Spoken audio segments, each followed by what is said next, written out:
Where's VG? I'm right here, jackass. Congratulations, you are first. Infinite Warfare.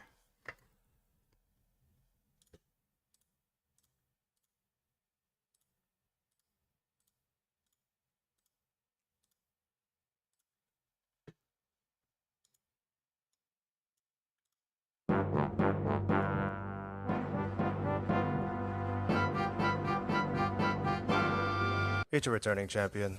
Elge Intensity. Move over, Tess Holiday. There's a new morbidly obese deadbeat making false health claims to stay relevant as a cow.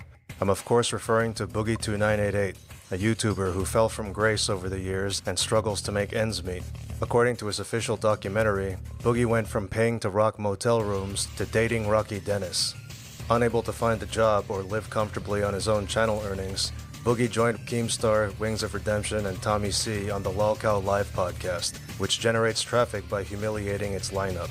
Every attack is scripted and scaled down to avoid slaying the golden lolcows. So while it purports to be a form of internet blood sports, Lolcow Live is more like training mode with regenerating health bars. On July 10, Destiny called into the show to poke holes in Boogie's story about having cancer, and point out how the bogus diagnosis helped him grift his fanbase. Let's hear the man who watches women from the corner humiliate the man who watches them on the corner. Did the doctor ever tell you, or did he ever say the word cancer? Going to a wedding right now and going to do Viking braids on my friend's groom. That sounds like fun. Any updates on the V-Strum mural? I fixed the V-Strum problem. I finally found a drill that fit all the way through the brake caliper, so I got rid of that pin that was stuck. And I put on a new tire, the brake pad's working, the V-Strum's fixed up. I still have to fix up the Ural. I might just mail them the part that I want to have checked, because the drive is just fucking insane, but yeah, I just don't want to have to pay like $1,000 to have the stupid bike transported with a tow truck to the shop. Towing fees are fucking ridiculous, dude. He said polycythemia vera, which is a form of cancer, as he explained it to me. And no, it is not secondary polycythemia, which is Nicholas Diorio's explanation for this bullshit.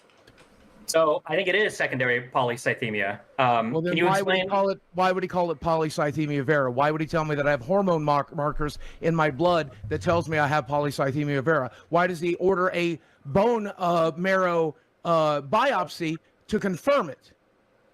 Well, if he ordered a bone marrow biopsy to confirm it, it would be weird that you told us that you already had a diagnosis and a confirmation. Because the markers are in my blood. The hormone markers are in my blood, Destiny. Correct. But you said that you'd received a diagnosis, but now you just told me you got a bone marrow biopsy. It's a diagnosis, and now we're confirming. It's called a confirmation. The hormone markers are already in my blood. Yep. And so I think we are confirming it with the biopsy because I'm wanting to do that, because I'm praying to God I don't have cancer. But he didn't mind the money people gave him under the assumption that he did. Polycythemia is a blood disorder in which there is an increased number of red blood cells in the body. Boogie thinks he has polycythemia vera, or primary polycythemia, a type of chronic leukemia or blood cancer that causes bone marrow to produce too many red blood cells. However, he probably has secondary polycythemia, which results from problems outside of the bone marrow. These include sleep apnea and testosterone replacement therapy, both of which he learned about during consultations with his lady friend he helped put through nursing school. For 2 years, you've been having a cancer treatment without confirming there's actually cancer there? Yes, I am cutting. I think this is day 5. I should have lost probably at least 10 pounds by now. I didn't delete the stream. The fucking Olympics blocked my stream. Apparently, I played a video that was from the Olympics. But I didn't delete a stream. Because it was in my blood markers, and that's pretty goddamn definitive. You can Google that, Destiny. When you have the hormones, when you have the hormone in the blood that is produced by this cancer, it's pretty goddamn definitive. It doesn't show up for just the sakes of it. It also didn't show up in his documentary, and he didn't say he was taking any cancer drugs. Those are some glaring omissions. Boogie's story makes no sense because he claimed to have definitive evidence of cancer 2 years ago, yet wants a biopsy to make sure. Boogie would have to reveal part of his medical history for either narrative to be believable, but he won't do that. If instead of grown men on a call, Boogie were talking to immature girls in the bathtub, then maybe that liar would have his ducks in a row. I'm never showing any of these motherfuckers my medical paper. Go f yourself. I said that 2 years ago, and I'm staying by it now. If Boogie didn't want to be pressured into revealing part of his patient portal, then he shouldn't have brought up his hypothetical diagnosis in the first place. But what better way for him to play the victim than by claiming to be dying? This reminds me of the side-scrollers challenging DSP to show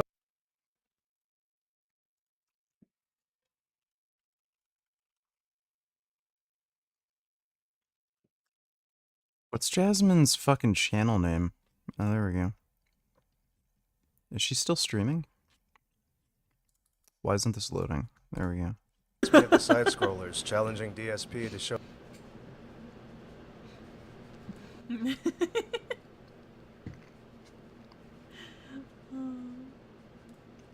What's Jasmine's fucking channel name? Oh, You there we mean go. Finn is right there?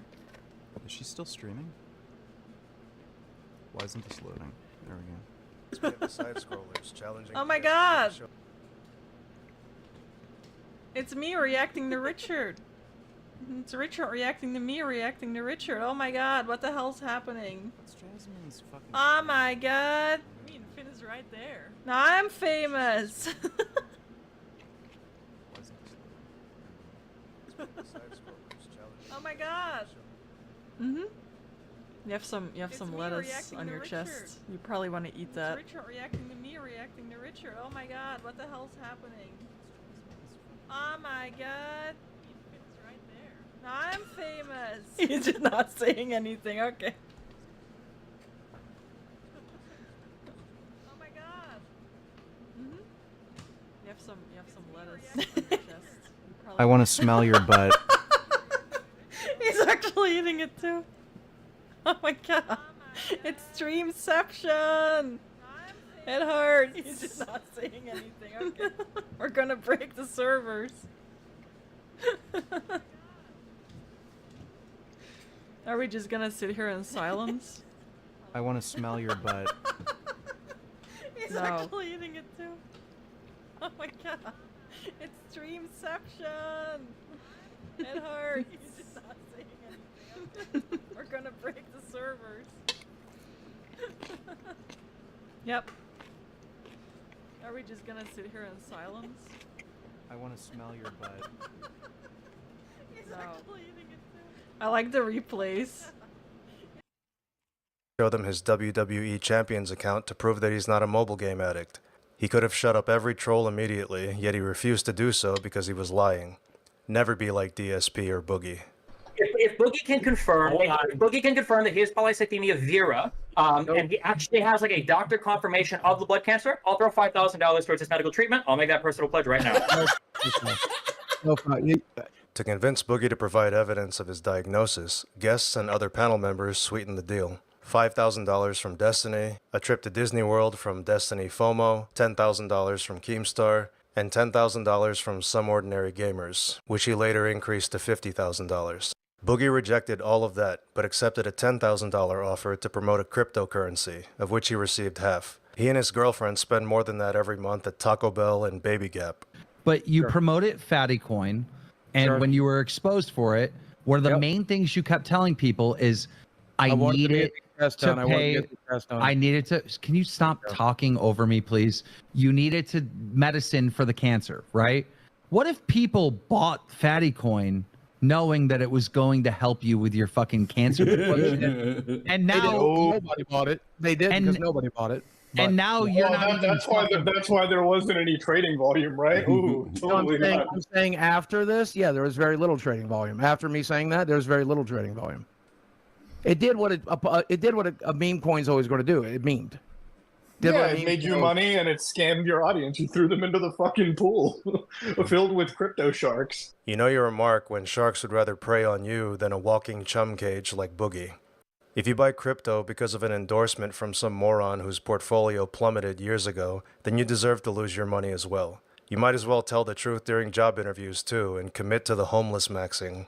On July 15, Keemstar gave Boogie a chance to redeem himself. We could probably give him the fucking so code. Vera's not on there. Vera's not on the portal. I don't know, man. It's not. I can send you a bunch of stuff. You said 4 days ago you were looking at it. Yeah, 4 days ago you said you were looking at it. So I told you, I spent the last. Like I told you, I spent the last 2 years getting treated for it. I've been told by my doctor for the last 2 years. It's fine, Boogie. Just admit it's not on the portal. It's not on there. I told you this. I told you I have to do the verifying test. You'd think with all that prep time, Boogie would have forged something. That feel when you can cause tidal waves but can't manipulate elements. Boogie had no problem reading what was supposedly in his patient portal, as evidenced by the fact that he's done it 1,000 times, but he won't show it because he made it up. Rather than admit defeat, PCV Boogie kept the beef going. That I'm getting called by all of my favorite fucking creators a liar when I'm not fucking lying. You lied 1.5 years ago about a diagnosis. No, I didn't, because he fucking told me. My doctor fucking told me I have cancer. God damn it. Being exposed to Boogie's content long enough will give you cancer. And it doesn't help that that giant pile of waste looks like the elephant's foot at Chernobyl. Boogie obviously looked up polycythemia online, saw that one variant was a form of cancer, and announced that he had it to attract attention. The names are easy. Who's a better gamer? Me or Jasmine? Definitely me. Enough to mix up, but anyone with even a passing knowledge of Boogie would realize that this was not an accident. That's why Boogie tells his friends that his escorts said he did the best, when they actually said he did his best. On July 17, Keemstar decided whether to take the lolcow to the slaughterhouse. To be clear for the audience, what Boogie just said is that his video 2 years ago should have said, what the fuck? Did Jasmine change the fucking Streamlabs thing and not?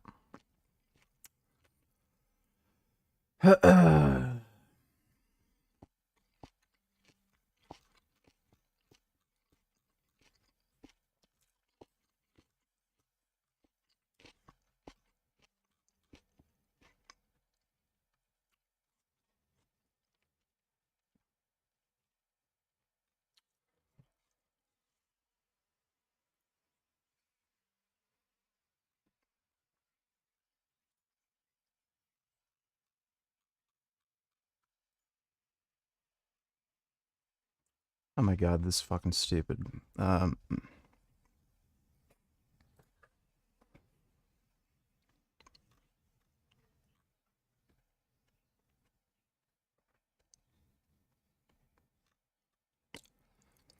Why in the fuck did they...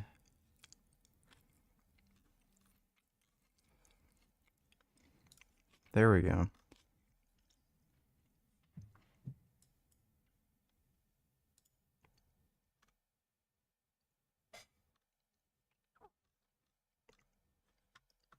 This is fucking stupid. Oh my god. They update the layout for no fucking reason whatsoever, and they always make it worse.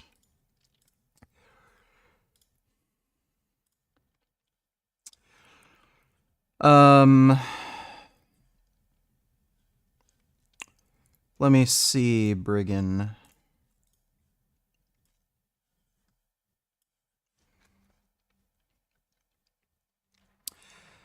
Plant-based hamburger joint forced to change its business, set to reopen with meat options on the menu. Yeah, well, people who run that restaurant are scumbags. Thanks for the donation, Brigand. Like, I don't even see that really helping their business, because they're just shit at making food. If they were able to make good food, people would eat there, regardless of whether or not they're vegan. They're just not able to make good food, so that place is probably just going to end up shutting down anyway. Thanks for the donation, though, Brigand. I have this disease. It may be the non-cancer type or the cancer type, but they're treating me for the cancer type. That's what the video should have been. That's what the video exactly should have been. There we go. After 2 years and the loss of most of his fan base, he finally figured it out. His red blood cell count might be high, but so is his chromosome 21 count. Boogie, Wings, Tommy, and Keemstar own equal shares in the Lolcow live show. As much as Keem seems to want to get rid of Boogie, he would have to buy out Boogie's shares and replace him. The show would be even more boring though, so it's not hard to figure out what happened next. I wanted to bend over backwards to show everybody how fucked up this was.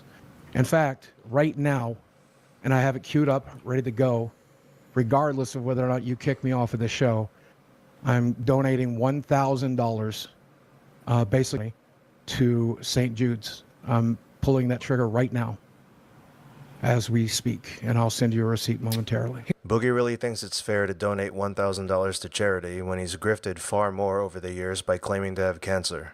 If only he could create this much of a deficit calorically. So his 1 million sub play button is being sent to my house, and I don't know exactly the plan, but the initial thought in my head is that we'd auction it off. Given that he built his channel on a facade, I don't think he'll mind displaying a replica. 62% of the audience wants you gone, and 37% of the audience says that you should be able to keep your job, even though you're... VG's inferior melanin ratio donated $2.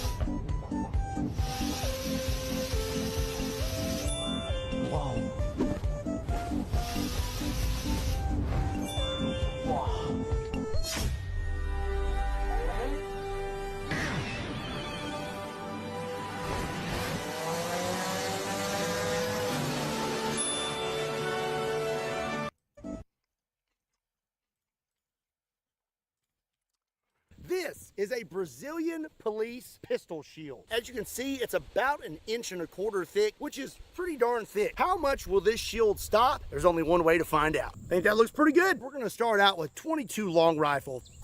That ate that 22 like it was nothing. We're gonna step it up to 22 Magnum. It did not do much of anything. We just kind of scratched the surface. We're gonna step it up to 9mm. I have a Glock 19.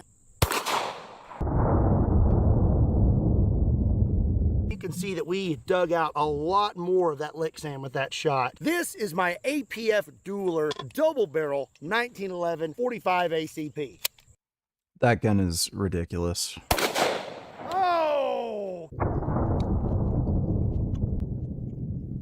Pretty sure just one round of 45 ACP hit right there, and then it busted this into 4 different pieces. It's gonna stop at least one round, but then you're gonna need a new shield after that.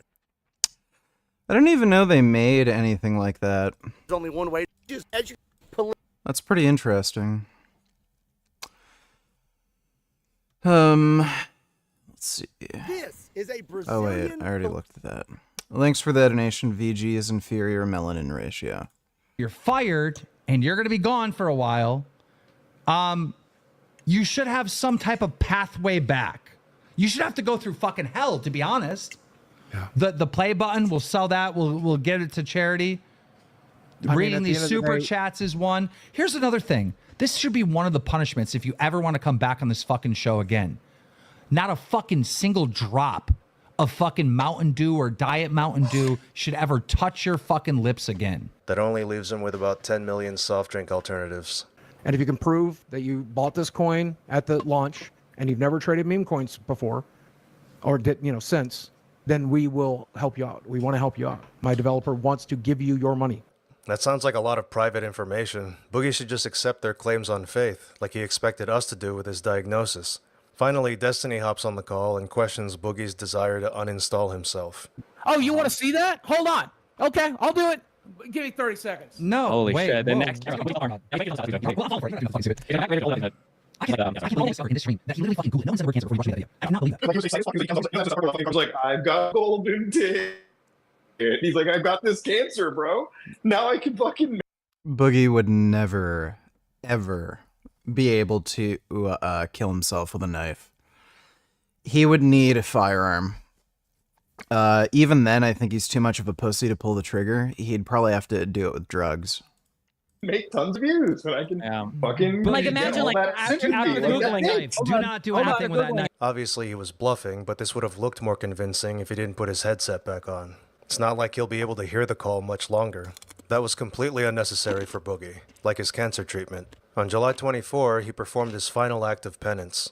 Boogie is about to get a tattoo to his face that says liar to get his Lamar spot Thompson, what's back up? on Locale Live after faking cancer. Of all the things that make Boogie repulsive and unemployable, the liar tattoo on his face isn't even...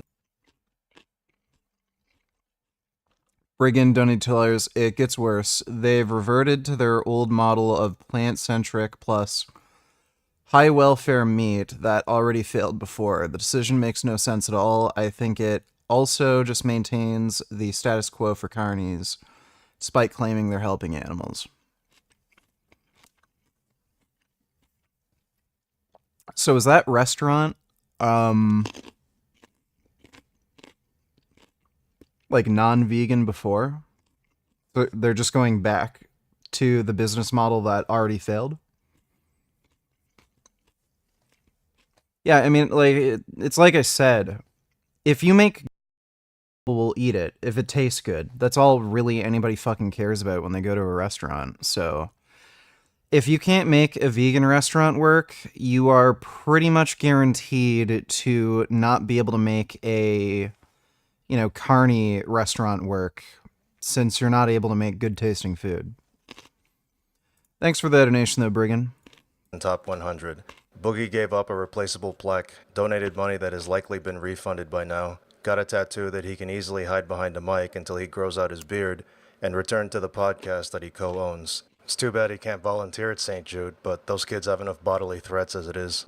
And you are officially back on Locale Live. And just like that, Boogie got to play the victim while suffering no real consequences for his lies. He's already planning how to e-beg enough money to remove the tattoo. Afterwards, he'll find another deceptive way to earn chump change because he's lazy and untalented. Whether or not he gets cancer one day, Boogie2988 is a malignant blob that'll never reach the higher stages. Zero. Based. So you're wrong all the other times? Yeah, you make it up like 90% of the time. Okay, but this time, so there's been a lot of people, okay, that have been coming at me. Okay. And as soon as they do it, you know what happens? What? They, not only do I... Is Mr. Beast gonna... He lives and breathes on these sponsorships that he does, right? Without them, I don't know if the YouTube channel supports all the crazy shit he does. Okay. The question is, does he lose sponsorships over this? Well, according to our correspondent, our drama correspondent, Turkey Tom, no sponsors pulled out yet, so... The thing is that Mr. Beast has such a massive fucking audience, it's hard to know how much, like, these drama videos have, like, actually made their way through any significantly larger community. Like, if you were to, let's say you were to go to, like open that video. I bet, hold on. Which video? The one about... The fraud bar? I work for Mr. Beast and he's a fraud. I bet that video has less than 5 million views. Do you think attention is... Okay, 7 million views. That's a good amount, but in the end... Compared to Mr. Beast, though. It's nothing compared to him. But I guess we're looking on the left here. All this shit also. Meh. Yeah. Now click a Mr. Beast video. Okay. Here's the real litmus test. When I type in Mr. Beast, what's the... Ooh. Oh, not good. Wait, but that might be algorithm poison. Bring it up in incognito. I just type in... Oh, okay, sure. New incognito window, youtube.com. Mr. Beast. Olympics update. Kishane Thompson from Jamaica ran 9.80 in the 100 meters in a semi-final. He shut the race down in the last 10 meters pretty comfortably. Final in 40 minutes. Alright, well, that's good to know. Thanks for the donation, Matthew Cozy. This is not good. That's okay. That's not okay. Number 1 result, fakes everything. Number 2, Chris Tyson. Number 3, fraud. Number 5, response.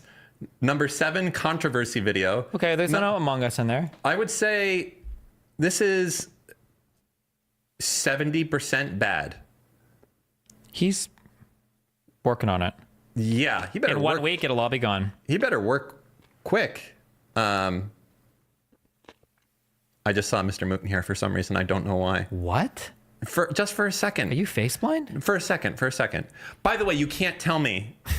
Okay. I'm so fucking mad. Because there's a face blind thing. This one was 100% the case. The firefighter from the Trump thing looks exactly like the bad guy from The Mummy. The Mummy. This guy. Are you still in incognito? Yeah. This guy. I have to find.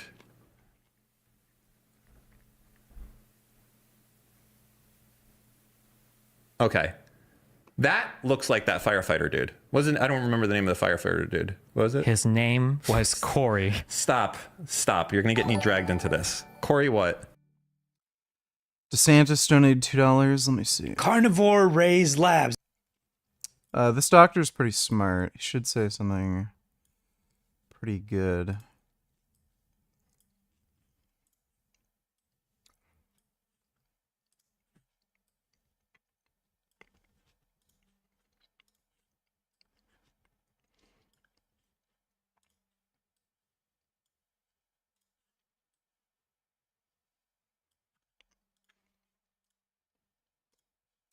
All right.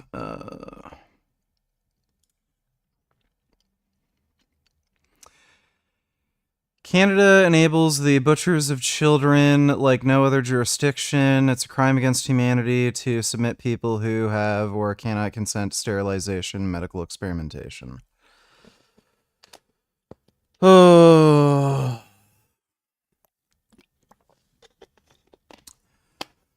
So, yeah. He's lying.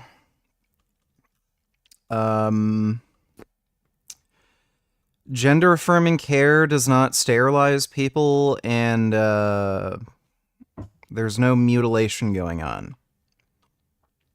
If he had such a problem with child mutilation, why hasn't this guy been speaking out against circumcision? Like, especially ritualistic circumcision. Like, the guy works for a fucking Jew who supports ritualistic circumcision. Why the fuck have you never seen him make a video on how evil it is to cut off a part of a boy's penis if he has such a problem with this? Like, he's so full of shit.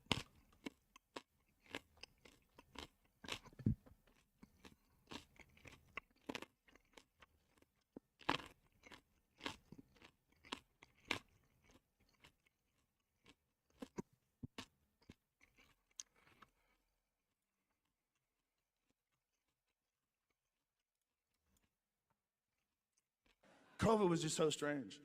We lost a lot of people during COVID, and most of them are still alive.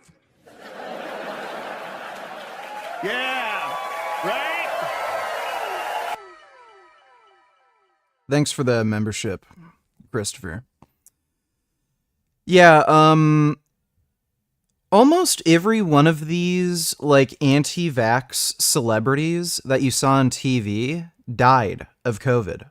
There was a police officer that got fired because he refused to get the COVID vaccine.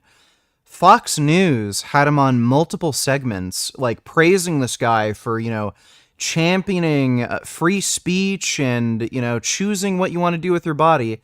He died of COVID. Like, all of these fucking people ended up dying. And then here's Joe Rogan. Oh, yeah, it wasn't fucking serious.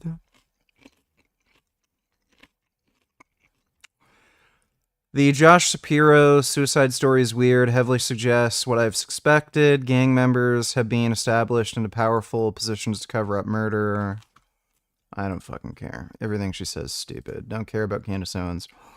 Of course, she supports it. Biden-Harris admin is even trying to strip money for school lunches for poor kids from schools who don't embrace gender ideology. The fuck? What microphone do you use? Is it a shotgun or dynamic? Do you use noise suppression in OBS? Glad to see you well, Lord Gaines. I use Sennheiser MKH 416.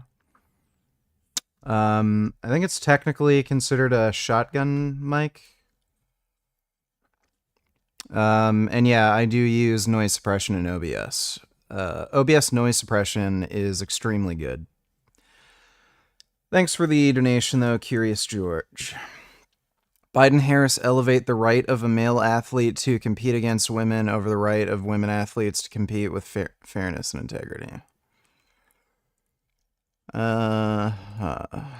Sure. That made no sense.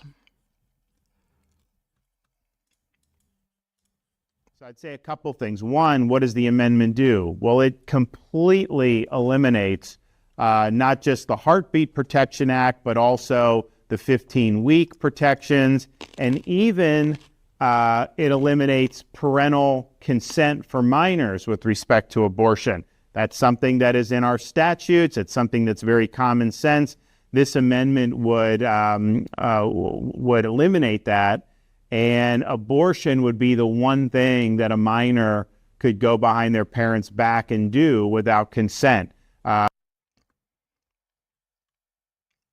Sorry, Ron DeSantis is in favor of forcing minors to keep their babies if their parents want them to. Like, does that not sound insane? Especially considering they're minors? Like, what do you think the chances are they were taken advantage of by an adult and they're like rape babies? What the fuck?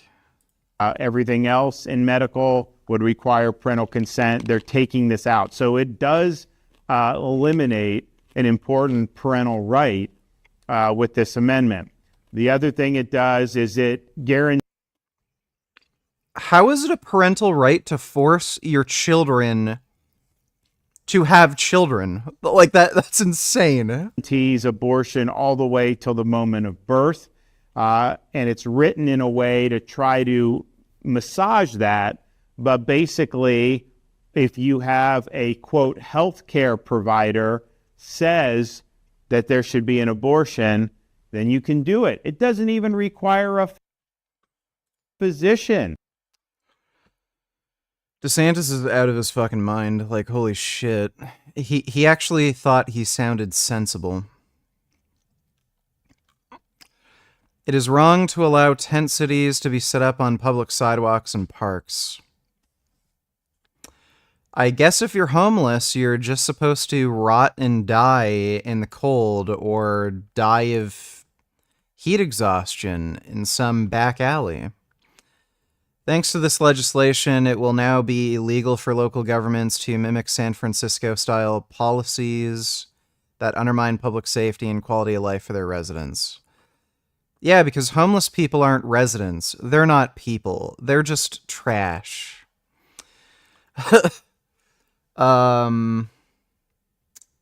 Protecting our communities and addressing homelessness. Prohibits camping on city streets, sidewalks, and parks. Okay, so if you're homeless, you just die. Creates enforcement tools to ensure local governments comply with the law. Ensures counties provide drug abuse and mental health counseling at homeless shelters. Yeah.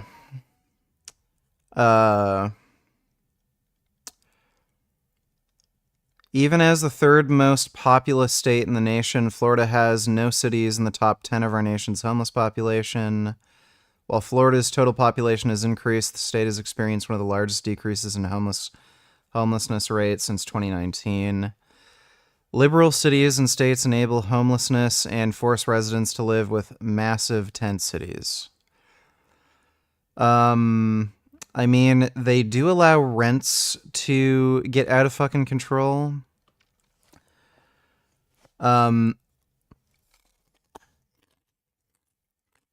There's probably a few reasons why Florida doesn't have that many homeless. One, it's Boomerville.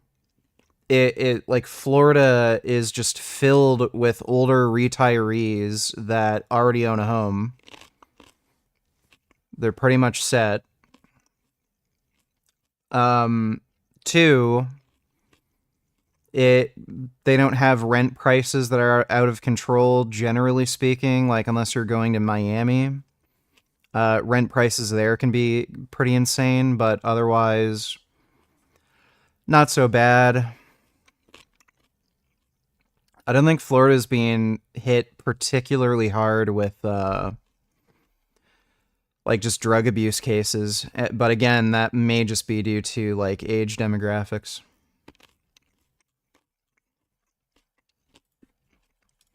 So we're going to take a look at his labs, and he thinks he's metabolically healthy, but he's actually not. And I'm going to go over why that is and why he's probably in a lot more danger than he thinks. So if those of you don't know who Carnivore Ray is, he's this guy that used to be like super overweight, went on a carnivore diet. Similar story to most of these people. They're overweight, not healthy, probably became diabetic, sleep apnea, hypertension, whatever.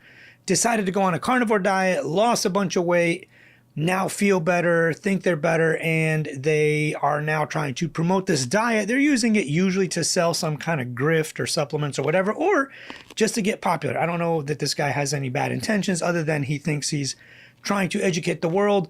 Some of the comments he makes about cholesterol at the end are very off, and some of the comments he made about his own labs are way off, so we'll get into that. For those of you who don't know me, I'm Dr. Allo. I'm a double board certified cardiologist, been teaching cardiology and cholesterol for a very long time. I actually even teach cardiologists. So let's get into it. So I don't know if Florida is particularly bad when it comes to drug addiction. I know there's like a lot of meth addicts and shit, but compared to California, I think the per capita rates are quite a bit lower. Let me see. Drug addiction rates by state.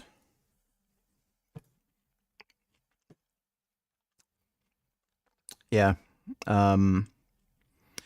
Florida is one of the lower.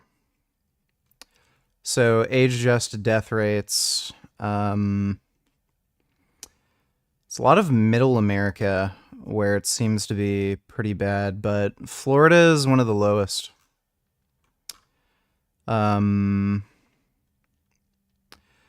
They're at 7,551. I don't know why this chart isn't by there we go. Yeah, Florida's way down the list. So, compared to California, which is up here, yeah, Florida is way better when it comes to drug addiction rates. I'm going to play some of the pertinent parts of his video with a freeze frame, so I'm not like sitting here just nodding. You know, you'll just see me smiling. Just some background information. Obviously, he's not a doctor, so don't take what he says about his labs as accurate. A lot of people may have watched this video and been like, yeah, well, my AST and ALT is also this, and my alk phos is this, and my alk phos is that, and, you know, whatever it might be. Most of what he said is not interpreted from a physician. Like, obviously, we're physicians. We've gone through internal medicine and medical school and all of that, so we know, like, way more. You know, he seems to think that he said his sodium's a little bit low, but he eats lots of sodium. So there's, like, really a huge disconnect between what he knows and what he thinks, or at least what's going on these carnivore or keto blogs. Seems like a lot of the information he's regurgitating is like this carnivore keto type of stuff. That's been let in through the southern border. And there's going to be a major attack before the end of the year by Hamas or a terror cell that came in through the border, but you don't have any specifics. No, you don't have anything about how many people are going to die, what kind of attack it's going to be, roughly where in the United States is. Do you have data on any of those? No, but what we could do is we could write all these things down, and then when they come, that was a question. I have more questions. Question number two. If there's not a terror attack before the end of the year, do you stop believing in messages from God? No, I believe in God, but then we have nothing. Then we have nothing to discuss, because if you're calling in with a message from God that, even if it proves to not be true, will not make you stop believing in messages from God, then your messages from God are useless. Did you ask God what he wanted you to tell us? Click connect to show now. Yes. Thank you for calling the line. You will soon be connected to the call screened. You may listen to the show while waiting. A beeping noise will Hi, Jeff. My name is Stephanie. My pronouns are she, her. Are you a theist or an atheist? Atheist. Jeff, I'm afraid I'm at my atheist limit at the moment. Okay. I need to keep a line open for theists. No problem. This would be that line. All right, we'll take care. I appreciate your understanding, but I agree with you. Ritualistic animal slaughter should be banned. Yeah, no problem. All right, take care. All right, bye. Fuck, dude. I can never get on the show. He thinks at the end that he's metabolically healthy and has nothing to worry about. Well, surprise, surprise, my friend. You are not metabolically healthy, and we'll get into it and we'll discuss it right now. I'm just going to play the video so you guys can watch some of it. I'm going to cut out the parts that are not really that helpful. I don't think you guys really want to know what his potassium and sodium is and what his kidney function is. If I left it out, it's very, very normal. So I'm not going to play all of that. I will play some of his commentary at the end where he says he's not worried about his cholesterol because of his ratios and his metabolic health and all that. And we'll let you guys, and then I'll go through and I'll give you my comments. I am a cardiologist. I've done a lot of these response videos to a lot of people's blood work. You know, I did one on Ken Berry, steak and butter gal. You know, a lot of people. Ken Berry also turned out to be quite diabetic and insulin resistant, even though he thinks he's not. And it is the same with this gentleman, Ray. I'm not doing this to, you know, hurt your feelings or criticize you. I'm sure you're an amazing human being. You seem very nice and you like to teach. But please reach out to a physician that actually knows what on earth they're doing. You are obviously not a doctor, and I know you're not pretending to be a doctor, but you're giving out advice that is kind of bad. So please, I'm going to leave the video up and playing. I'm just going to sit here smiling. You guys can watch it, and then we'll go through some of his labs. This is my blood work after 1 year on the carnivore diet. A major player in your complete metabolic panel is going to be your glucose level. Ideal is 70 to 99 milligrams over deciliters. I'm in perfect normal range. Hemoglobin A1C. This will tell you if you're diabetic or pre-diabetic. I am not. LDL 183. Total cholesterol 275. Recommended levels for total cholesterol 100 to 199. I am way over that. I don't give a rip. Triglycerides divided by HDL. Ideally, this guy's a fucking retard. You want that ratio to be 2 or less. Mine's a 0.61. Again, I'm not saying cholesterol is irrelevant. It's very relevant, particularly if you have diabetes or you're metabolically unhealthy. I don't have diabetes. Metabolically, I'm a frickin' tank. For somebody that's metabolically healthy and insulin sensitive, trying to lower your cholesterol is the equivalent. So, yeah, I've said this before. The reason diabetes is such a huge risk factor for heart disease is because of how it affects your lipid profile. So you could, in theory, be non-diabetic and have the same lipid profile as a diabetic and have roughly the same risk of heart disease. Of saying, hey, to prevent forest fires, we're going to chop down all the trees in the world. That sounds pretty stupid, huh? Well, yeah, trees are incredibly beneficial. That's cholesterol. The tree's not the bad thing. It's the environment that the tree is in. That's it. Nope. Totally wrong. Tell me how wrong I am. All right, so I'm going to start off with the stuff that is has to do with his insulin resistance. So if you watched my lab review of Dr. Ken Berry's labs, you know, you can scroll back a few videos and watch that, but his labs were also similarly horrific and almost exactly the same story. Carnivore Ray started out as a person that was quite obese, sort of like Dr. Ken Berry. They lost weight. They feel great. They found a diet that they can stick to. Similar story to what most people go through in their lives. They find a diet. They think it's the only way and like that it's a great way to lose weight and whatever. And it may be. There's lots of videos I have on here on weight loss, how to lose weight correctly, etc. I've written multiple books on it. Nutrition, diet, exercise, weight loss. I actually have 3-hour videos on here. One on nutrition, one on exercise, one on weight loss. You know, you can go find them. They're all evidence-based. Literally every single page in my books is multiple studies, you know, with the data for those claims. I'm going to put as much of the studies up here as possible. Before I get into his labs, I want to touch on a topic that a lot of young people seem to think. A lot of young people seem to think, well, I'm young, I'm healthy, I'm metabolically healthy, and I'm okay, I'm safe, so I can do whatever I want, you know, and all that. Sort of like the whole smoking thing. A lot of young people are like, I'm young, I'm healthy, you know, I play sports, I can vape and smoke all I want, and then they don't realize by the time you're like 40, 50, 60, 70, you're like, oh, damn, I wish I would have never smoked, or, you know, I wish I would have done something about this. So I know how this story ends. Come follow me around the hospital one day.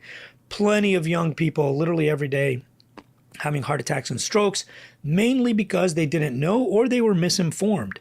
If you go on Twitter and search up the carnivores that are having strokes, there's actually one guy who has actually a book that he sells on why you should eat more saturated fat, and the cholesterol is not the bad guy. And he had a cholesterol of like 400 or 500 and has had multiple strokes and heart attacks. Some of them can barely talk or type now. And it's just a horrific outcome. So I'll point most people to the PISA trial, the prevention of early subclinical atherosclerosis. This was a trial that looked at people in their 40s. Median age was 40, so half were less, half were older. No calcium, no diabetes, low BMI, non-smokers, otherwise healthy young people. And they tracked them. People with a quote-unquote normal LDL of 110, half of them had subclinical plaque. And then as you went higher and higher, it was almost up to 70%. At about LDL of 150, they had almost 70% of people had atherosclerosis already. Now, of the people that had atherosclerosis, most of them had it in more than one arterial bed, which is obviously even worse. So you don't want to do that, and you don't want this to be you, obviously. The next trial that we'll look at is one called the Cardia trial. This looked at 5,100 men, ages 18 to 36, and it looked like time to onset of first event, like how long did it take to have an event? Those who had the highest cholesterols had the events the earliest. The ones who lowered their cholesterol, were on lipid-lowering therapy or just lower naturally, had a negative time to first event. So their first event was way less than the average in terms of days, years, etc. These were just young, healthy males, no smoking, no diabetes, nothing. And this is what happened to them. The next one is the pre-CAD trial, which went back and looked at the PISA data with more imaging and to see what could young people do to reverse some of that plaque in a 6-year span. And they did find that if you were to lower your LDL cholesterol and get it down, you would be able to reverse some of that plaquing, almost in some cases down to a point where it wasn't even detectable. So let's talk about Ray and his lab.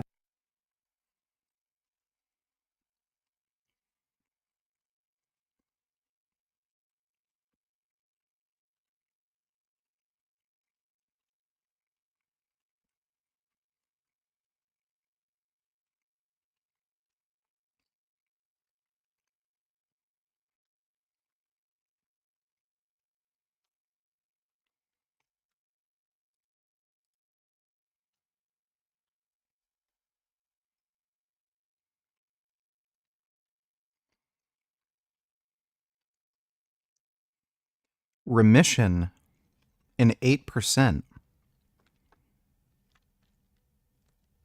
That's interesting. I'll have to look up that study.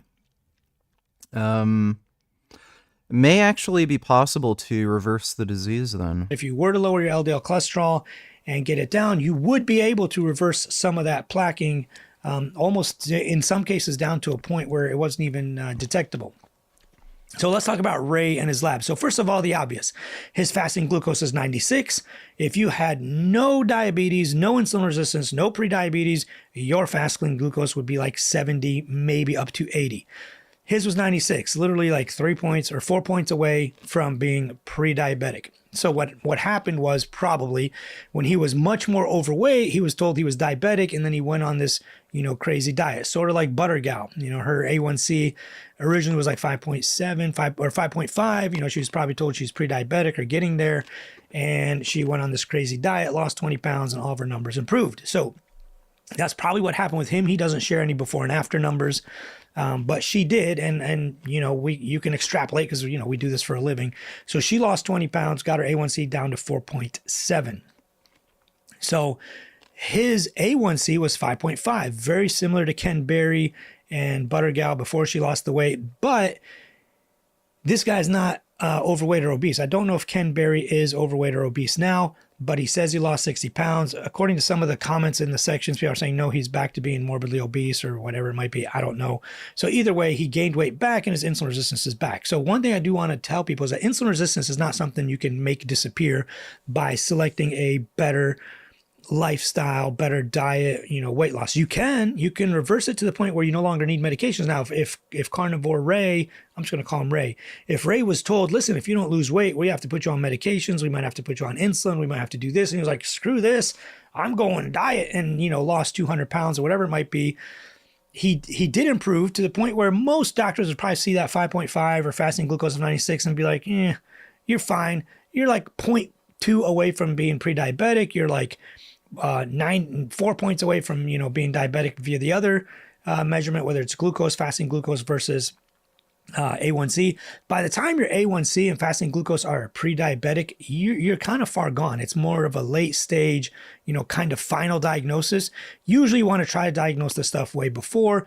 I've talked about this before. You could do a lipoprotein IR score.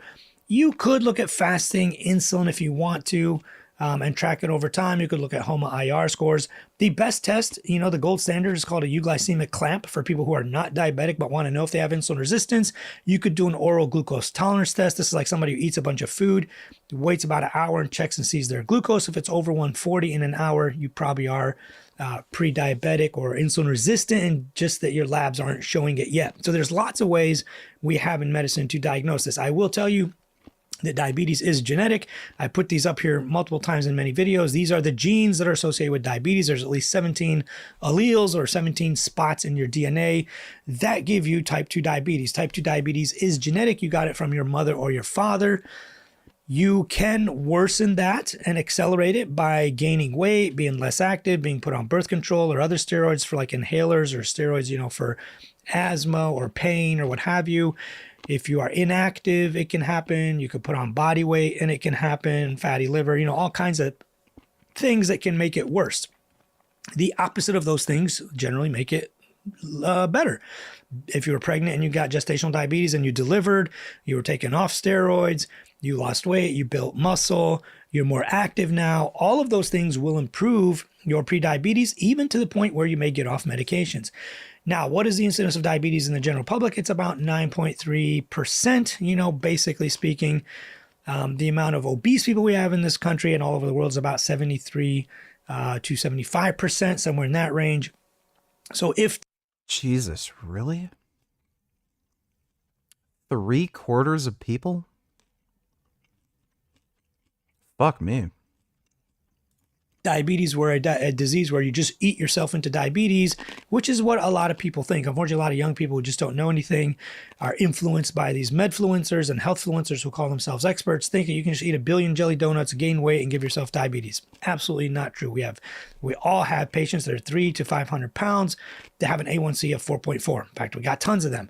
So we're trying to put them on Ozempic and Mounjaro to help them lose weight, and their insurance won't approve it because they are not diabetic or even pre-diabetic, and they won't approve it. There you go. Yeah, you spend 5 to 10 grand on insurance per year, and then, nope, sorry, we don't cover life-saving medications that you need to live.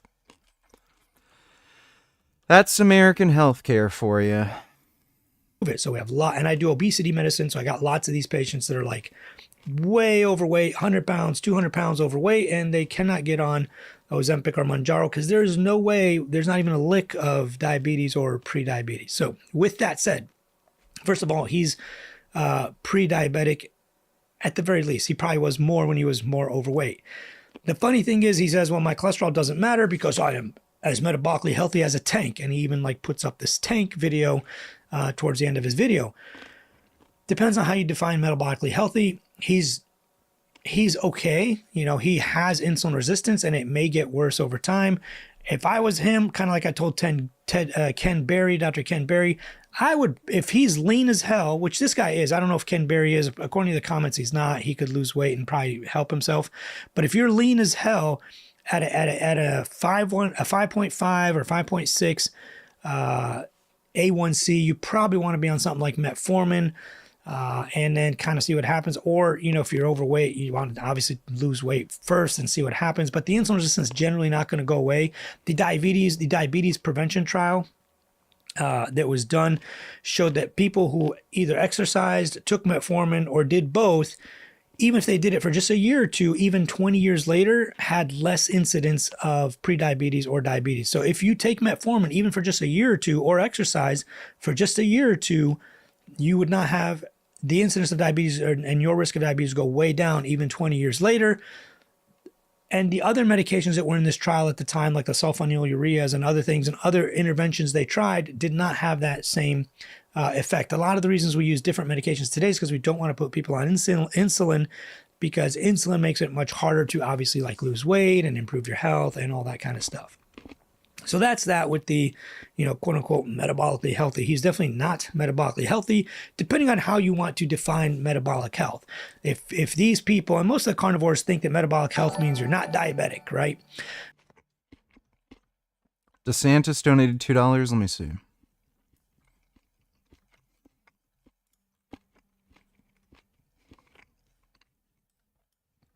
Invasion, inflation, and indoctrination. And Republicans need to be using their constitutional authority to stop it, to fight back on our behalf. There's never a better opportunity to stand up for the sovereignty of this country than right now. We see illegal aliens overrunning border barricades along the U.S.-Mexico border. We've had 10 million pour in. We see criminal activity perpetrated. If you have such a problem with it, why couldn't Biden pass a bipartisan bill? Why did Republicans block it? Traded against American citizens by people that Biden has let in. When is enough enough? If not now, then when are you going to be able to fight back against this? If the Democrats want to have a fight about keeping the border open, that should be a fight that we want to have. Don't give Biden everything he wants and let him continue all his disastrous policies. Well, that's nice and retarded. By the way, Biden signed an executive order. Border crossings are down like, what, 40%? Or no. They're 40% of what they were pre-executive order. They're even lower than what they were under Trump. Like, it's just so retarded how they keep trying to promote this dumbass narrative. More destruction from Biden's immigration policies. An illegal immigrant from Haiti who was arrested in connection with raping a 15-year-old girl at a migrant shelter this week in Massachusetts flew directly into the U.S. from Haiti, taking advantage of the CHNV migrant parole program. 26-year-old Corey Bernard Alvarez arrived to JFK Airport, arrested for rape of a child. He was born and raised in Sit-Soleil, Haiti, and had a negative criminal history when he was paroled in.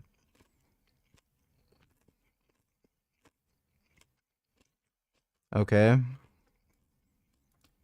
I don't know what point he's trying to make from this. Like, you realize American citizens rape children, right? Illegal immigrants actually have a lower rate of committing crime than American citizens. So why are you freaking out about something like this?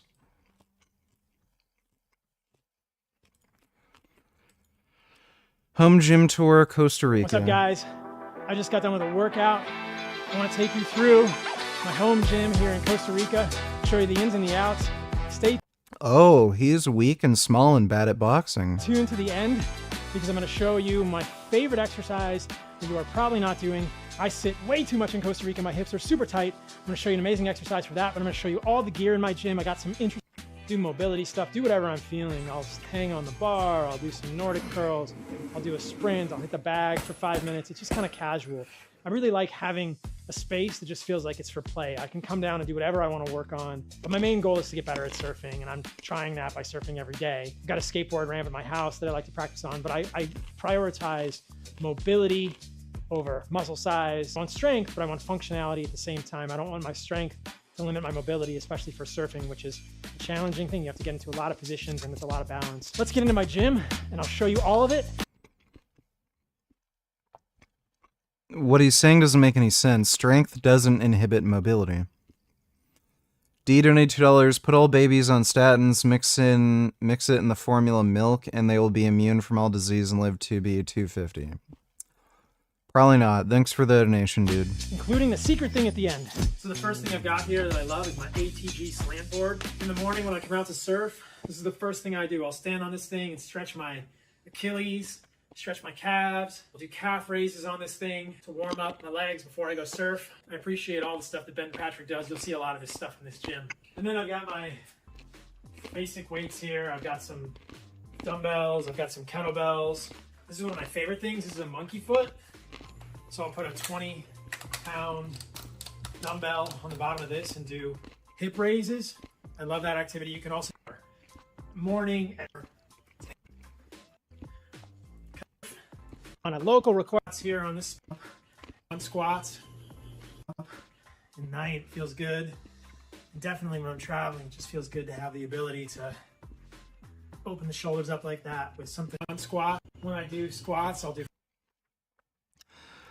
very, very weak man. front squats.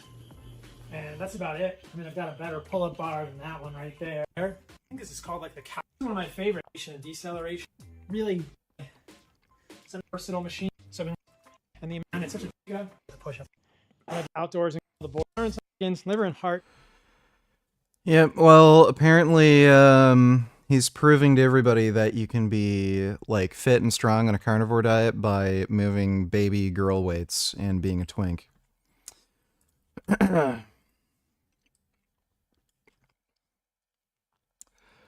Would be nice to see some accountability for the lies. Vax mandates were rooted in the lie that the shots prevented the spread of COVID.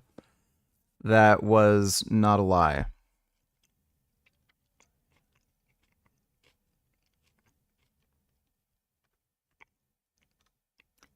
What the fuck is he talking about? What is this thing from? Injection of a killed or weakened infectious organism in order to prevent the disease. That's not how the COVID vaccine worked. It was an mRNA vaccine. They didn't use a modified version of the virus. What are they talking about? Like, this isn't the COVID vaccine.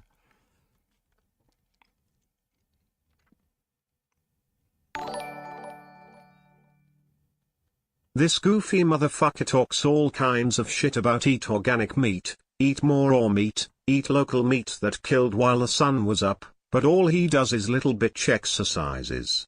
Dude doesn't even have a full workout session with compound moves.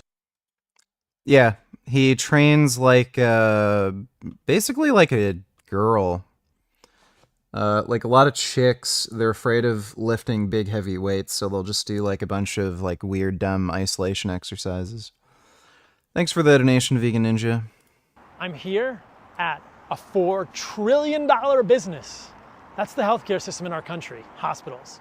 But what if I told you that this $4 trillion business doesn't actually get you well?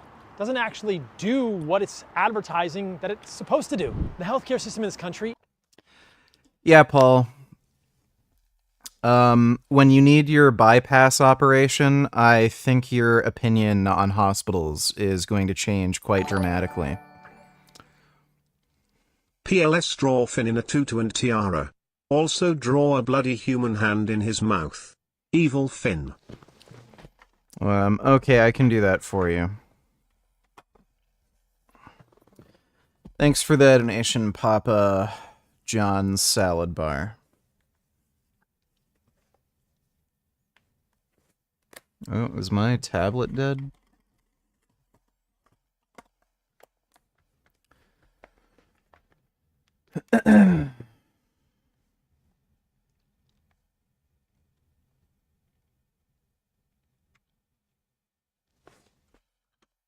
Isn't designed to get you well. It isn't designed to figure out what's causing your illness. I know this. I'm a doctor. I'm a part of this system, or at least I.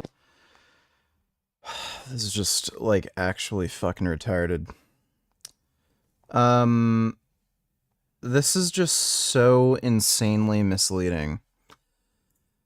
If you have like diabetes or heart disease and you're clearly overweight, you have like multiple biomarkers indicating disease, doctors will tell you you need to exercise, you need to lose weight, you need to change your diet. A lot of clinics will even offer you like diet plans that they've made themselves. What he's saying is just so stupid. Let me see. Maybe the ink.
Dude.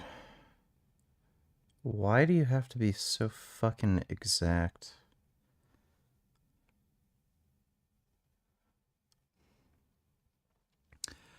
He has to wear a tiara, right? Ha ha. Okay, I'll look at that in just a minute. Thanks for the donation, dude.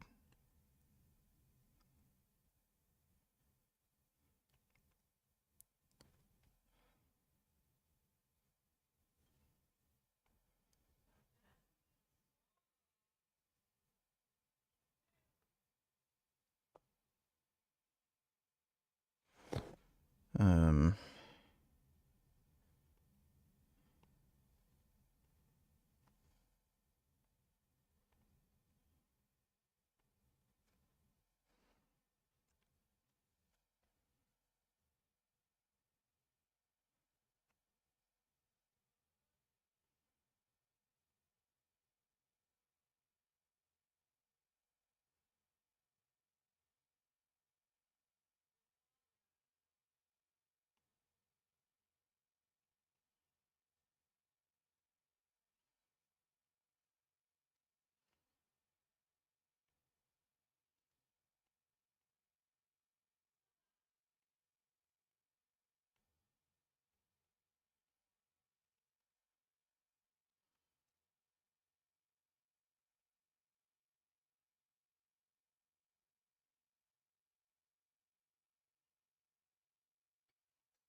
Um...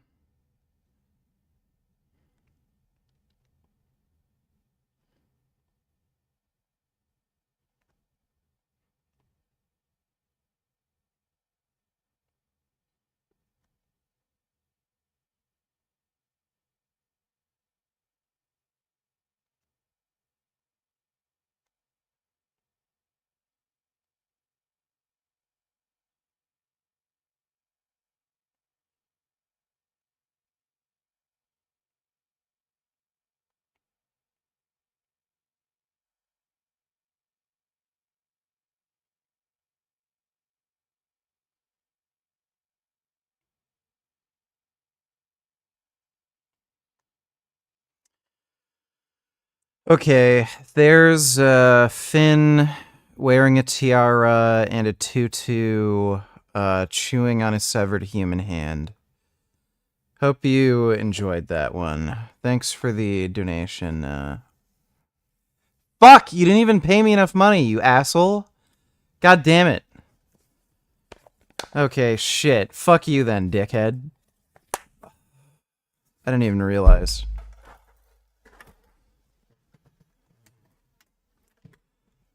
Let's see. Saladino. Yeah, we've already seen that yesterday.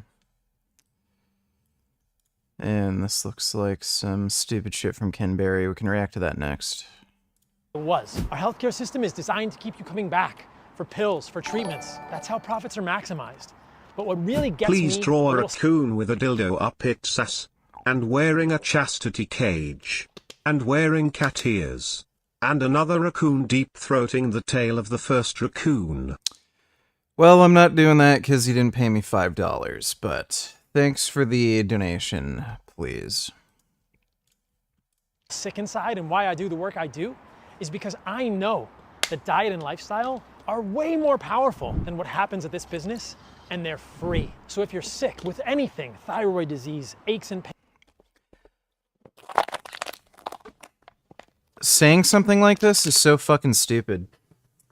There are genetic risk factors for disease.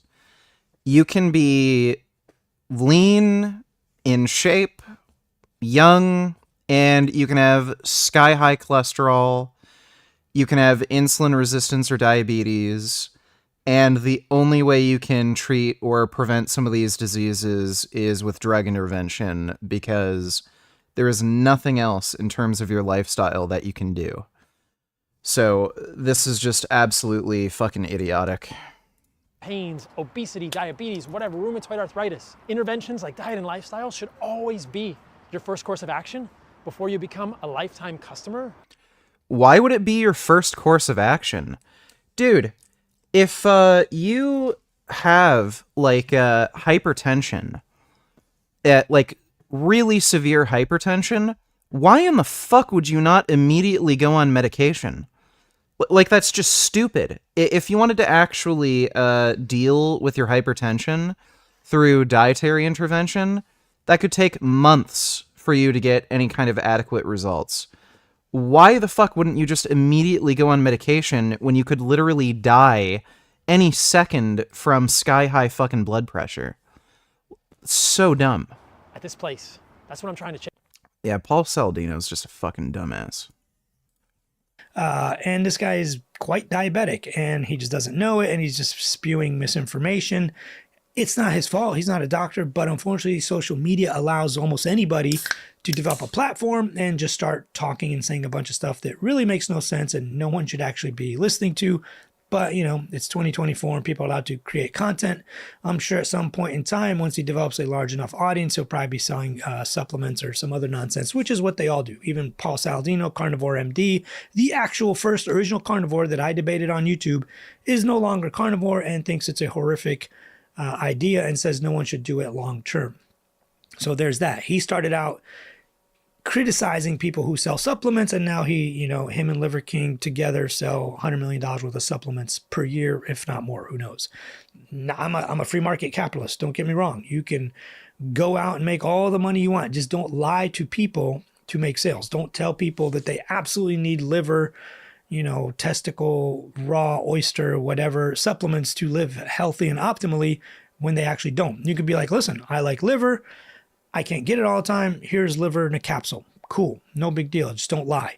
The next thing that he goes through is his LDL and total cholesterol. And he uses the lab values from the lab, which are incorrect. He says, well, my total cholesterol is 275 and normal is 100 to 199 and I'm way over. So first of all, normal is no longer 100 to 199. Normal is under 150. There is no target to treat for total cholesterol, so that really doesn't matter. So we don't really care about that number as much because total cholesterol can be anything. It's not a target of treatment, but it gives us a pretty good idea. 75% of your total cholesterol, usually sometimes maybe even 80, is usually your LDL cholesterol. Now, LDL is usually your bad cholesterol. If you want to learn, is cholesterol really bad for you, and what is ApoB and what is LDL, watch the rest of the videos in this playlist, or, kind of scroll around until you find my cholesterol, lipids, longevity playlist. Now, and a lot of the topics in the longevity and lipids playlist come from my cholesterol book. And I'm running a textbook on cholesterol. It's been almost like 2 years in the making now. If you go to drallo.net/cholesterol, that's drallo.net/cholesterol, you can be on the list to know when that book comes out. All of these trials, all of these studies, all of these topics, literally this exact topic on metabolic health and cholesterol is a huge section of that book, mainly to dispel these rumors. Like, why are people thinking that you can be metabolically healthy and still have high cholesterol and be okay when not a single study has actually shown that? And I challenge people on Twitter every day. I'm like, listen, people, and other social media platforms, give me one single study. Just list one study that showed that if you're metabolically healthy and you have sky-high cholesterol, that you'll be fine. There isn't one. Not at all. In fact, it all shows the contrary. There's not one study that shows you'll have a reduction in anything. So let's not do that to ourselves. The worst part of his labs, obviously, is his LDL cholesterol. Another thing that I thought was funny is like, well, I eat a lot of salt, but my salt level's a little low. So I don't know how that makes sense. Again, he's not a doctor. There's no correlation between like you eating a ton of salt and somehow your salt level is supposed to go up. It's tightly regulated. Same with calcium chloride, all that stuff, your BUN, the creatinine, and all that. So, and again, we'll get into his ratios because he talks about his ratios a little bit towards the end, and it's obviously all wrong as well. But his LDL was like 185, 186, something like that, which is also incredibly high. Like I said, in the PISA trial, normal, young, super healthy people, non-smokers, no calcium scores. What exciting vegan meals or restaurants that you would eat when celebrating? I'd usually go to Tenon Vegetarian, which is my favorite restaurant for vegan sushi. What's the other place called? They served fried chicken. Bring Me Some. Bring Me Some was fucking fantastic. That is some goddamn good vegan fried chicken, dude. Thanks for the donation, though, Chris. Ages under the age of 40, half of them.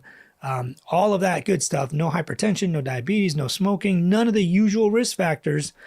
They all had atherosclerosis if their LDL was over 150. 70% had atherosclerosis with an LDL, it was 64%, but you get what I'm saying, almost 70% with an LDL of 150. His LDL is 185. Now, of course, it has to do with an LDL over years. We now believe in cholesterol years.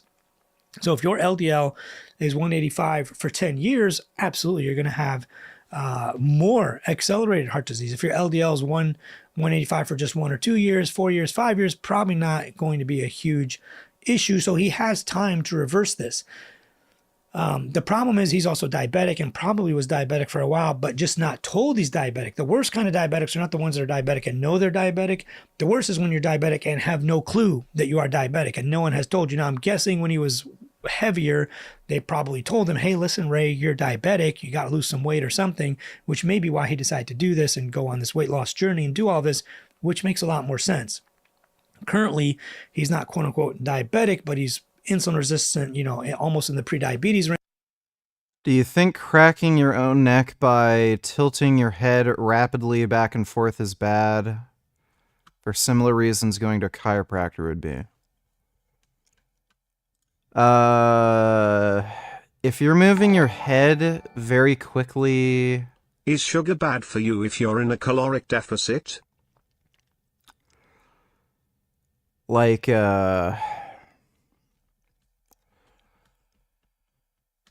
the only study that I know of that looked at whether or not sugar is like associated with any health risks was a large prospective cohort, which found that as long as you keep sugar below 10% of daily calories, there wasn't a detectable associated risk. So I would still try to minimize it as much as you can, but As long as it's under 10% of daily calories, probably not. I would aim for way less than that, personally. Like, 10% of daily calories is quite a lot. So if you were eating, like, say, 2,500 calories, and then you're gonna eat 10%, that'd be 0.1, right?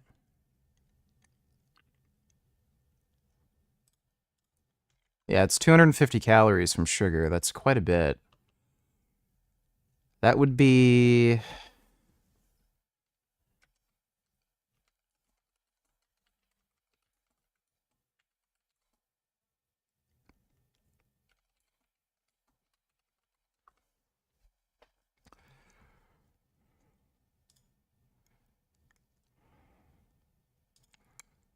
Why is it...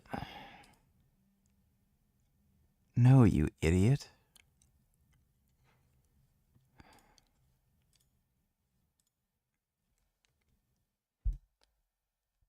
How many teaspoons of sugar for 250 calories? Then it says 250 teaspoons. How many grams?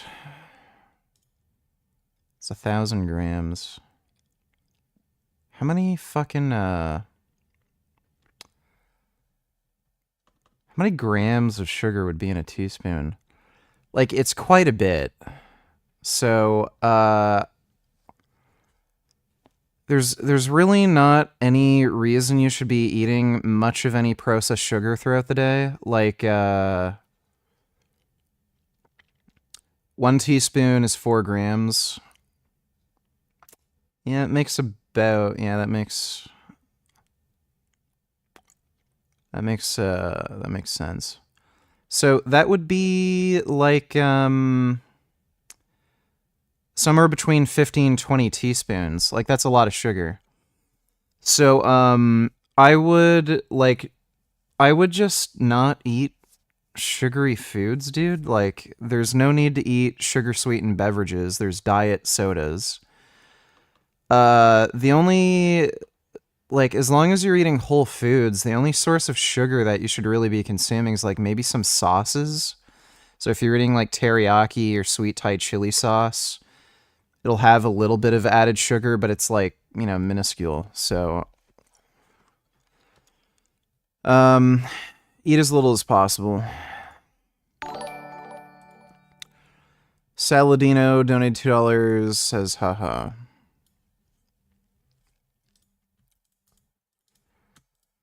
Oh my god. You monumentally wealthy. It's a very simple system. The real world, you must join now, and you must increase your power level. You increase your power level by following the lessons, contributing to the community, and making money. You join the real world now for $49. You can access via corporate.com. You begin to make money. You make more money than you've invested. You begin to become rich. You can then join the war room. You get the masculine brotherhood. Once again, accessible at corporate.com. You can buy daddy and stake the daddy. That's coming soon. Once the daddy is staked, you'll accumulate points that will go along with your power level inside the real world. But it is the power level inside the real world which is also extremely important.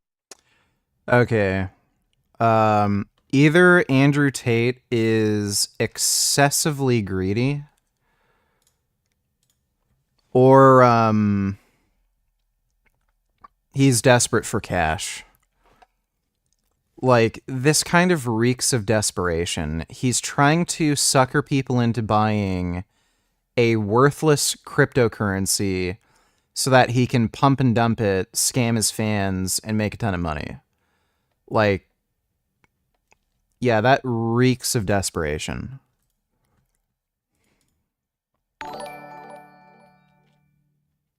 Cherry turnovers from Arby's are vegan. I've had 2 every day this week. I am of the personal belief that cherry turnovers are the only superfood on this planet. Does the 10% sugar rule still apply?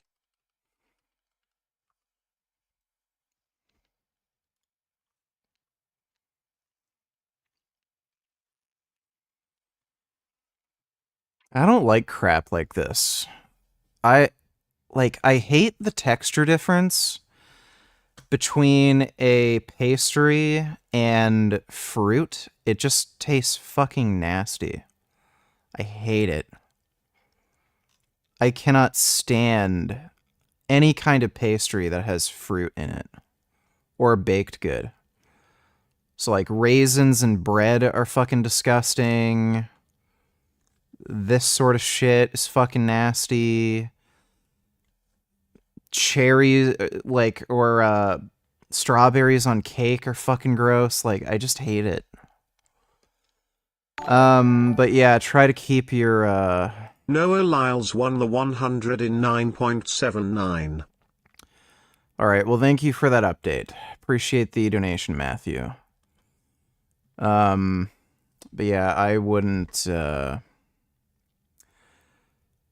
eat 2 of these every day. Probably not good for you, dude. Thanks for the donation, though, Shmob. Range. I guarantee you, because his fasting glucose is 96, that when he eats food, it skyrockets well over 140. And he doesn't obviously check that, and nobody would really. But the problem here is he's been diabetic and now has atherosclerosis. So when you have insulin resistance plus atherosclerosis, your risk for heart disease is 2 to 3 times higher than what it was without the diabetes. So if you had high ApoB, high LDL cholesterol, if you don't know the difference between LDL cholesterol and ApoB, apolipoprotein B, watch the other video. It's just before this one, a few videos down maybe, or in the same playlist. But there's a difference between ApoB and LDL. But if you have high ApoB and you add on top of it insulin resistance and smoking and hypertension and obesity and whatever else, anything else you can add to it, your risk is way, way higher. And insulin resistance especially, your risk is 2 to 3 times higher for the same given level of LDL. So if 2 people have LDL cholesterol of, let's say, 150, the person who also has insulin resistance, you can multiply their risk by 2 and maybe even 3. So much, much riskier. The other thing so he's at severe risk. I mean, if he continues this, which I hope he doesn't, hopefully like Paul Saladino kind of comes to his senses. He says about a year into his diet, he decided it was terrible and started eating carbs, simple carbs like honey, maple syrup, all that, fruit. So Paul Saladino has switched his diet within a year. So it might be time for Ray to switch his diet. And if you have diabetes, you have diabetes. You're pretty lean, you look pretty athletic and muscular. Now's a good time to probably get with an endocrinologist, get on metformin, whatever it might be. There's lots of ways you can treat that. And you got to be aggressive about it. You cannot let this linger, because letting this linger, the microvascular damage, there's macrovascular damage that can happen, like a heart attack or stroke, but the microvascular damage, which destroys the inside of the little tiny arteries, like the ones in your kidneys, the ones in your retinas, the visual loss, the toe amputations, the kidney failure, all that kind of stuff happens insidiously, and you don't realize it's happening because you didn't have the big one. You didn't have a heart attack or stroke, but the microvascular damage is actually a huge problem. You can check if protein's spilling into your urine.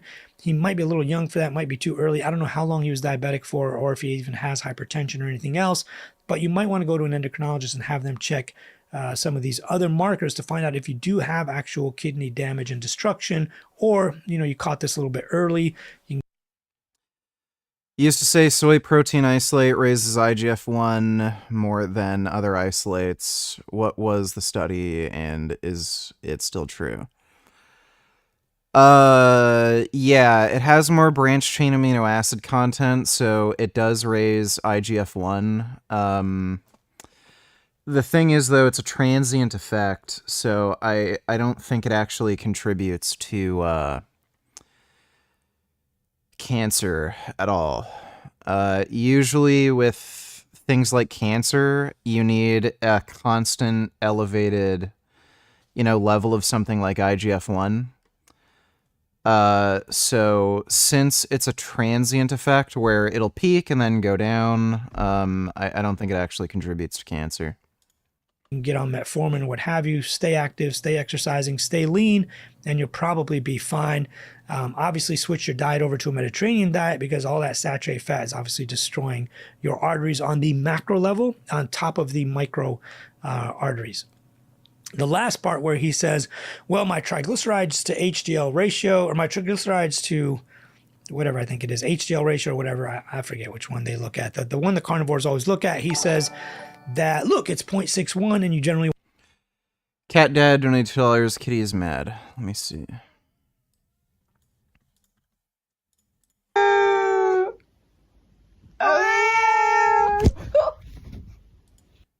Yeah, I'd be mad if I was that cat. The fucking cat owner's a fucking dickhead. Look at the kitty over there. Yeah, this person's just fucking annoying their cat. Fuck this dickhead. Thanks for the donation, Cat Dad.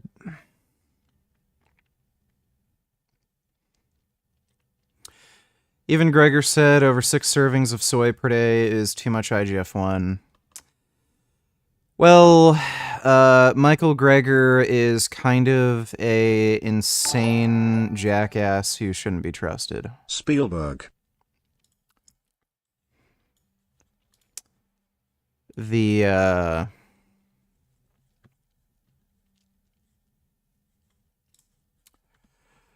already watched this video. You sent this to me before. I don't like these brothers. I don't like these Tate brothers. Is there any reason to even care about? Iman Ghazi, he's a fraud. He's a scam. He cheated the system. What really makes Iman tick?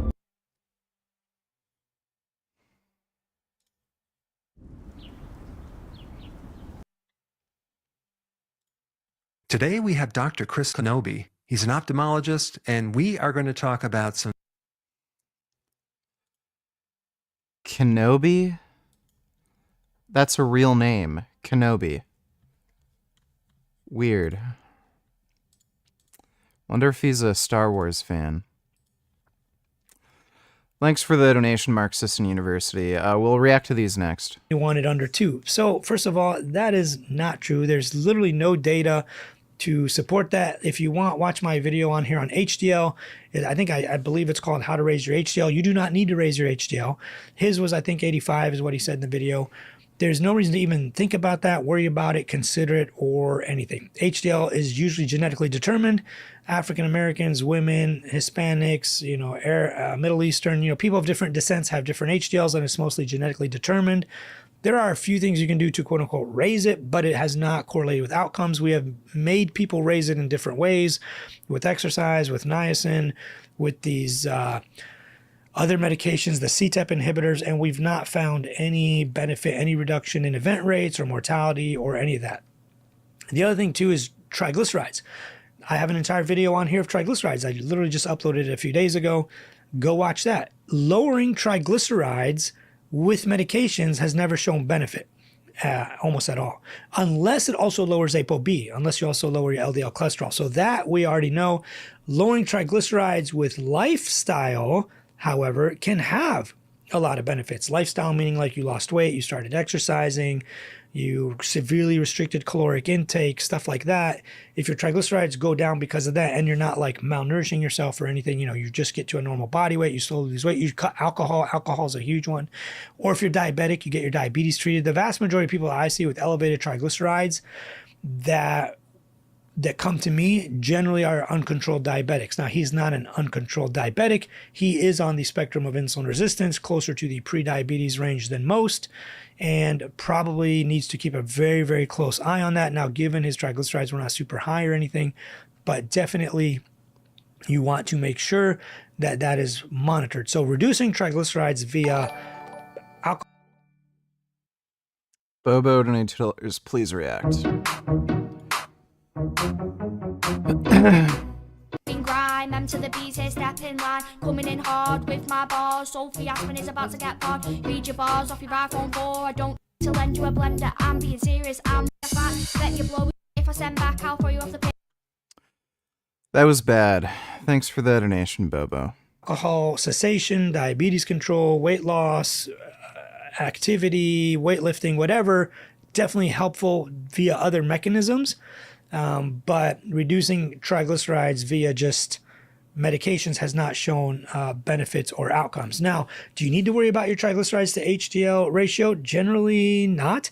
It can be an indicator of metabolic health. If you have a pretty low HDL and high triglycerides. Those are two of the markers, or the two of the factors we use to determine if somebody has metabolic syndrome. And metabolic syndrome is basically like an insulin-resistant state, which, although his numbers on his lipids look good, triglycerides not insanely high, HDL quite high, because he's genetically determined, his genes or ethnicity or whatever. But because of those markers were not out of range, he's still insulin resistant because his 5.5 A1C and 96, almost 100 fasting glucose. So quite higher up on the spectrum of insulin resistance, almost diabetic. So there you have it. That is Ray's lab work. I highly recommend, Ray, if you ever watch this video, to please reach out to myself or a lipidologist or a cardiologist. We can help you. Almost any doctor probably could, actually. But you are not safe because you are metabolically healthy like a tank, or whatever it was, the comment that you made. Clearly you are not. You are maybe athletic and fit, and you view yourself as much healthier than you were before, which I totally get, and I'm proud of you. That's awesome. But definitely you have this underlying insulin resistance that you inherited from somewhere, and it's not just going to magically get better. So I highly recommend to try and see somebody to help with getting that corrected, fixed, or at least keep monitoring and keep an eye on it. That would be super beneficial and helpful. If you guys like stuff like this, join my community, drallo.net/community. If you use the code 1 month. That was a good video.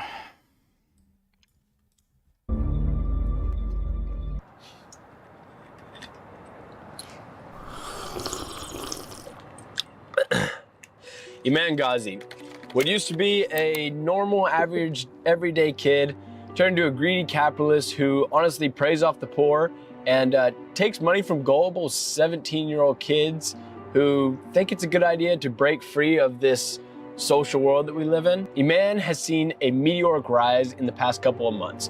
His YouTube growth has been astronomical, and while many might call him a fraud, some might say that he is changing the world. But he is not. He sells bogus financial courses, promising people that it'll make them money when he is not a financial guru, and the only way he's made money is by selling financial courses. It's just a complete scam. There have been many frauds in this world, many scams where people thought that they were changing the world. People imagined that this man could change the world for the better. But turns out it was a scam, was a fraud. Today, we're going to be diving into the deep thoughts of Iman and seeing what's his purpose, what's the reason he's doing this, and what really makes Iman tick. Iman, just like you and me, didn't really have a glamorous start. He was born in a small town in Russia to a single mom and a fairly abusive father. Unfortunately, his father left him at a young age, so him and his mother then packed up and moved to London with his now stepfather. His stepfather was a wealthier man who knew how to be wealthy. He knew how to create wealth and how to build it, and pushed on Iman to be such that. Through a couple of years, Iman and his mother realized that this father was also abusive. Living in London in this wealthy class, Iman figured out what wealth really was. While him and his mother separated from the father, they realized that being wealthy did not solve problems. Being wealthy was not a way to make sure that all their issues were finished. Yes, there were certain things that would help with wealth, but Iman realized that it was now his time to take action and his time to be the man of the house. So he started his own business, picked up a camera, started recording YouTube videos documenting his days and things that he was doing on a day-to-day basis. In doing so, he created his social media marketing agency, which he still operates today. But in the beginning, he started at small, little incremental steps. But how did this small, innocent kid shift from where he was then to the ultra dynasty that he created today? Started with YouTube, right? He uploaded everything to YouTube and realized that the algorithm and the CPMs, or the money that you make on YouTube, was different when you talk about personal development, when you talk about fitness, when you talk about mental health, compared to finance. It went from about a 5 cent per view video to 30 cents. That's a 6 times difference in the amount of money that you make from the same time, same use of video. Eman saw this opportunity and took advantage of it. He was able to then grow his YouTube following astronomically because he would reinvest that money back into his systems. This was the start to Eman's meteoric rise. Eman started creating videos like how to make money, what do you need to do in your teens, different titles that would trigger the algorithm to a financial base so he could make more money on those videos he was creating. Once again, he then realized that this audience that he was building was in the same place that he was. He realized that these people needed help, just like he did. He found the answer though. So he started creating courses. He started creating self-help courses to get your mindset right. He started creating fitness courses. He started creating everything he could to give value. This guy looks like a fucking twink.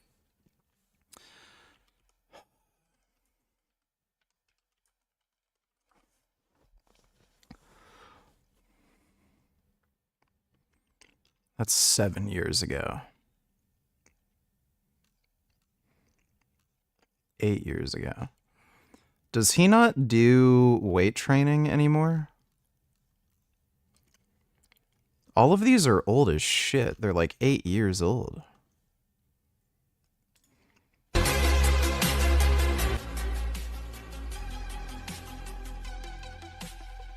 Oh boy.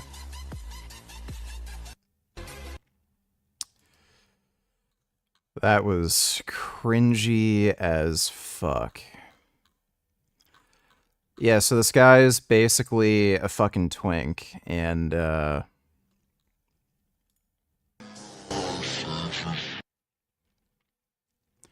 he's made 0 progress.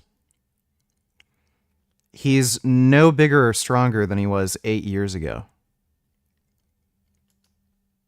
So that was from a year ago, supposedly. This is 8 years ago, when he was 16. He's like no bigger. The fuck? This dude's selling fitness courses. So Mike Thurston did a thing with him. Yeah, he's a fucking twink.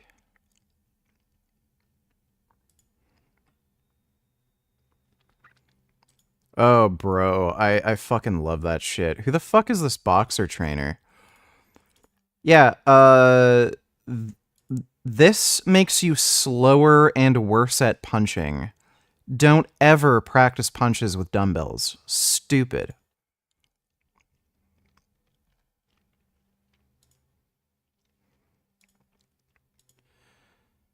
Yeah, seeing him, like, next to a guy like Thurston, especially... Like, this just looks like a fucking joke. Looks like a 12-year-old. Value back to his audience. But was this value worth it, or was it just another YouTube video?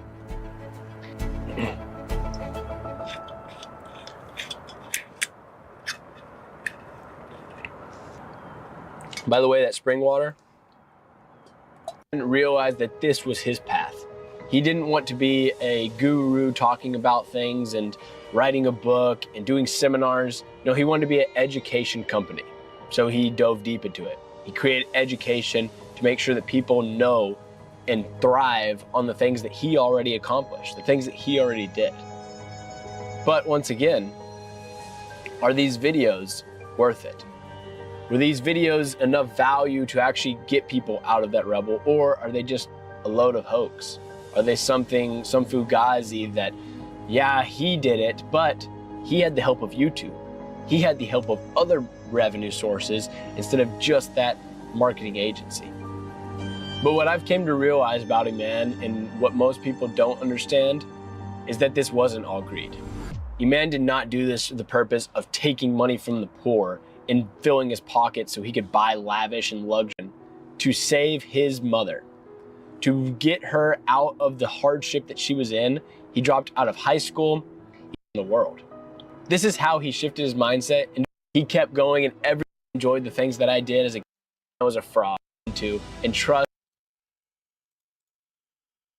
Thanks for sending me that fucking stupid bullshit video, dude. You're fucking annoying. Yeah, good luck having me react to any more of your fucking horse shit. About them anymore? Are they still doing stuff? Somehow they made it out of prison. Luckily I'm not actually here to talk about the Tate brothers today. That's not exactly true. I kind of am. Video, so, and their life, Boring. On the offensive. How we've grown up over the last 10 or 15 years, have Meta AI be the most. Technology allows AI systems, and I think. Boring. Today we have Dr. Chris Kenobi. He's an ophthalmologist, and we are going to the relationship between the trend of the consumption of seed oils compared to sugar, because people think that no, sugar's trending going up, and that's the culprit. But I don't think that's true. First of all, thanks for having me on, Eric. And yes, so this is the word 20 to 19. Seed oils are good for you. So basically, they're just drawing spurious correlations that they can't actually, do anything with. By the way, like, they're showing vegetable oil consumption, but they're not showing saturated fat consumption. I think saturated fat consumption has trended downwards.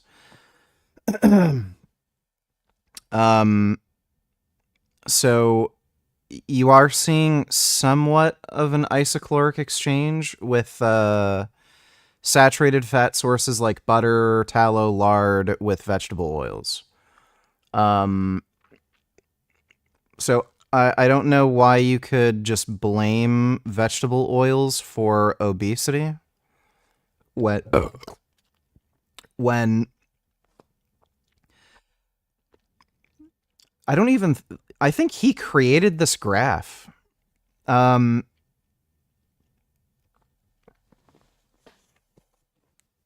what the fuck?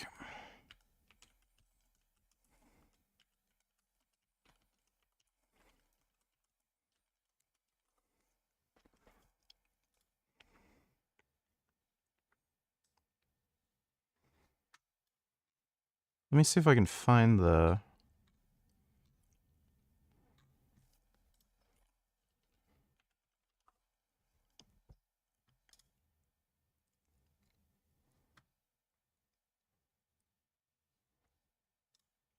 That's close.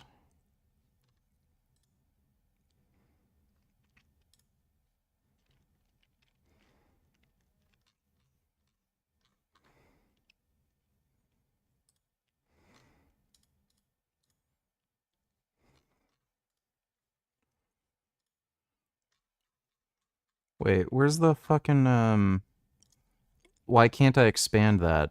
Okay, this website sucks.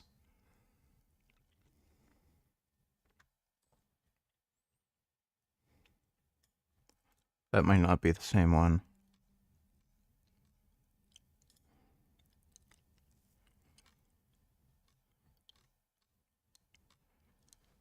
So it looks like that graph was taken from like the USDA website or something. But he literally just added this in like Microsoft Paint. He literally made up this graph. So he's getting presumably data points from multiple sources and superimposing it onto a completely unrelated graph. difference. I think that From 1920 to 1922 to 1987. Yeah, sugar consumption was a flat line. Realize diabetes and seed oils. Oh my god. You know what? They're just going to blab. There's no association between seed oils and diabetes. There is an association between diabetes and saturated fat, particularly things like butter, tallow, lard. Saturated fat from red meat, stuff like that. Seed oils and nutritional deficiencies, they don't create nutritional deficiencies. Seed oils are in junk food. Yeah, I'm not watching 35 minutes of this just fucking rambling. 22 years of clinical experience. Today we're going to be talking about the question that's on everybody's mind. Can you get scurvy if you eat a carnivore diet. Now, Yes, you can. If you're only eating skeletal muscle tissue, in all likelihood, you are not meeting the RDA for vitamin C, and there's a very high likelihood. Not only will you not meet the RDA, but it will be so low it will induce scurvy. There's no research on the carnivore diet as of yet, but you can see people making posts on Instagram about following the carnivore diet for a few months and actually developing scurvy. There are people who have made these posts self-admitting they got scurvy from following the carnivore diet.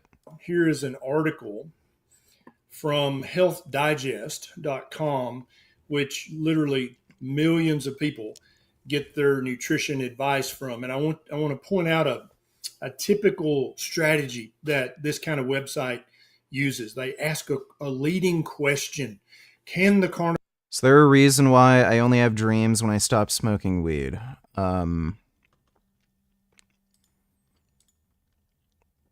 I think you always dream. It's just that you don't remember your dreams. Your like hippocampus shuts off or something. But I don't know. You'd have to look that up. I don't know anything about that. Carnivore diet give you scurvy? Oh God, this sounds bad, right? But then they proceed in this article to not answer the question. And so I'm going to actually answer this question for you today. We're going to go through this article, and then I'm going to show you what the symptoms of scurvy actually are and help you understand why eating a carnivore diet is not ever going to increase your risk of developing scurvy, which is a quite serious condition. So healthdigest.com, can the carnivore diet give you scurvy? Our nutritionist explains. And so this article excludes fruits and vegetables. Would you agree that a lot of people in society are attention seekers? Meaning they demand/expect validation from others in order to feel secure about themselves. A good example of this when strangers try to talk to me in public and I walk away and ignore.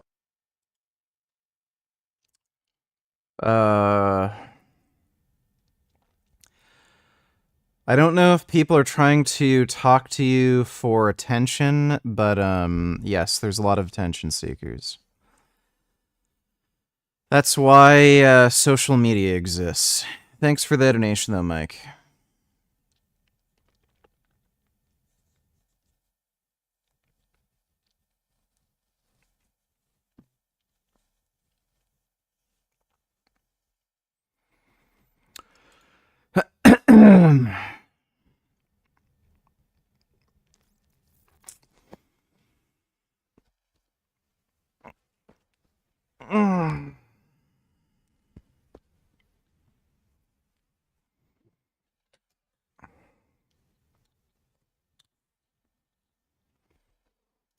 Fruits and vegetables are the primary source of vitamin C. But what she didn't bother to research before she wrote this article is that if you're eating a diet that's very, very low in sugar, which by definition a carnivore diet is, you need much less vitamin C in your diet. Because no, you do not. That is a complete falsehood. Vitamin C and glucose kind of compete to get inside your cells. And yeah, so the only study on this has shown that glucose slows down vitamin C absorption. It doesn't outright stop vitamin C absorption. So all the vitamin C you consume will be absorbed. It just slows it down. So there is no research whatsoever indicating that if you consume less glucose, you require less vitamin C. The only study that exists to date has only showed that glucose slows down the process of vitamin C absorption. So this guy is lying, he is making this shit up, or he's just a insane, delusional fuckwit and doesn't know how to fucking read plain English. And so if you're eating a high sugar diet, then you definitely need to focus on getting lots of vitamin C, maybe even take a vitamin C supplement. But if you're eating a diet that's essentially zero in sugar, like the carnivore diet is, then you're going to get enough vitamin C in your diet and you're not going to develop scurvy. So let's go over here to Cleveland Clinic, who I disagree with on many things, but they do get the signs and symptoms of scurvy right. Scurvy symptoms may start to develop within a few months of not getting enough vitamin C in your diet. The first symptoms may include general weakness, fatigue, irritability, and joint pain. This is true. And the problem. That's funny because Frank Tufano has all of those symptoms. Fatigue, weakness, irritability, I saw and people joint on pain. a Facebook vegan group say most toilet paper isn't vegan. Do you know if this is true? Do you know what ingredient in toilet paper comes from animals? Somebody told me about this before. I don't really remember, but it doesn't matter. I remember I had a conversation with somebody about that, and it's a big nothing burger, so I wouldn't care. Thanks for the donation, though, Sanderbling.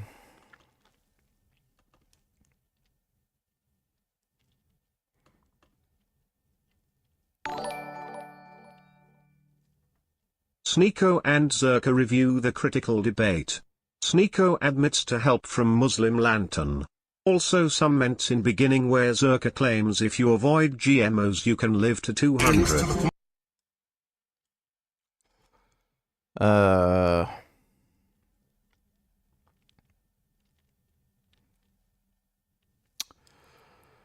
That has to be a joke.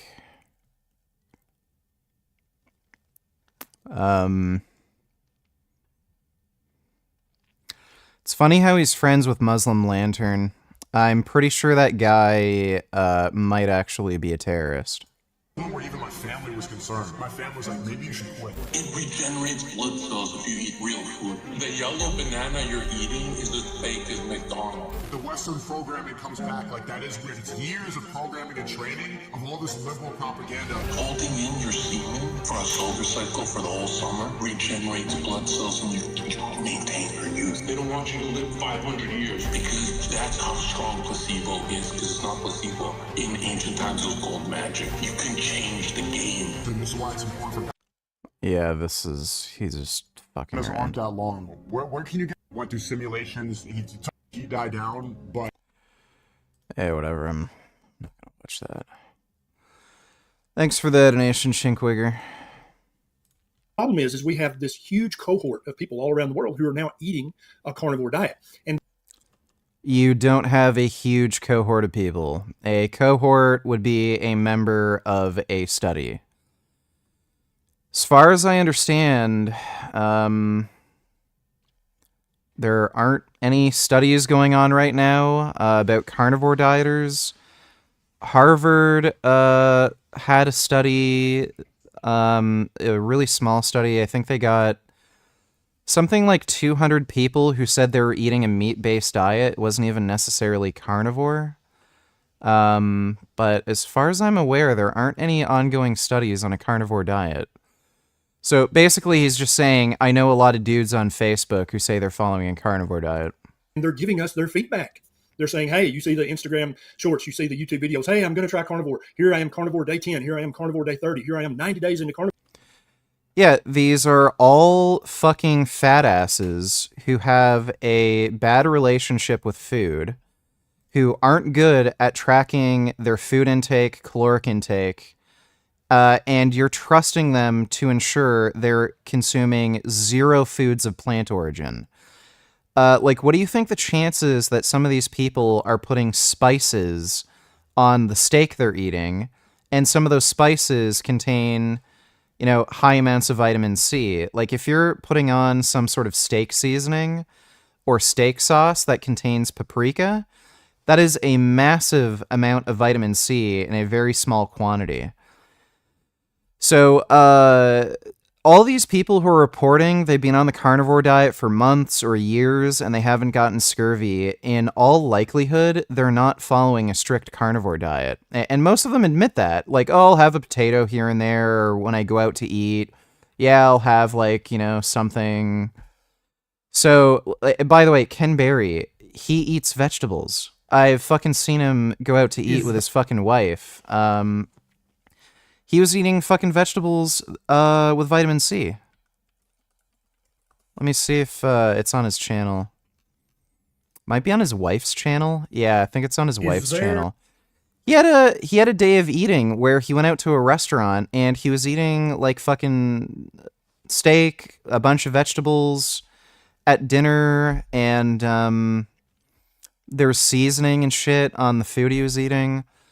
Like, none of these people are eating a strict carnivore diet where they're only eating skeletal muscle tissue, nothing else. Carnivore. And all of them report either their energy stays the same or it gets better. So there's literally no fatigue. Their irritability. Self-reporting on subjective feelings of energy are incredibly misleading. So these people are, one, eating a carnivore diet that has 0 carbohydrates effectively. 2, they claim to be losing weight, so they're in an energy deficit. And 3, like, weight loss itself can make you feel like you have more energy. So if you lose, 20, 30 pounds, that's less weight to move around. So the energy expenditure, it takes to actually get up off your chair, move your ass, walk around, is less because you weigh less. So you might feel like you have more energy, but you weigh less, so it's easier to move around. Also, these low carbohydrate diets elevate cortisol. Cortisol's a hormone. It's like a stress hormone. It activates a fight or flight response. That can make you feel like you have more energy because it puts you in fight or flight mode. But how are we defining energy? Like, you're just using some subjective assessment of, well, I feel like I have more energy. Well, are they able to train more throughout the day? Are they able to, like, run more miles? Are they able to lift more weights for a longer session? Like, has their VO2 max increased? If you're just defining energy, well, I just feel like I have more energy. Like, anything can fucking, like, a good night's sleep will make you feel like you have more energy. Taking methamphetamines will make you feel like you have more energy. I don't know, like, how he's fucking defining energy. How many thousands of reports have we gotten back from people on a carnivore diet who say, man, my irritability, my anxiety, my depression is so much better? And then joint pain. How many thousands of reports have we gotten back from people saying, man, on this carnivore diet, my joint pain is so much better? So what we're not seeing from this large cohort of carnivores, and we're not. Let's see. Carnivore cringe.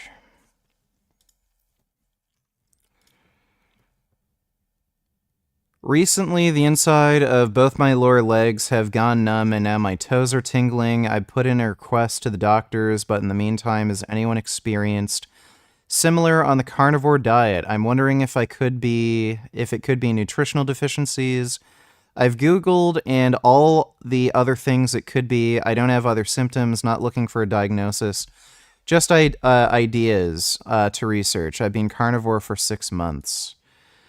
I've been doing this, although not perfectly, since February. It's been difficult, but I do feel better. I've noticed my skin seems dry and sort of wrinkled more than it used to be.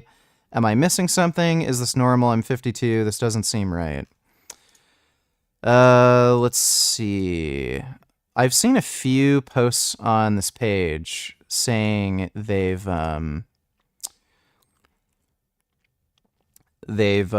actually did get scurvy. Day 26 for me. Wanted to see if any of you lovely carnivores have any ideas for me. One of my health issues is that I wake up feeling awful every single morning. Doesn't matter if I get 7 hours of sleep or 11 hours of sleep, waking up is so hard. I feel sick and like I got run over by a bus. I feel far from well rested. Also, I physically cannot handle waking up before 8 a.m. If I wake up before 8 a.m., I have an intense need to nap in the afternoon in order to get through the day. I was hoping this would clear up with carnivore, but no such luck yet. Maybe it will eventually. Oh yeah, he's making this claim that everybody on the carnivore diet reports having better energy. That's not the case. He's just cherry picking anecdotes that sound good to him.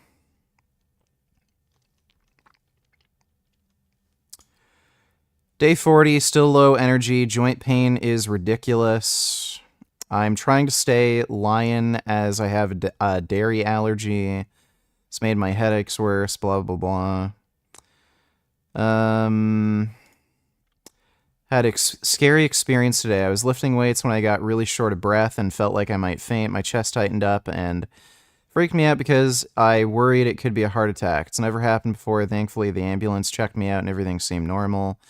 Being on the carnivore diet for 2 months and seeing great results, but after this incident, I can't help but wonder if all that meat might have played a role. Oh, yeah, carnivore diet. So fantastic.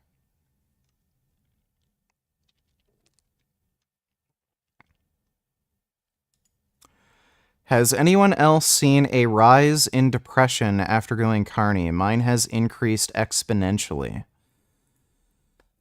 So again, this is the guy who's claiming everybody who goes on the carnivore diet, their depression goes into remission. Oh, well, there's somebody who says their depression got worse. Let me see.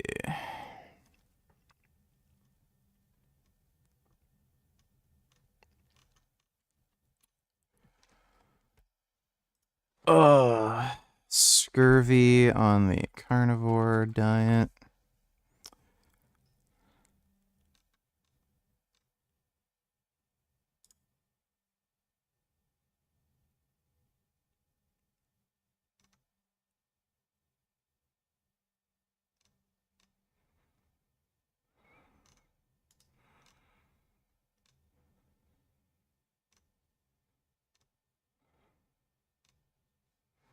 Let's see.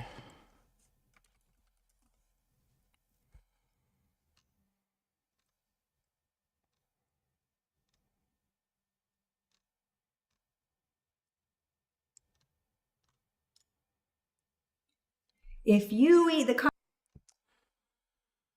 Can't find anything just with a quick Google search, but I have seen,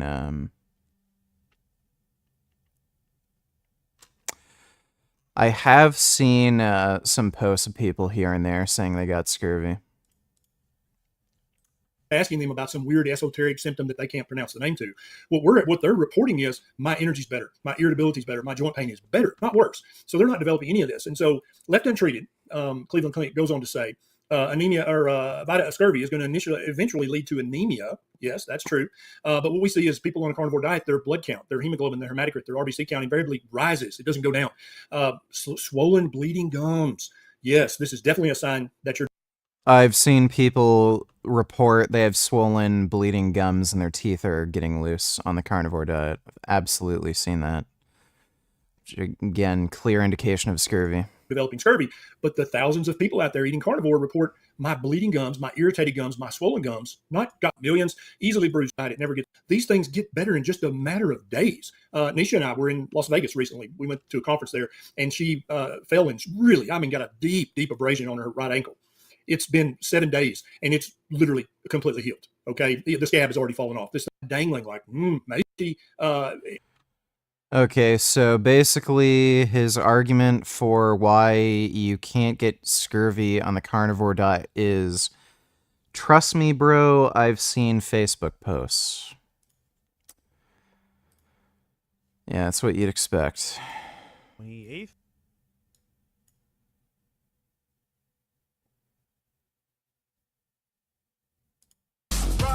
$1 a.m., 130-foot plus yacht. It's going to be 3 stories, open bar, bunch of hot girls. We're probably going to have easily 200 plus girls there.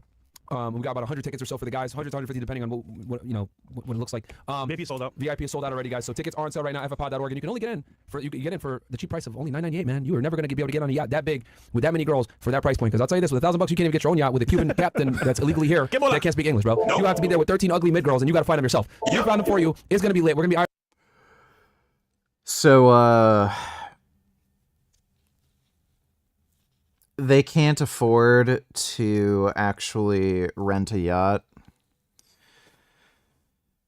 What they're doing is they're trying to scam people to pay them money so that they can afford that yacht thing and then hopefully make a profit from, extra people who buy in. IRL stream. We're going to have other influencers there. It's going to be a good ass time, guys. So make sure to join in. Everpod.org. Yacht party is going to be lit. Aren't you going to take a picture of the yacht or something like that? Are you going to go check it out? We're going to go see it.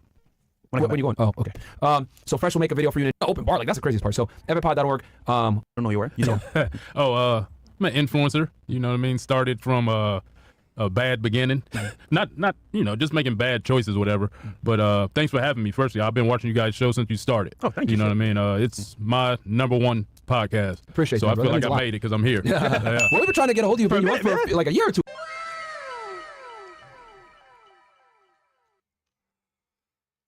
His wife's name is Nisha Berry. They eat fruit at church and gives their kids fruits and veggies. Yeah, well, there you go. Claims, well, you can't get scurvy on a carnivore diet. I've never gotten scurvy. And they eat fruits and vegetables. What a surprise. Untitled donated $2. Do you have any good stories with weed? Not really. Just gotten high a few times. Dude, bro, I don't know if Organic or Tall Guy told you, but like, bro, we had been trying to get you on for a minute. Never knew it. So I never had my DMs open. Oh, right. I just now opened up my DMs when I started my program. Oh, yeah, that makes sense. Yeah. Probably don't want to deal with the headaches and shit like that. Yeah, fair enough. Actually, yeah, I do remember DMing you, and it was like not open for messages. Oh no, I would have been on it. I would have been flew out here for Yeah, this. bro, we were trying to bring you on for years, man. Wow. Like, for a minute, bro. No, we don't. Yeah. Wow. Because I remember when we first sat there with Tall Guy and Organic, like, you were one of the first people who were like, hey, can you get us in touch with Cali Muscle? Is that right? Yeah, bro. I would have been on here, bro. Yeah, damn. Wow. Well, we're here now, which Exactly. is great. So yeah, bro, like, what's going on, man? Yeah, what's going on? Updates? Oh, you know, I'm today my last day of watermelon fast. Everybody in the comments like, all you gonna talk about is watermelon. Yeah. Well, it's the last day, and I almost fell out working out at Muscle Beach. Whoa. Yeah, didn't have enough calories in my system and went crazy, muscle ups, pull ups, and that Miami heat. Yeah, and it's then, well, yeah, it hit me. I mean, I felt good, but I didn't know my body was overheating or whatever. Yeah. So yeah, it was an experience. Yeah, no, I'm sure. Yeah. So you're a legend in the space of YouTube and fitness as well. How did you get started into fitness itself and YouTube?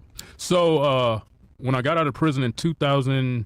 I want to say 6. A guy approached me, said he wanted to do a video of me doing pull-ups, working out or whatever. And at the time, I was a stripper. And so I was doing a lot of model mayhem stuff and videos. So yeah, so they're always extremely disparaging to any women who are in the sex industry. This guy was in the sex industry. He was doing porn. And yeah, I'm imagining because it's a man, they're going to treat him very differently. Oh yeah, I heard that one. He was laying in the cuts with that one. So he did a video of me doing pull-ups, and so I read the comments, and I'm like, oh, they saying I didn't do it military style. Let me do a muscle-up video. So I did a muscle-up video, and that went viral. And I was an addict for the comments. So I was doing reply videos basically to the comments of the trolls would say what they were saying. And this is what, 2006? So yeah, that was 2000. Let's see, 7. I got out 7, 8. Okay, Yeah, literally, so like the 2008. beginning of YouTube. Yeah, Like, yeah.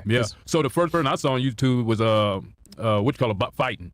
Kimbo. Kimbo Slice back in the day. Yeah, Kimbo. Yo, Florida boys. Oh shit. Okay. Kimbo was the first video I saw. And so I started doing videos here and there, whatever. It got monetized. Then I started bodybuilding in 2009. Okay. Because a guy told me I had genetics, and all I had to do is because I was anti-steroid supplements, everything. At this point in 2000. Right. Okay. Yeah, I was. Bro, I think he's still lying about I think he's still lying about some of this shit. I think he might still have these videos up on his channel.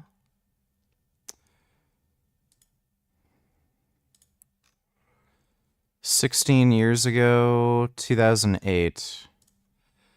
So he's claiming he was totally natty here, no steroids.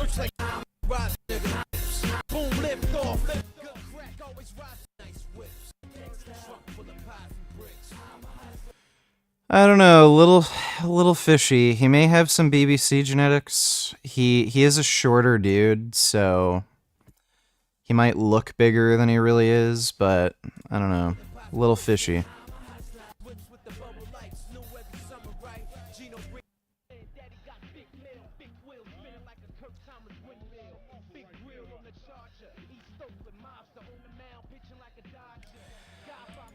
I mean, Ronnie Coleman got into the Mr. Olympia natty in like 93, 94, something like that. So it's possible, but I don't know, a little fishy. So this was December 25th, 2008. He's supposedly benching 520 pounds.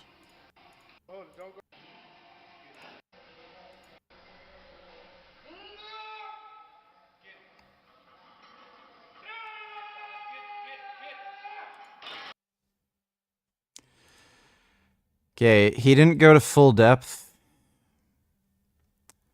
so I don't know exactly how to, he could probably bench like 500. So what is this? 1, 2, 3, 4. I don't know why he's not going down all the way, but...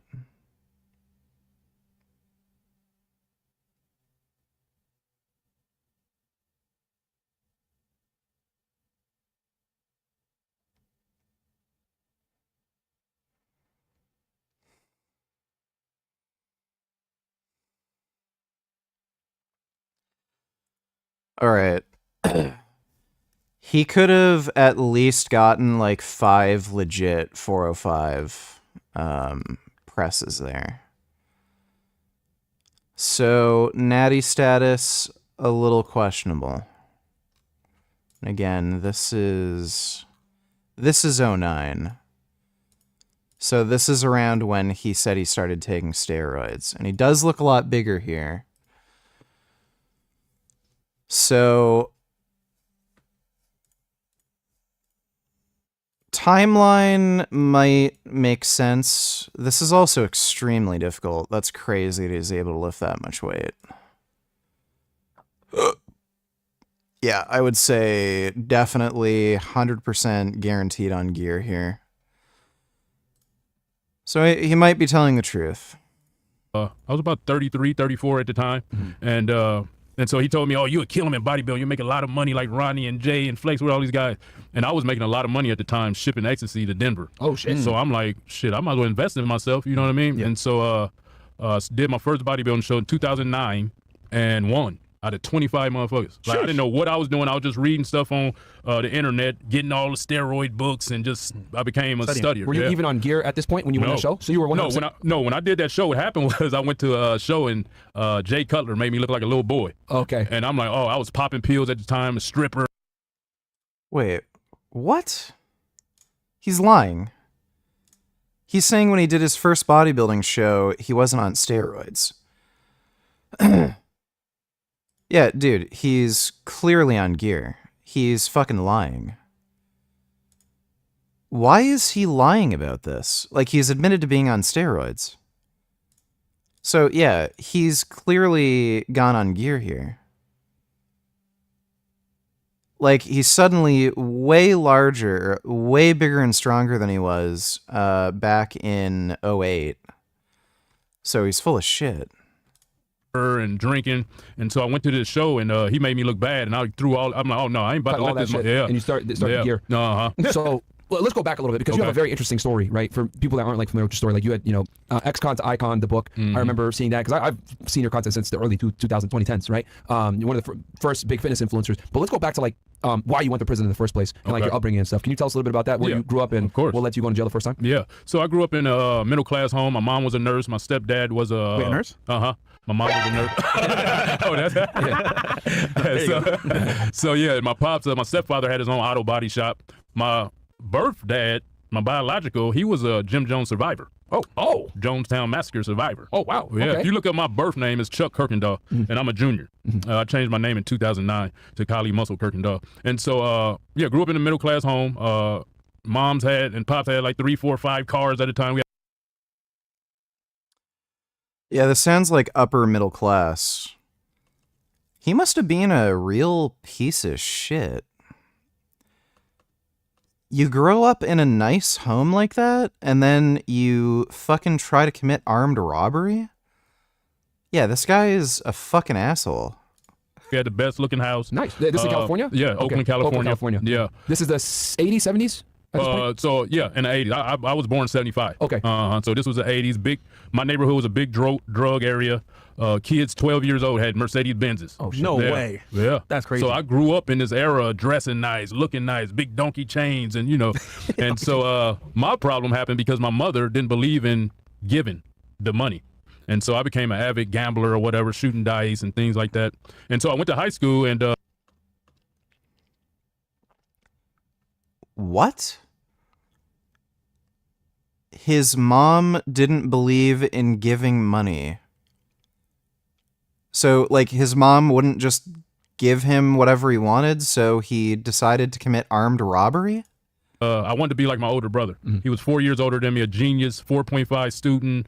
He ended up going to Cal Poly San Luis Obispo on an engineering scholarship. And so I was Mr. Everything. I was a senior class president, graduated with 3.83 overall GPA in the newspaper for sports, football, wrestling, track. And what happened my senior year. So this is 1993 now, fast forwarding. Roughly. Right. So 1993, my senior year, my brother committed suicide. Okay. That changed me. I went dark. I was a youth pastor, believed in God, preached God, and I stopped believing in God kind of when that happened. Yeah. And I went. How'd he pass? Like, was it natural causes? No, he shot himself, killed himself, suicide. Wow. Okay. He just said suicide. How did he die? Natural causes? And this was my everything. He was my Oh my God, they're not even listening. And so I went dark. I was on my way to Fresno State with a full academic athletic scholarship. So I went to school with a chip on my shoulder, angry. What sport did you play? Football. I got recruited for football to Fresno State. Boom. And so you said you went dark? Yeah, I went like to the point where I just had tunnel vision. Okay. You know what I mean? Everything, nothing else mattered. I just was working out, training for football, and I'm like, I'm going to the NFL if it killed me. I thought you meant darker than me. Hey, man. Freshly black, man. My hand darker than yours? Yeah, okay, a little bit, yeah. I don't know about that. That's that Miami sun being that face me. So you really, you start grinding, went to school. Yeah, I went to Fresno and got in a financial bind and asked my coach, asked my mother. They denied me. And I had a pistol laying around and the devil got in my head. And so this is what, 94, 95 now? This is 94. Okay. Let me back up a bit. So you really, you start grinding, went to school. Yeah, I went to Fresno and got in a financial bind and asked my coach, asked my mother. They denied me. And I had a pistol laying around and the devil got in my head. And so this is what, 94, 95 now? This is 94. Okay. Yeah. So I was in college a year and a half. I was my sophomore year of college. Yeah. So the devil got in my head and I went. 19 years old now? Yeah, 19. Went on a robbery spree. Notice how he's saying he was in a financial bind. I thought the way he was talking about this like years ago was a bit different too. Well,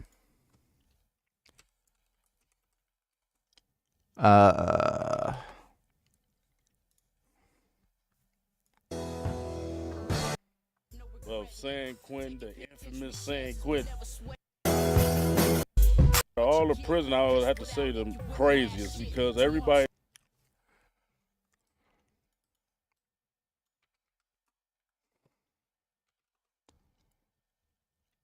that's not the original video. Growing up in Oakland, let me put it to you this way. I had my first gun when I was in elementary.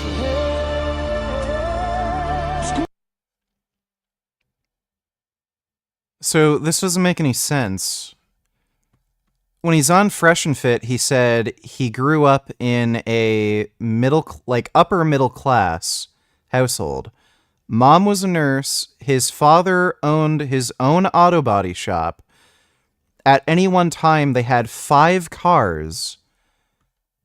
And then when he does this video 11 years ago, he's like, man, I grew up so rough when I was 11 years old. I was walking around with a gat. Like, this isn't adding up. He's lying. What happened, man? Come on, man. This is what? Confinement was in San Quentin. 5 prison, jail, none of that. Because for me, truthfully, it was speaking fluently, football, wrestling, and track. And I excelled in all 3, all city and all 3, was senior class president. And then my senior year, my older brother died. Messing around with a gun, he killed himself. My second year at Fresno, I got in trouble. I went to the coach because my money was funny. I couldn't pay my rent. I didn't have enough money for food. So I went to Coach Sweeney, rest in peace. He died this 2013. So he spent all his money on bullshit, couldn't pay rent or food, asked for money from his coach, wouldn't give it to him, and then he decided to rob people. So, like, it's just weird. He'll share these details here 11 years ago, but then he doesn't want to talk about it now. And I asked him, could I get some money, advance on my scholarship? So Coach Sweeney looked me in the eye, and I never forget it. He said, sir, a man got to do what a man got to do to survive in this world. And me being from the streets of Oakland, I took that in a negative way. So I went out and committed some robbery. Why is he saying me being from the streets of Oakland? He just said he grew up in an upper middle class household. End up going to prison and doing. This guy's a fucking liar. Yeah, dude, Cali Muscle is he's like Greg Doucette. He lies for no reason, even when it doesn't benefit him. He just lies. Myself and end up going on a run. And my parents like, you go on a run the rest of your life, or you can deal with it young. So I turned myself in back to Fresno. How many people did you rob at this point? Like, did you rob stores? Did you rob No, just people at the ATMs. Okay, so they go there ATM, you just pop up out of nowhere. Hey, exactly. clean out your account. Exactly. Okay. Yeah. And so, and I got the idea of that from watching the news as a kid. Okay. Critiquing, and I can see how people are to critique the news and think you know how to do a crime or whatever. And how many robberies did you do before the police started catching up to you? I just did a few, like three. Okay. Nothing major. It was like I didn't know what the hell out. God was spanking me, immediately, and I'm glad for it. Mm-hmm. So I ended up catching the case of armed robbery, fighting it in county jail, Fresno County. Ended up taking it to trial, losing. Oh shit! Okay. And so they ended up giving me 7 years, and I was institutionalized, bro. My first week in prison, I was already swole 190, so everybody was looking at me as a shot caller. So I love the power and people ask me, how did you like prison? Because my life was structured. Football, wrestling, track, church, go to college, in the fraternity, Alpha Phi Alpha. And it was just my whole life was structured. So when I got to jail, I'm like, I felt like I belonged there. It was weird. Yeah. Because you were already used to waking up early and having lunch at this time, dinner at this time, working out this time, all that. Yeah. So how did you acclimate to being in prison in California, which, please correct me if I'm wrong, the 90s was a different time, where it's like, from what I understand, the California state prison system is run by gangs and colored, right? Yeah. Like if you're black, you're with the blacks, if you're Latino, you're with the Latinos, if you're white, with the whites, and the gangs. Obviously, California is the birthplace of the modern day, gangs we know today, but Bloods, Crips, etc. Exactly. Like, how do you navigate that as a guy that wasn't really a street guy? You were educated, you went to school, you just made a couple robberies here. How do you navigate that and kind of keep yourself out of getting stabbed or shanked or? California prisons are easy. Okay. You just got to play your card. So I went in as a Muslim. Okay. I started practicing Islam. Okay. And so I learned how to read and write Arabic like in 60 days. So they made me a mir already. I was 19 going on 20. I was like the top dog. I was as swole as they had seen already. And I just had that presence of a leader. Okay. And so I went to prison as a mir. So when I got to Delano State Prison, I was a top dog. And, I did Juma services, everything. Okay. And so, so I did that for 3 years. And do you think being a convert, like that kept you away from a lot of the bullshit and the gang activity? And obviously your size as well? No, you have a choice. As a black guy in prison, especially I was from the Bay Area, but I was in Southern California prisons. I was from the North. And so, so prison is for blacks.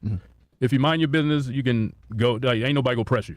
But for other races, white, Mexican, you gotta join up. Okay. Yeah, you gotta join up. Yeah. So California isn't as bad as they say. If you stick to yourself, obviously you're a Muslim, and then you were like a religious leader as well, and you're educated, so people are gonna respect you more because you're not like a bumbling moron like a lot of people that are in prison, and you were big, so they didn't want to mess with you. Yeah. Okay. And yeah. So were you cool? Were you just neutral? Like the Latinos, the black gangs, the white gangs, etc. Like you just were neutral. You were like cordial with everybody. Nobody fuck with you. So what happened was nobody messed with me. I never had no problems, bro. No fights, no stabbing, none. No, yeah. Eventually, once I became a gang leader. Oh, so I went from a Muslim. I got to San Quentin, and I seen it was fake. They was doing dope. They was messing with, them boys or whatever.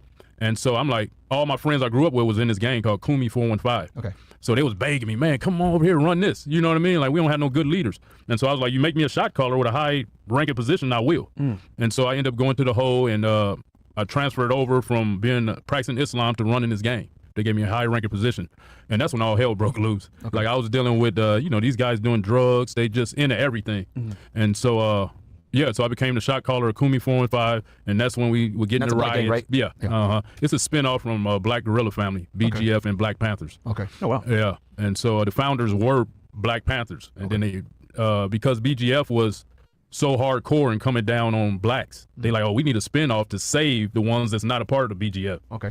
So that's what I became a part of. How often were you getting in fights at this point? Because obviously there's gonna be a target on your back if you're the top guy. Right? So the top guy didn't let you know he was the top guy. Okay. That was like our thing. So you would never see me in meetings. You would never see me grouped up with the guys. So, cause we was looked at, these was OG Black Panthers. So they knew how to structure. They like, nah, the head dude, never be seen with these guys. Don't congregate and meet with them or nothing. So I was, in prison, like you say, take the head off, the body will fall. Yeah, that right. was the ideology.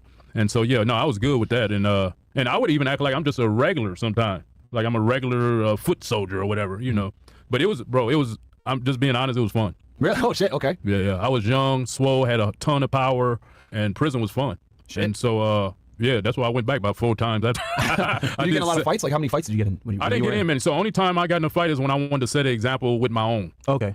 Well, like if they bucking the rules, and when I did that, it was a friend of mine. So you beat up a member? And it would be my friend. Oh, shit. Yeah, stabbed or beat up or whatever, because I had to let people know.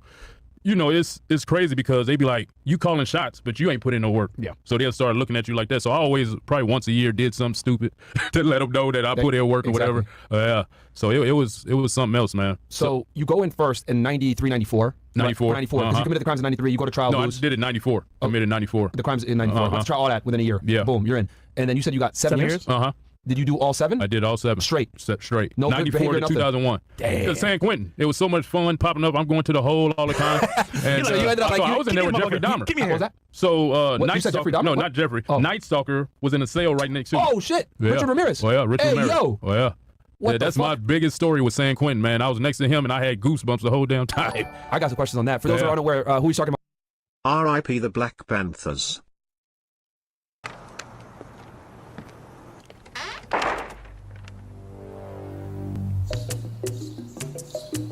Hello?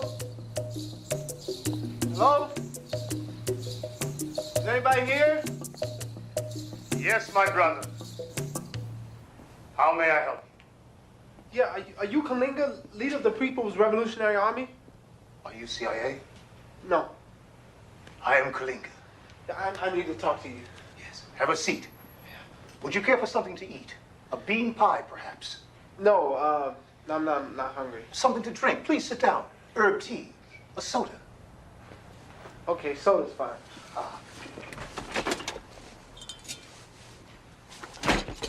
Articulate your needs. I'm here to listen. How may I help you? Well, first of all,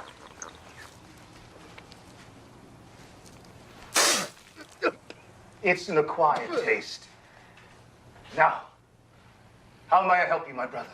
look, I'm here because I can't stand what's happening in this community. Yes! Yeah, and somebody has to make a change. Yes! Now, brother, will you help me? Yes! Well, I wish I could. Damn it, man, I heard the People's Revolutionary Army was once 1,000 strong. Now, what happened? They got government jobs. What? You know that government office building on 25th Street? Yeah? We went down to take it over. But they were hiring that day. The brothers walked in with guns. They came out with jobs.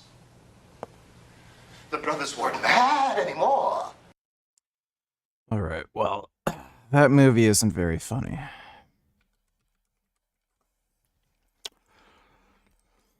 What is a good movie? It's Black Dynamite. I got to go to the hospital. It's my little nephew, Bucky. He OD'd. Where is Bucky and what has he had? It's that new drug on the street. All the kids are falling prey to it. What we gonna do, Black Dynamite?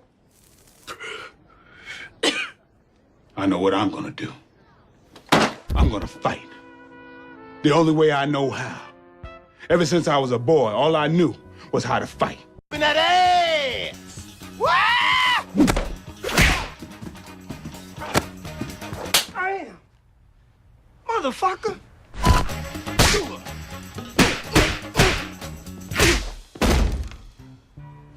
Let that These cats look mean. Meaner than two fat motherfuckers wrestling over pork chops and green.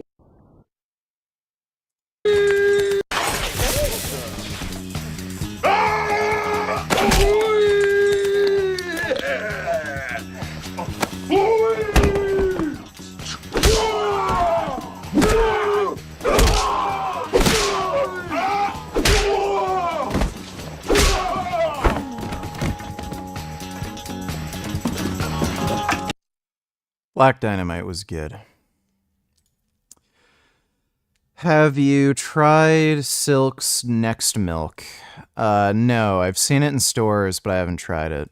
Well, guys, was the Night Stalker from the 1980s. Not the Golden State Killer, the original Night Stalker. The Night Stalker that they have the Netflix series on. Richard Ramirez, who killed a bunch of people. And he was a strange serial killer because he killed them with, like, guns, knives. He used anything that was in a house. He used a lot of tools in a house. And actually, like, gun sales, I think in the summer of 1980 in Los Angeles, like, soared because everyone was terrified of this fucking guy. Yeah. So you were in with him. Did you ever meet him? Did you ever talk to him? Did you ever? Well, he was in the cell right next to me, and he was just different. He just pacing in a circle, just talking to himself and shit. Really? Oh, yeah. Had a harem of women.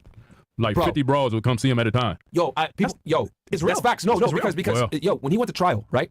There were girls in the fucking courtroom going crazy. Him, Ted Bundy, etc. And this dude was sick. Like, he killed kids, all this shit. Yeah. But like back then, like, they used to like sensationalize serial killers. What's that term again? Call for people that like killers like that? There's a term, and only women have it. Yeah. I know what you're talking about. Hybristophilia. Hybristophilia. Oh, okay, yeah. Only women are attracted to that shit. That's Not so men. weird, bro. Like dangerous individuals like that. Was he smaller than you? Was he like small, frail, or was he like? No, he was frail as hell. Yeah. Well, yeah, he was frail, pale, the most palest human I ever saw. Tall, right? Like 6'1", 6'2", but very thin. Yeah. Yeah. He looked like a fucking 1980s rock star, long hair, all that shit. Exactly. So nobody like beat him up? Yeah. So he went to the yard when I was in the hole. Because what they did, when they put the people that went to the hole in with the death row inmates. Oh, yeah. On East Block. It's called East Block.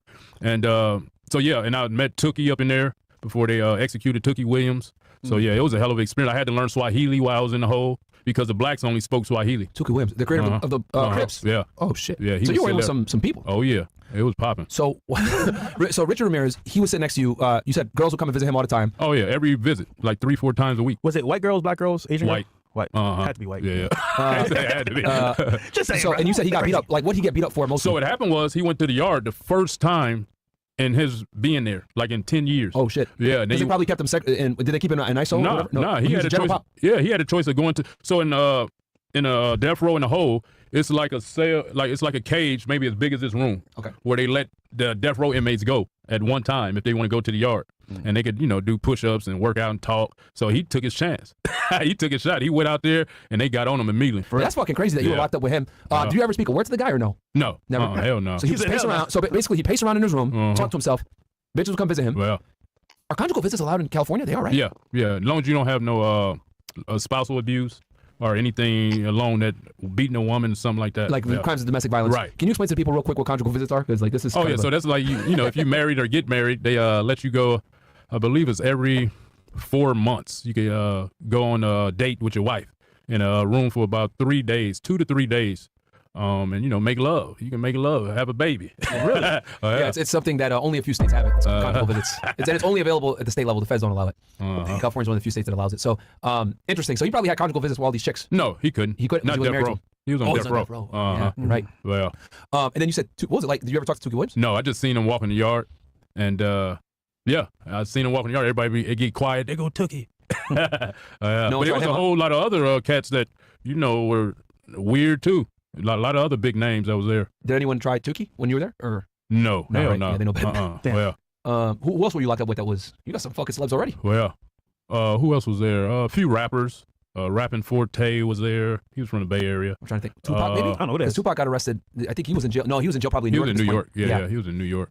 Well, it was quite a few other guys. But it's funny, me in prison, it was kind of a blur now. Yeah. Like when I wrote my book, it was the most difficult to remember the prison stuff. Gotcha. Well, I mean, we're looking at 30 plus years ago. So yeah. But I wrote my book in 2000. I just looked it up. 11. Yep. 2012. So that was only a few years I had been out at that point, and I still had forgot a lot about names and just I knew I could still tell you which prison I went to, what year, but names and all that stuff. Which one was the worst? Because I'm assuming while you were doing your 7 years, like they were moving you around the state, right? By choice. I wanted to break it up.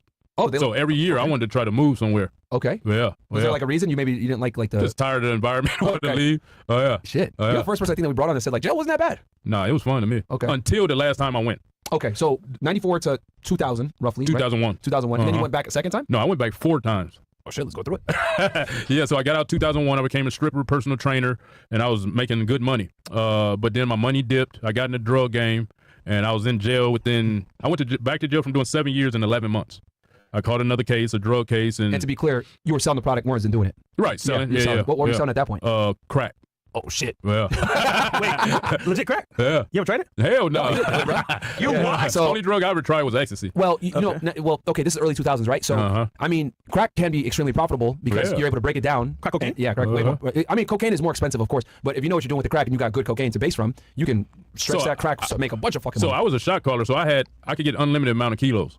Okay. So I was getting the kilos, busting it down, cooking it, and dispersing it to all my gang members. Oh shit! So, all right, let's talk about that real quick because I used to work in law enforcement. This stuff always fascinates me when I'm able to sit across from a former drug dealer. Oh, yeah. So who's your connect? Was it like Mexicans? I got it too. Yeah. Okay, that makes sense. So at the time, were you still up in Oakland at this point? Yeah, still in Oakland. Okay. Yeah. So at you're the getting house I grew up in, at my mother, in the neighborhood, that same neighborhood. So you're getting how many keys were you getting a month roughly? So I was able to get each time I met up with my guys every 3-4 days. I was getting 5 kilos. You get 3 to 5 keys every 3 to 5 days? Yeah. What the fuck? Was yanking, bro. How much were you paying per key at this point? So they would give them to me on consignment. Oh. And I would give them 15. Wow. Yeah. So and I was busting them down to, I was getting about 40 off each one. So were you getting them on full consignment or were you just coming up with half at the time? No, full consignment. Okay, so you were buying them for 15, but they give it to you for consignment. I didn't even have to buy it. They just don't give them to me, Give us our 15 off each one when you're done. For the audience out there, a consignment, drugs on consignment basically is like he had such a good reputation that he was able to get rid of the product and pay them back where they would front him the drugs up front. And he was able to go ahead, do what he needed to do, and then all you have to do is you're just responsible for paying 15 per kilo back. No money down. No money down. Which in the drug game, you got to be somebody to be able to get kilos on consignment. So, damn, 3 to 5, bro, what the fuck? 3 to 5 days you were getting that many kilos? Yeah. Holy shit. Because I had the whole Bay Area. Okay. So I was a shot caller for the whole Bay Area. I'd go to Frisco, get him some, Oakland, and so I'd make my rounds. Did you ever get caught? Fuck yeah, I went back 3 times. I got caught every time. So bro, now I'm going to use some Fed terms here. You're basically... Why are they asking these stupid fucking questions? He literally just said he got 11 months and he was in jail 3 more times. And they're like, did you ever get caught? It's like they're not listening to what he's saying. Regional distributor. If you're getting that much cocaine, and you're getting it pure, I'm assuming, straight from the board. They're driving probably from San Diego. Mercedes-Benz stamp on it, everything. Oh, wow. Well, real quick for the audience. If you're getting kilos with like a stamp on it, that means it's coming straight from the cartel. And that typically means that that's their stamp of like, this is pure. You know, because in Mexico, they don't step on it. They give it to you 100% pure. You do what the fuck you're going to do with it once you get it to the States. Okay. So you being in North Cali, yeah, you're a regional distributor. So like you probably had all of Alameda County, right? Yeah. San Fran, Frisco, Oakland, all that. Probably all the way up to Sacramento. How many guys do you have working under you at this point? Bro, you got to think, Kumi had thousands. So I had about, me personally, I was dealing with about 100 guys, but they would disperse it. So you get the 3 to 5 keys every 3 to 5 days. What was the first thing you're doing once you get the product? Oh, I bust it down, cook it. I dry cook that hoe. Yeah. So you me and my boy. You and your boy, you would cook it, you put it up in the little bags. Dude, that must have taken a lot of time. Oh, it did. Fuck. Well, and I didn't last long. So I believe. You didn't trust nobody? Is that why you did it yourself? Like you, of course. Okay. Yeah. I always been a loner. Okay. Ultimately, yeah. I did robberies by myself. I just did everything by myself. YouTube, I used to do that by myself, film myself, edit, and everything. So yeah. That's fucking crazy that you did. Kid Boo donated $2, all facts. Let me see. Video is restricted. Can't watch it. Thanks for the donation, though, Kid Boo. Yeah. Like the fact that you would get the product that much, break it down yourself, cook it yourself, and just have one helper. Yeah. And then you would basically give it to your guys ready to go packaged. Exactly. And I was my most violent during this time as well. Of course, yeah. Because I disperse it to these guys and they come up with these excuses. And, I got to pay somebody that $15K. And you got to pay the Mexicans. You got a direct connect. Exactly. So it wasn't worth it. I seen Scarface like everybody else thinking, oh, I got some kilos, I'm going to get rich. So how much were you making at this point now? Like a month? Because if you're getting 20K? 25K? He's got to be making way more. To be honest, I didn't even see the money. Really? Well, because I'm making it, but I got cars with rims, music. Dudes talking about, I'm short 5,000. I'm like, bro, this ain't like the movie Scarface. I ain't making shit. Really? It's blackface. Yeah, exactly. Literally. So damn. So you're getting every 3 to 5 days. You said you're getting 3 to 5. You're getting like over $50,000 worth of product. Well, yeah. Right? So you're responsible. So this guy couldn't bother to get a job, but he's willing to sell crack and not make any money. Does this make any sense to anybody? Like, he's lying. He's lying again. He's just full of shit and making shit up. I don't know if any of the story is true now, because that's clearly a fucking lie. Responsible for that. I mean, a month, you're responsible for paying Probably 300K back? If you're getting them every 3 to 5 days, 50K, I mean, roughly? Probably 15, no, about 75K. A month you were responsible for paying back? A week, 75K a week. Okay. So that's 150 roughly. Yeah. And then, 300 a month, 300K a month. That shit didn't last long. Okay. It was like they had a tracking device in me. I didn't last 3-4 months doing that. In that position? Yeah. Like when you got back out the second time, like did you just immediately start doing this kilo level stuff? Or did you like slow? Right. Oh, wow. Yeah. I had to so when I caught that case, went in, I got a whole big connection. Okay. All right. That's what I was going to ask next. Like how the hell did you, because for the audience to understand, bro, if you're getting kilos on consignment, you're pure with a stamp on it, like you have a direct connection to Mexico. You're not getting that off of, so you met someone in prison then? Yeah. Well, I was the shot caller of my gang. So they already had it tied in with the North Daniels. Because, you know, in Northern California, blacks and Mexicans run together. It's not like Southern California where you got Sureños and they against blacks. Yeah. So it's different in Northern California. Gotcha. Yeah. So you're getting stuff. So you only able to make. So you're able to pay back your people and make a little bit of money on the side, but it was headaches. Exactly. Money get lost. Yeah. It was terrible. And you got caught. Who? I mean, at this point, if you're doing that much, bro, you had to have been on the Fed's radar. Who picked you up when you got arrested for this? So it was Oakland police. I was on my mother's street, and guess what they put on me? Third player. You ever heard of that? No. What's that? What does so that mean? they said, three-strike rule? No, they called me they put 2 of these cases on me. Same police. They said I'm just standing out there, and a dope fiend come up, and I just look at my boy and be like, server. So they called it a third player, and so that's why I went the second time to prison for that.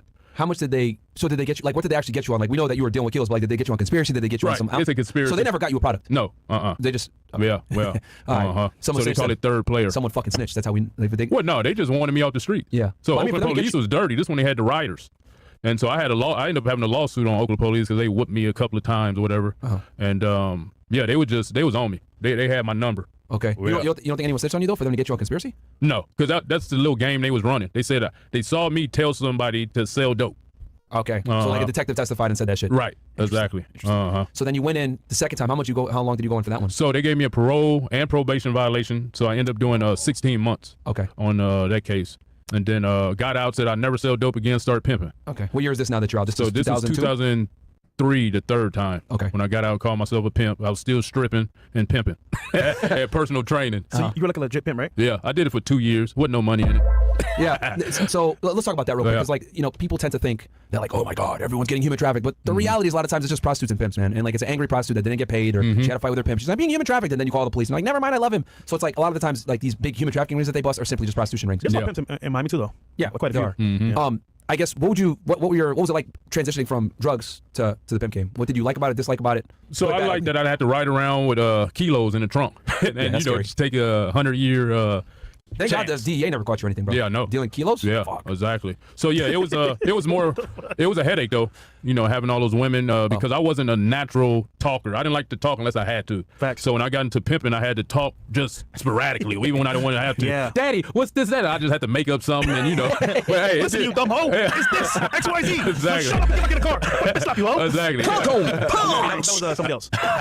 So you had to do a lot of that. So yeah.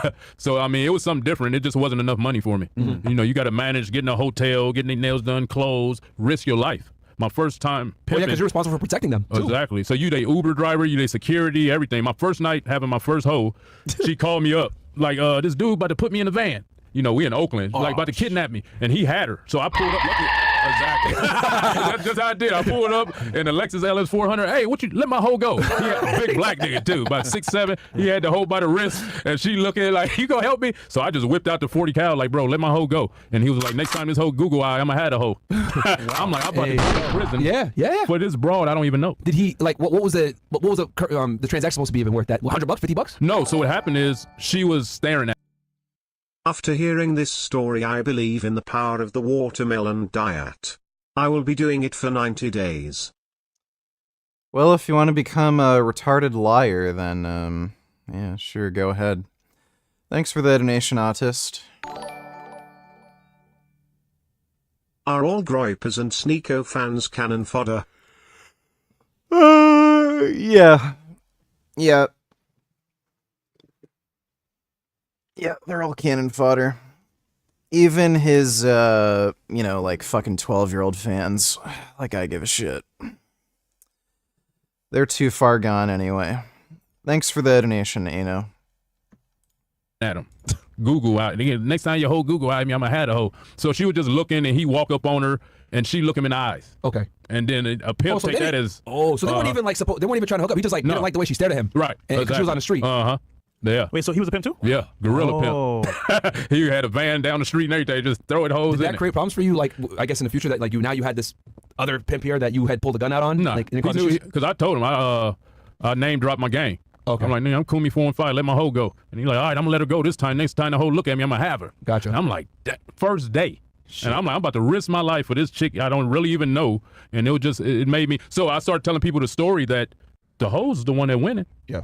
She got security, a dummy like me, about to protect her life, about to bail her out. She go to jail. Her Uber driver giving her money, and she tucking money. You don't even know how much she really making. Yeah, they winning.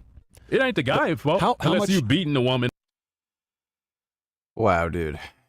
The amount of women, like, he even admitted there's literally pimps all over the fucking place, literally kidnapping women and forcing them into prostitution.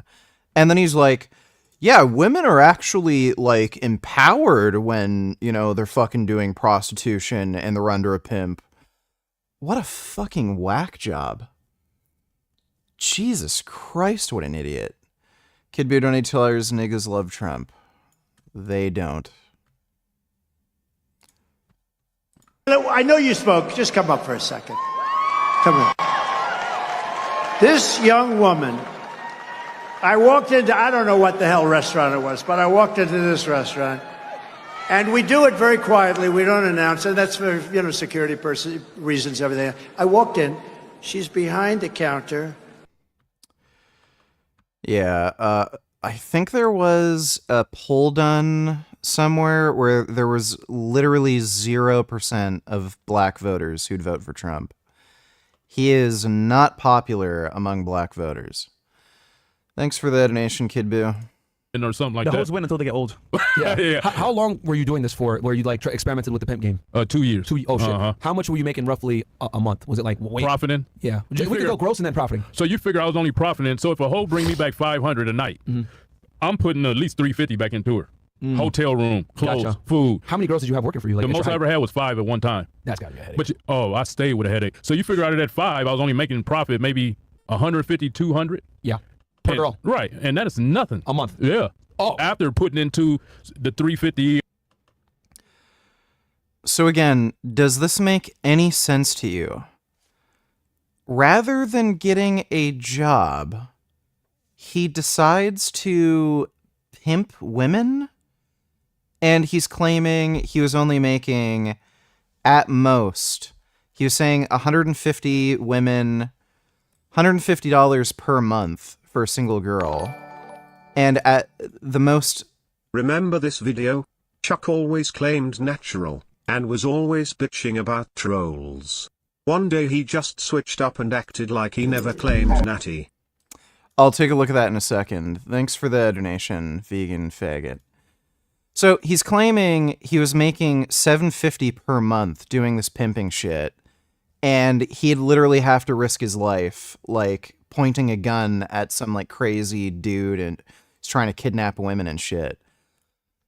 Does this make any sense to you? Like Cowley Muscle is clearly lying and making shit up. Rather than getting a job, he could literally work a minimum wage job at fucking McDonald's and make more than this. Like, he's lying. He's completely and utterly full of shit.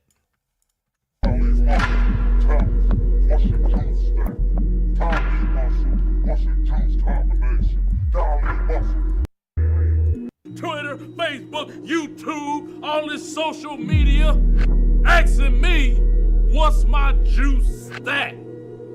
So I consulted with my team and I asked them, should I tell the people the truth? Because they saying I'm lying to the kids. They say that I'm making a mockery of the fitness world. I said, you know what? I start off with this good old apple. Oh, look at this right there. Getting clean. Yeah. I remember there, like, up to the very, very end, there were still people defending his natty status. So weird. Thanks for the nation, dude. Kid Boo $20. This guy has the best channel on YouTube, and I'm sure you think his channel is hate speech. Another attack caught on camera. Will we finally see a provoked dog attack? Shocking. Just thinking about. And then the. Yeah, this guy is just a fucking loser who hates dogs. He's just an asshole. Thanks for that donation, Kid Boo. Or the whatever for their room and board, their clothes, their food, and all that. Making like $1K a month? No, so I was that'd be a day when I had 5. Okay. So you were making how much a month then, would you say, at this point? Maybe Grossing, and about, then you could say profiting. Yeah, maybe about 25, 30. Okay. But that shit going so fast, bro. Yeah. Like I'm in the so you're only profiting cars. maybe 10 profiting? Yeah. Okay. Yeah, if that. You know what's crazy? OnlyFans managers now make thousands of dollars, millions. And they do Where are these numbers coming from? Like, what? So he said he was only managing 5 girls at any one time. He claimed he was making maybe $150 off of a chick per month. And then suddenly he comes up with a 10,000 figure? He's making this up. I don't even know if any of this even happened.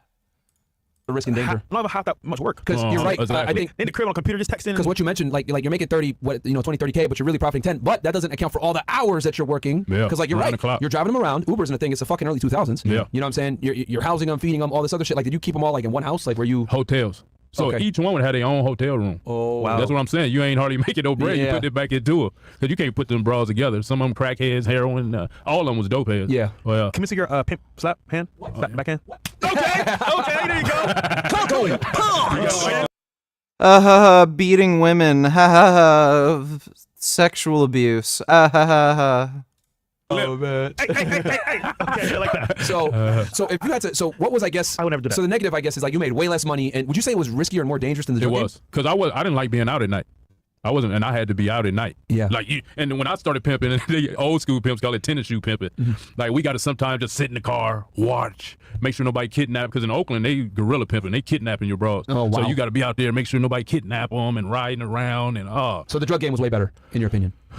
No, the pimp game was more fun because you could go to a play pool down the street, or you ain't got to ride it, bro. I was extreme with everything. So when I was in the drug game, I have a Uzi, which I already signed the thing that I would never get caught with a gun again. Yeah. So if I got caught at this point. Exactly. Yeah. So I'm riding around with Uzis and guns, and bro, it was just, and I was so dumb. I have a Lexus or something shiny with 24s. And Yeah. riding around with a gun and dope in that. Yep. And know? you mentioned that this is where you were.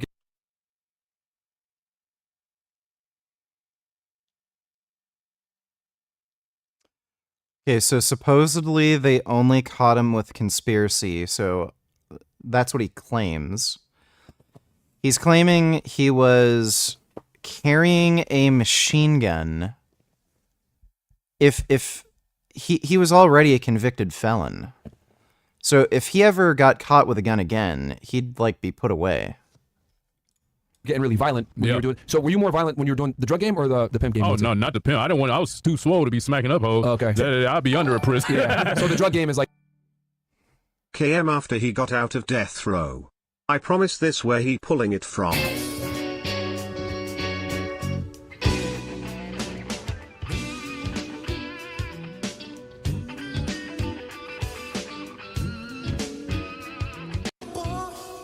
There's a platform stage, he's ablaze. Big brother out there, huh?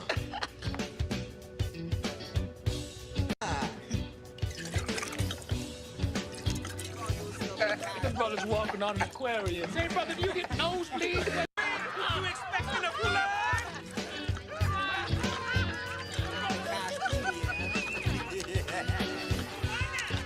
Say, brother, you been shopping at the Goodwill? The brother's an endangered species.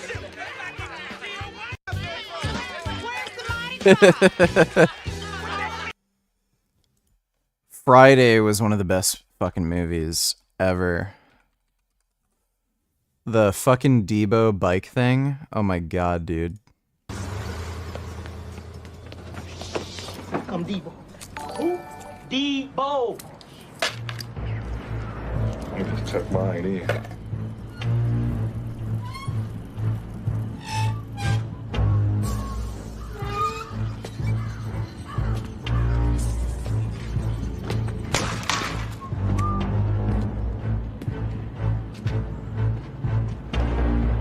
What's up, y'all? What's up, Red? Thanks for the bike. What you got on my 40, homie? I thought you had $200. I do. But I won't spend Red's money. I'm broke. Give it up, Red. Come on, Debo, stall him out. Where you got my 40, homie? I don't have nothing. Yeah, you got something. Why you tripping, Debo? Shut up, fuck, I'll knock your ass out. Oh, man, that's messed up. Won't you give him back his chain? What chain? Yeah, what chain? I love how he has his own theme music. Yeah, Friday is one of the best movies ever made. Remember this? Let me see. Oh yeah, Kelly or Kai Green. Yep, grapefruit green. I do remember that.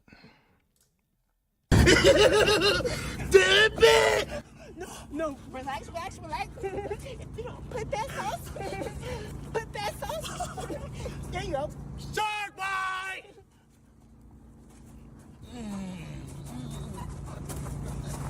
I got you.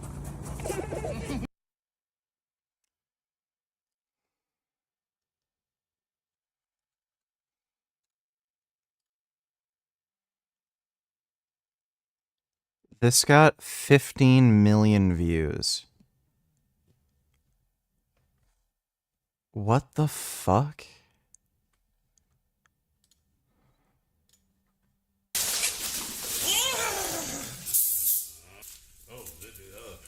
None of this. This is how you really do a protein shake. Just like that. Oh! Let's just how many grams of protein is that? Oh,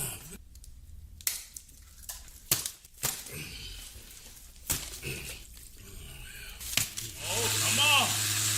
Come on.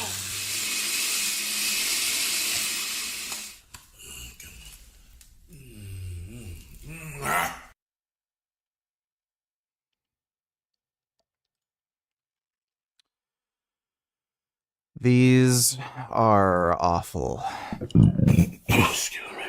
I'm disgusted with the beef. Okay, yeah, these are just Everybody bad. around the world know Kali Bustle locked back up. I'm gonna show you what these nachos taste like, man. Put me some of that water in this old school 1970 little hot pot thing. Ooh, I smell that chili. Goods.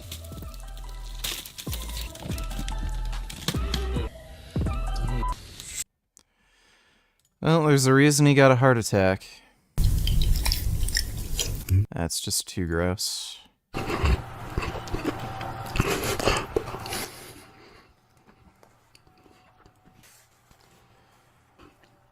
Yeah, like I said, there's a reason he got a heart attack. Thanks for the donation, Cali Muscle. Like, cause these dudes wouldn't pay you back, Right. so you would be fucking them up. Yeah. Okay. And it was my own that I was messing up the most, because that's all I dealt with was the people that was in my gang. So they thought they could kind of maybe Right. they take your niceness Exactly. because you wouldn't. Okay, Yeah. damn. Okay, so you did that for 2 years. You get busted for that. No. Oh, what'd you get busted for then? So I got busted. It got slow. So I called up my That's the best story homie. ever, bro. It got slow. I called up my homie and asked him. He was in the heroin game, so I got some heroin from him. I didn't know what I was doing with no heroin. And, Completely different drug class. Yeah. And I got snitched on that I had that and a gun on me, and I got in a high-speed chase with the Oakland police. And so I got away. I had the whole Oakland police force on me. And so I got away. They knew it was me. It was the same police that put the past case on me. The conspiracy drug case. Yeah. Okay. Same police. Okay. I dealt 3 cases with him, with this crew. And Some probably narcotics group in the, in the PD. Okay. yeah. And so got away. They knew it was me. They put a tracking device in the car. My mom went and got the car, put it up for 3 months. The day I took that car What out year of is this storage. now? This is 03, 04? 2006. You know what's funny? They didn't need a warrant before to put a tracker in your car. Then a case came out, U.S. versus Jones, and they switched it where you need to get a search warrant to put a tracker on your car. So they put that tracker on your car without a warrant back then. 06. Yeah. A huge case law. But sorry. Yeah, so they put a track device in. As soon as I took that car out of storage, they got me that Boom. day. Yeah. So this is 06 now. So you do the pimp game, things get slow, get a key of heroin. Little heroin with a key. Yeah. Okay. Uh-huh. They chase you down. They're able to figure out. They knew who you were. Put a tracker in your car, catch you again. So you went down the second time for, I'm assuming. No, heroin? this is the 4th. This is my 4th and last robbery, time. drugs, and then what was the third time you went? Robbery, drugs again, and then a high-speed chase. Okay, so you went in for the heroin, and then they caught you again for the chase. No, so the heroin and the high-speed chase was Together. the same case. Okay. And gun. Okay. So what happened was Robbery, drugs again. Didn't he say he went to prison 4 times? I don't understand. Is he saying he got? Is he saying he went to prison 3 times, or is he saying he got 4 different charges? Getting a high-speed chase. I throw the heroin out the window as I'm on the freeway. Mm-hmm. They didn't find that, and I got away. I couldn't get the gun out the hider spot. Gotcha. So when they apprehended the car, they got the gun. Gotcha. So I had my mother go get the car, and they let her have it and put it up in storage. And 3 months later, I got it out. They got on me. Okay. And And they you got hit with the gun and the drugs. No, the drugs was gone. They didn't find that. Okay, just the gun. High-speed chase and the gun. Right. I'm curious to know, when you sold drugs, who are your customers?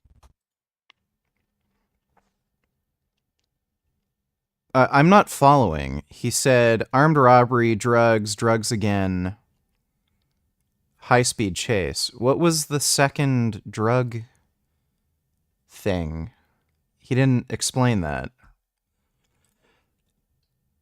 When there's inconsistencies like this, they just sound like made-up stories. My customers were my own gang members. I would give them sacks to sell. That's who my customer were. Who did they sell to? Like niggas? Yeah. Dope fiends, like in San Francisco. So he's the wholesaler. He gets it, and then he gives it to his people, and it's their job to distribute it and pay him back. They had their own fiends that they would sell to, but he would basically sell to them. You need to give me back 5. Uh-huh. And I'm curious who it was. Like white people, black people, all Hispanics? nationalities. Oh, everybody. Yeah, we in the Bay crack- Area. It's a melting pot. Crack is mostly is going to be mostly black.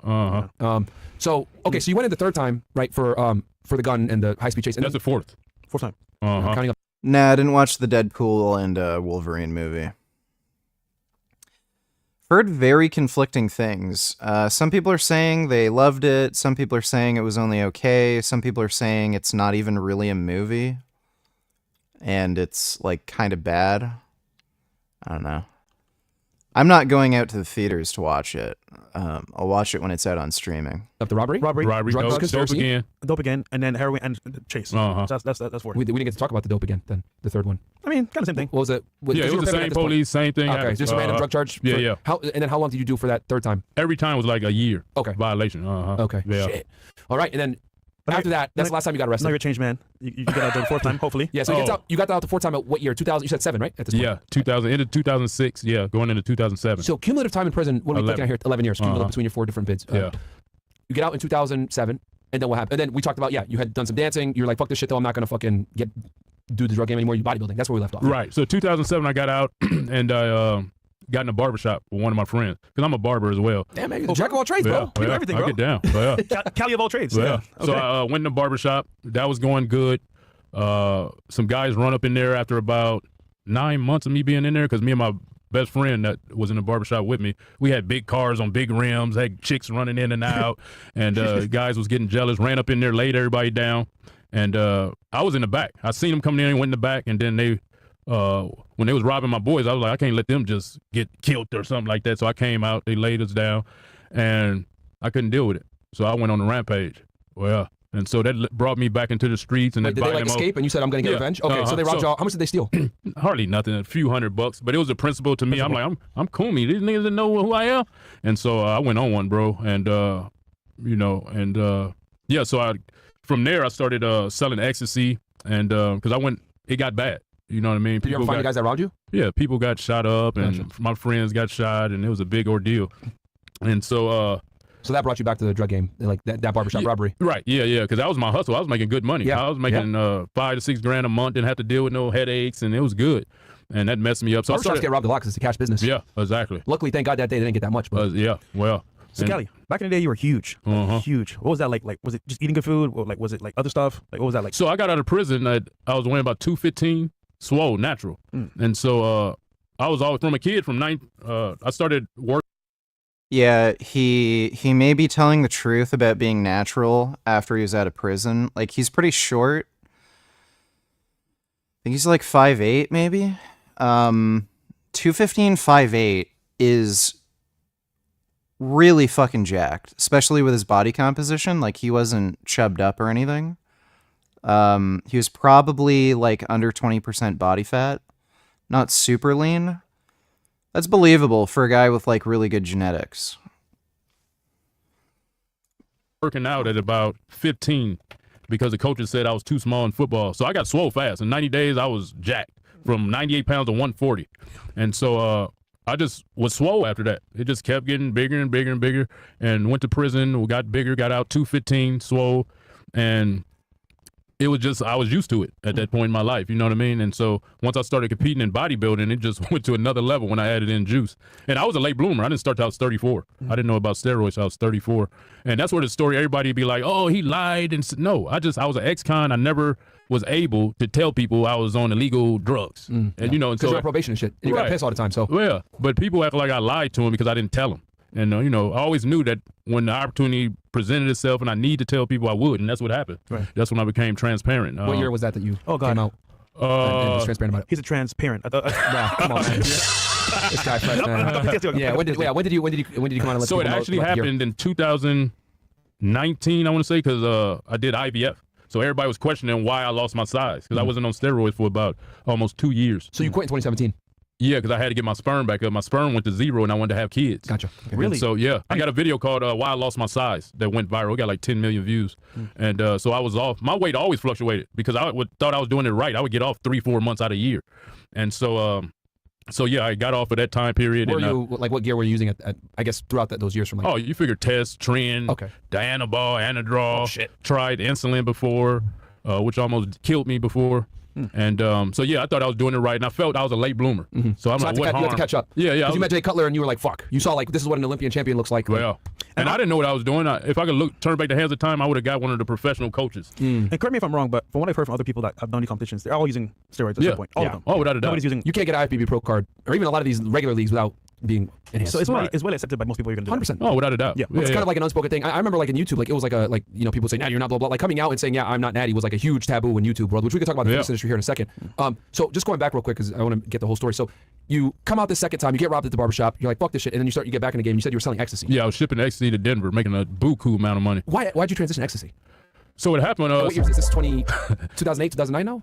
No, this is 2007. Okay. 2007, 2008. Yeah. It ran, though, all the way until I moved to LA, 2010. Oh, okay.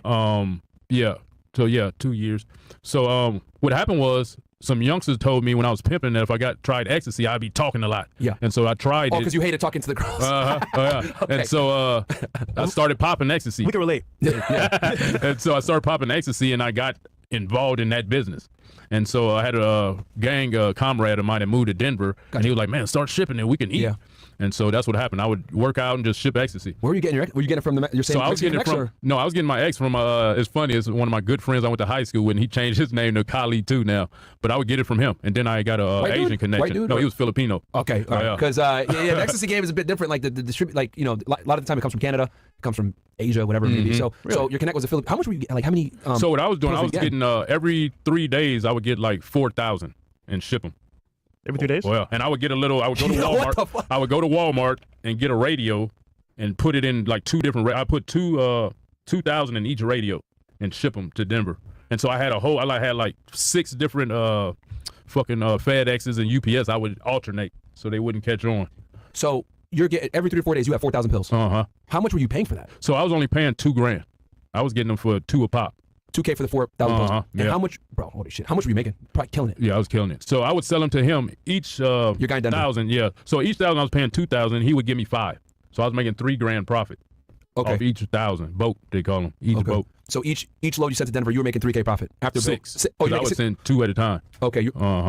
Holy shit! So how much were you making a month at this point? Shit, I was eating, bro. I was making at least, you figure 6, 12, 30. I never even added it up to now. I was making a minimum profit of $100K a month. When you were doing ecstasy. Again, does this make any sense? Somebody doesn't know how much money they're making. Sounds like some of this is made up. I'm pretty sure he would have been taking keeping an eye on his bank account. Shit. Yeah. And at the time, you were still doing the bodybuilding, right? Right. Okay. Exactly. So is that how you were able to fund it? Exactly. Okay. Yeah. That's how I was able to Because fund it. steroids aren't cheap, for those that are wondering. It is cheap. It's cheaper than supplements. Where you get them? Like online. You weren't getting on like pharmaceutical level? Nah. Oh, that's why. Okay. I thought you were. Like, Even then, it's cheap. It was cheap. Even steroids cheaper than a thing of protein powder. Really? Yeah, $45 for a bottle of test. Shit. So a bottle of test can last you anywhere from 5 to 10 weeks. Damn. So you're competing in bodybuilding. You're making $100,000 a month. You're training all day. So like I'm assuming you quit the barbershop shit at this point. Oh yeah, no, I couldn't be in there. I had to go back and yeah. So you're training what, 2-3 times a day? Hell no, I ain't never trained no 2-3 times a day. Because you have all this time now. At the most, hour and a half, 2 hours a day. Okay. Oh yeah, 6 days. Was I doing 6 or 7? 6 days a week. I would take off Mondays. So all this money, what are you doing with it? Investing in bodybuilding. Okay. Yeah, and then I moved to LA in 2010. So you got a bunch of money saved at this point, probably. No, because what He's making $100,000 per month, at least, investing in bodybuilding. Pretty sure most people are spending like $50 a month on gym memberships.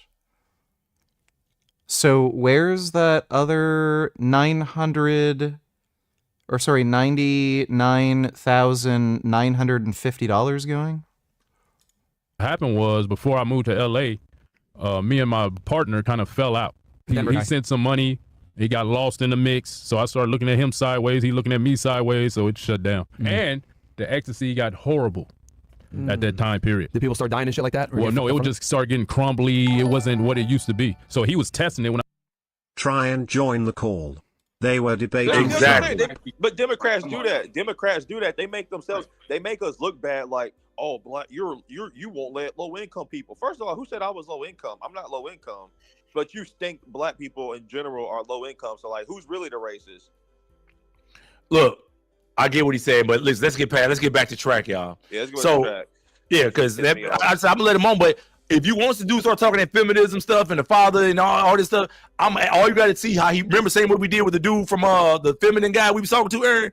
Soon we look at his page, we see all that pro-black stuff he was talking, and this dude smiling and cheesing with all people who was living in caves relatively recently. It was crazy. That's how they do it, and it's crazy. And they try to play both sides of the fence, playing games and stuff. Why do you keep saying Noah Lyles the king of the best sprinters ever? They keep trying to pothead keep messing with you, Aaron. Kenyatta, you keep saying that the Democrats and Republicans are bad for black people, but statistically, if you look from 1994 and up, interest rates and prices of everything that has been able to be sold to individuals has only been higher or inflated when Democrats are in office. So how are Republicans bad for you when they're the ones that usually helping you save your money by cutting these programs that are very unnecessarily funded for no damn reason? Kenyatta, why don't you come into the stream? Click the thing. I'll let you come in. Listen, y'all. It's funny because people talk so much trash. Somebody came on my thing yesterday and said one thing about me, Miss Undercade, I let y'all in to talk. Other people don't let the fans in to talk. I'll let y'all in to talk. Hit the link. Anybody want to come in and have a discussion about the track stuff or what we talking about right now? Come in and talk. I'll let y'all come in for free and talk. Look, I'll let you come in free and talk. Jay Ellis said 14K views. Y'all have 100. You got to think about it. Whose channel, Mr. 100K a day? Yeah. Bro, that's what I'm saying. Like, bro, I got 4 incomes. I got this. But hey, don't get on there. You a cop. You locking people up, dog. So don't start. I got military. Like, bro, this YouTube shit right here, bro. This check. It's on like Donkey check, Kong. bro. I don't care about Ray's take. I'm not competing with Ray's take. I'm pretty sure Aaron's not competing with Ray's take. I'm not competing with Ray's take. Ray's take. He got to the point where he said he don't even want to have a thing where he let YouTube get no money. Hey, vegan, are you Diarrhea? No. Okay, somebody named Diarrhea just said they're coming. What's up, vegan? Are you are you a member of the channel? No, I only actually just found out about you today. I follow Aaron Brown, and I noticed that you were also streaming, and you gave the StreamYard link. Okay. Yeah. Did you see the super chat? Did you do anything to support the channel today? No, I I literally just found out about you a few minutes ago. So I'll watch more of your content, and if I enjoy the discussion. So what's up? Yeah. So you're talking about Trump. I don't see how he could possibly be a benefit to any community, let alone the black community. What community are you a part of? I don't know, man. I'm Canadian, mulatto, married to a white chick. Oh no, you live in Canada now? You live in Canada now? Yeah, I'm in Ottawa. You're born and raised in Canada. Yeah, but I am very interested. Have you ever lived in the United States ever? No. Okay. Again, So hold on. I want to make sure I got these questions before I let you go in. Before you say anything, how can you have any perspective on what Black Americans need and what's good for our community if you're not part of even the society down here? You're a Canadian. Even what's his name? Tate. What's the guy name? Tate. Andrew Tate. He said that there are no men in Canada recently. I heard him saying that there are no real men in Canada. How can you have any perspective on this? Guess what? I can bench 410 pounds. I'm 6'3". That doesn't make you a man. Doesn't make you a man. Pounds, fucking jacked, making money. Vegan kind of look like Andrew Tate too. So he looked like Andrew Tate. That's kind of funny. Okay. So what do you want to say, Vegan? Explain. Yeah. So Donald Trump is clearly very racist. Doesn't like minorities in general. Racist. How? Hey, hold on. You say you're mulatto, your father's black, and your mom's white? Yeah. What do you identify as? Do you identify as black, or do you define as mixed or white? Well, to be honest, when it comes to personal identity, I don't really see myself as black, white, or any color. I just see myself as myself. So that means you're not even black. Listen, that means you're not even black. So I don't consider you to be black because I have a thing on a list that I put on here that identifies are you black enough or if your black card should be revoked. So it's funny that you came on here when you did. And I'm gonna show you really quick. So before you get into your discussion of what your position is, this is the list. How you identify. So you're not black enough because you don't identify. The first question I asked you, you didn't say that you're black, so automatically you're not a part of the race of black. I don't know what you mean by black. You're not. Hold on, let me just. I'm gonna explain what I mean. I'm gonna go down the list. I'm gonna make sure you see the list. Oh my God. I go by your stance on cultural issues. I go by are you a descendant of slaves in the United States? Who you date, who you hang with, or are you connected to American black culture? So the way you talk, I'm making an assumption that you either are or with white women or you're gay. Which one are you?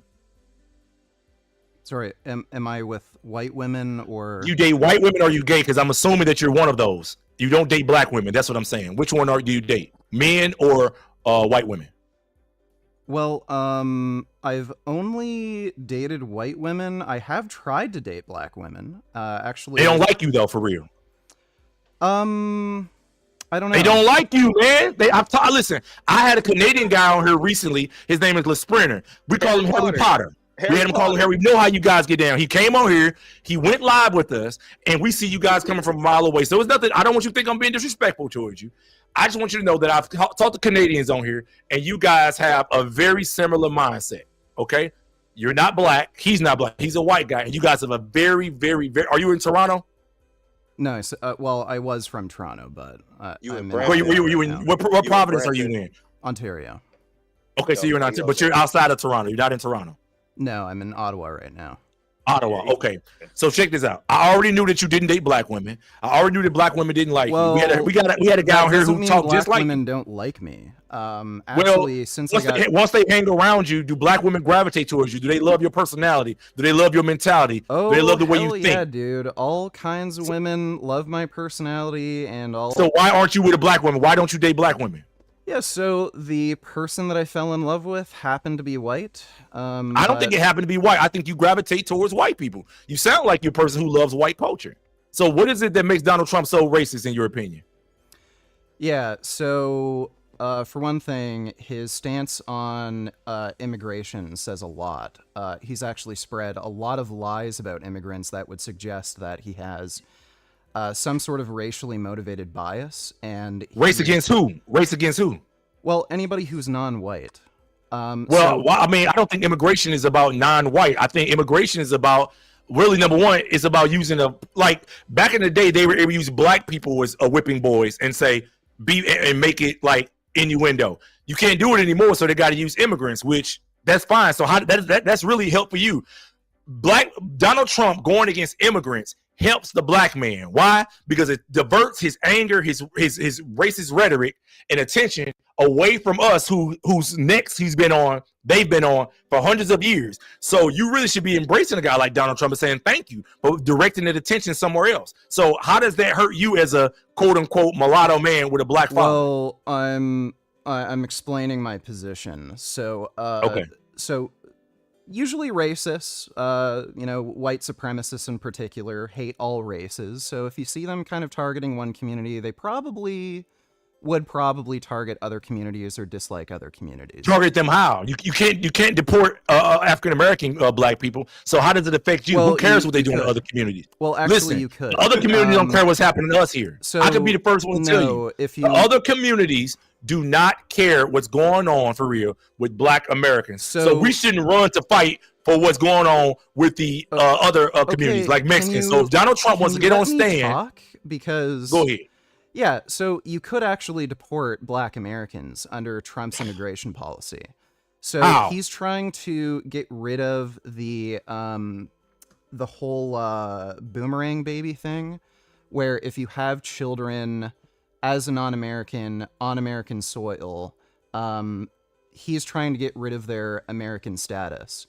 And this has already started happening under Trump's presidency. He's found weird loopholes to deport who would otherwise be American citizens who had some special legal status, who were born in the United States. They were born in the United States. They lived with white American families for decades, and they started getting deported because some paperwork was misfiled and they didn't technically have a green card. They're being deported back to their quote-unquote home country, even though they grew up their entire lives since they were babies, like literally months old, in the United States. So if you're a black person from, say, Nigeria, and you have that sort of legal status where your parents weren't American citizens, but you were born in America, even if you were adopted by a white family, you can get deported under Trump's immigration policies. Even if you've lived here for decades, you speak American, you lived in American culture, you went to American schools, you hold a job or own a business, you can get deported. So this is the policy that Trump wants to promote. And again, if you listen to the rhetoric Trump is promoting with immigrants, he's claiming the worst kinds of people are coming over the border. They're killers. They're from mental institutions. And this also shows Trump's derangement. He often references Hannibal Lecter. He wants to have you for dinner. What he's doing here is these people are often asylum seekers. That is a legal status in the United States, an asylum seeker. Trump doesn't know what asylum means, and he thinks they're coming from mental asylums. So this guy he's delusional. He doesn't know how to, hold office. He doesn't know what any of these things are. And he's applying some of these words that he doesn't understand what they mean and thinking that all these people who are immigrants, they're coming from mental asylums, they're killers, they're psychotic. He's claimed that hundreds of thousands of immigrants are murdering American citizens when the total murder rate in the United States last year, I think, was 25,000. So he's also claimed that I think the president of Venezuela or Ecuador, some South American country, he's sending all their gang members over here, which again is a complete lie. So when I'm seeing these things where he can deport anybody, even when they are technically American citizens under the United States Constitution, and he's saying these horrible things about minorities and literally making up lies about them, I think that should worry you. And on top of that, he's taken out a 3-page ad trying to convince people to rearrest the Central Park Five black men who are wrongfully accused of a crime, who are exonerated. He took out a 3-page ad telling everybody these people are rapists, scum, they should be murdered. He's also promoted the idea that we should kill drug dealers. He said there should be a death penalty on drug dealers. Oh, okay, hold on. Let me hold on. I'll let you talk for like 3 minutes now. Can Hold I up. say one Sure. thing? Can I just say one thing, 100K? First Go of ahead. all, since 1960, 84% of the immigrants that have been coming here have been European. The other percent have been Hispanic and Asian. Black people that have been immigrants since 1960 make up less than 1% of the U.S. population. Yeah. All right, hold up. And hold up. Let me tell you something. Let me make sure you know, vegan. This guy's a cop. Everything track is an officer of the law. So he's sworn to protect, to protect and to serve. He put his hand on the Bible and protects and serves. So he know what he's talking about. Before, and I can tell you they're pretty untrustworthy. Okay. I'm sure you're a good cop, bro. You and me are the same race, so if I'm untrustworthy, then you're untrustworthy. Like what, bro? You and me are both black and white, so I'm not going to make any assumptions about you, but just being a cop doesn't make you, an upstanding citizen. Let's just put it that way. Bro, your background is a gym set. Come on now. I work out. I do too. We're me and Aaron D1. Come on. Wait, vegan games? You only eat vegan food? Yep, 13 years. Oh. Damn. Yeah, I actually messaged you on Instagram. I offered to do an interview with you, talk about veganism and shit. How many followers you got on Instagram, vegan? On Instagram, I think it's like around 5K, but I've got like 320,000 on YouTube. Oh, you got 320,000 on YouTube? Yeah. That's not bad. What's your YouTube channel? It's Vegan Gains. Oh, Vegan Gains. Well, let me just say this: you're not black. Number one, you don't claim to be black, and you're not a black American, so you really don't get a chance to really understand what's really going on. Well, you cannot go by what they show in the media. I'd actually like to unpack that because, what do you mean by not being black? Like, what is a black person? Well, number one, when I say black in this particular case, I'm talking about a black American, descendants of slaves, descendants of had to go through the Reconstruction period. People had to go through the Reconstruction. People had to go through the Jim Crow stuff. Had to go through the Civil Rights Movement. So you or your people, these things have not been instilled in you and your people. They Concepts, have. principles, movies. Have you ever seen the movie? The stories my dad told me are pretty fucking crazy. And what now? To this day, the shit he deals with is pretty fucking crazy. You're in Canada though, so it's a different atmosphere. Number one. If you go to the Midwest, it's pretty hairy. Even Midwest Canada or Midwest United States? Midwest Canada is pretty goddamn racist. That's where my dad lives right now. Even in Ontario, there's still pretty bad racism when it comes to police. And I've dealt with racial profiling before. Should I tell you where I live? But yeah. Should I tell you where I live? I live in Mississippi. All right. The most racist, the quote unquote most racist state in the world. I have not seen racism like maybe 2 times in my life, and most of it is from TV. All right. So, and from Democrat states, to put that in fact. Well, everything track. Let me say this right here. You are a police officer. You are part of an institution that's been used to inflict racism, bias, and all types of. Look what they just did to the girl in Illinois. So you are not authorized to speak on this subject because you work for an institution that in the United States has been used to inflict a lot of harm and damage, from the Michael Brown situation to the Trayvon Martin situation, almost because the guy was a fake cop, to the thing that's going on in Illinois with the girl getting popped in her face with the hot water situation. You are part of an institution that has been doing, and you said you're trying to be a federal agent. And we know what J. Edgar Hoover said about black people when he's from the FBI. So I don't think this is this is the appropriate thing for you to even speak on. So you're disqualified from speaking on these vegan games. But you said about Trump. Hold on, let me finish. Okay. Let me finish this. Yeah, sure. I think that you don't understand black culture in America. So because we have a different upbringing and we have a different level of racism, institutionalized racism, which is what racism more is nowadays. It's more about institutionalized racism. You don't really understand the levels of what we be talking about, or understand that the real thing that matters is not things that Trump says about immigrants. Black people in the United States don't care about immigration. We care about jobs, we care about opportunity, we care about equality, we care about equal housing opportunities, we care about equal education opportunities. That's what matters. All the immigration talk is for his base and for something else. He's not talking to us when we talk about that. Black people ears only open in the United States when they talk about money, when they talk about crime, when they talk about reform, when they talk about opportunity, education. That's it. All the other crap, the gay marriage stuff, the immigration stuff, he's not talking to us. We don't care about it. Are you a track and field fan? Not so much. More into like powerlifting, strength sports. What's your deadlift? My deadlift's only 500. I've had That's horrible. What's your squat? My squat's also bad. I almost had my leg amputated a few years ago. Okay, so how are you a hell of a dude when your deadlift's only 500? I did that in high school. Your leg is you haven't done well on the squats. I benched What's your 410 and I overhead pressed 240. Hold up, your bench is 410. Listen, how much do you weigh at benching 410? 270. You weigh 270. You should be benching more than that. Then. That's horrible. I benched 385 when I was 180 pounds. That's nothing. Bro, I'm on Instagram. Show me the video and I'll believe and you. I can bench more than 315. Listen, so you should be benching way more than that. Your power to weight ratio is horrible. No. You have horrible. That's your other side coming out. That's that Caucasus Mountain side. Yeah, so no, the strength to weight ratio isn't terrible. I'm 6'3". If you're taller, you're gonna have to be at a higher body weight in order to. Bro, come here to Ole Miss. Come here to Mississippi State. There's guys smaller than you benching and lifting more than you are that I can go talk to right now and put them on the live stream. That is bad. No, it's not. Yeah, that's not They're good. just exceptional lifters. It's good in Canada.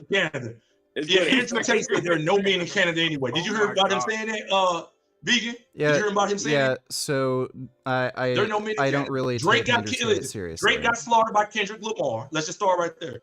Drake got slaughtered by Kendrick Lamar. Toronto Raptors aren't really that good. They suck.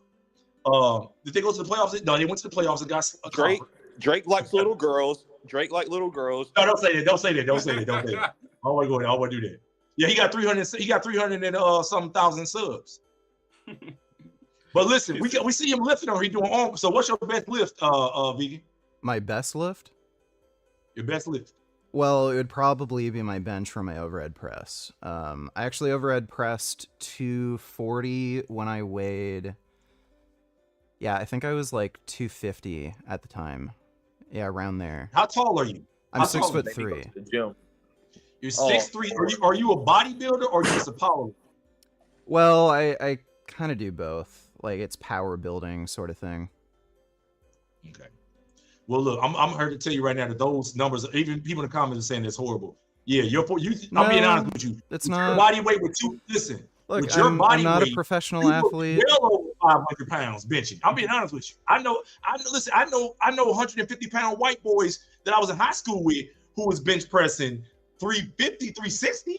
So I know That's a for a cool fact you story. can't even do double your weight. I think you should be able to at least approach double your weight. Approach it. As a guy who's doing it for a living as a thing for your life. Yeah, so double body weight bench is pretty difficult, especially when you're talking about somebody who's taller. So around 6'3". You're going to see more double body weight benches. Because I'm 6'1.5".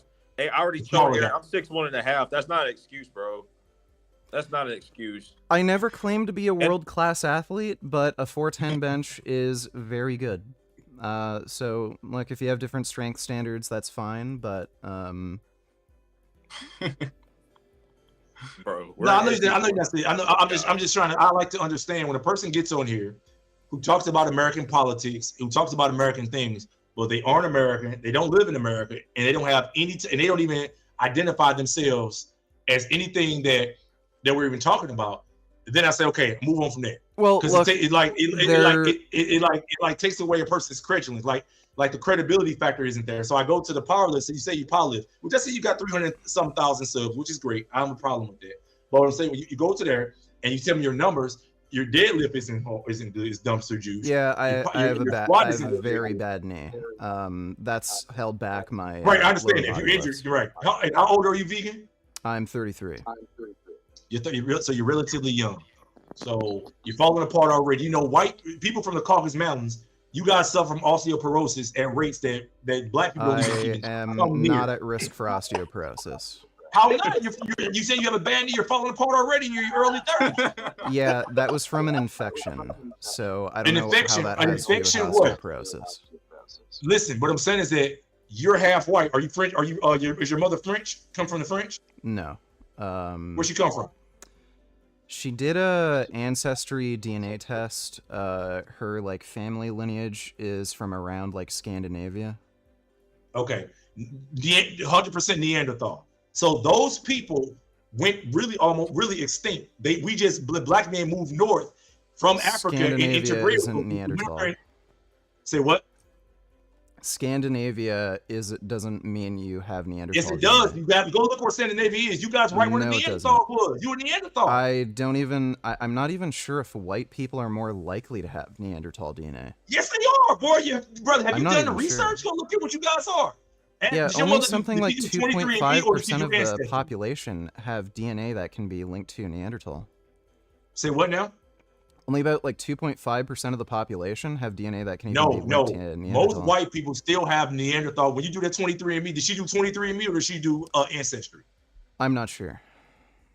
Listen, on her 23andMe profile, my wife did. Hers came up partly Neanderthal. And I was trying to figure out how to breed it out of her, but we can't. We was hoping my kids wouldn't have none of it.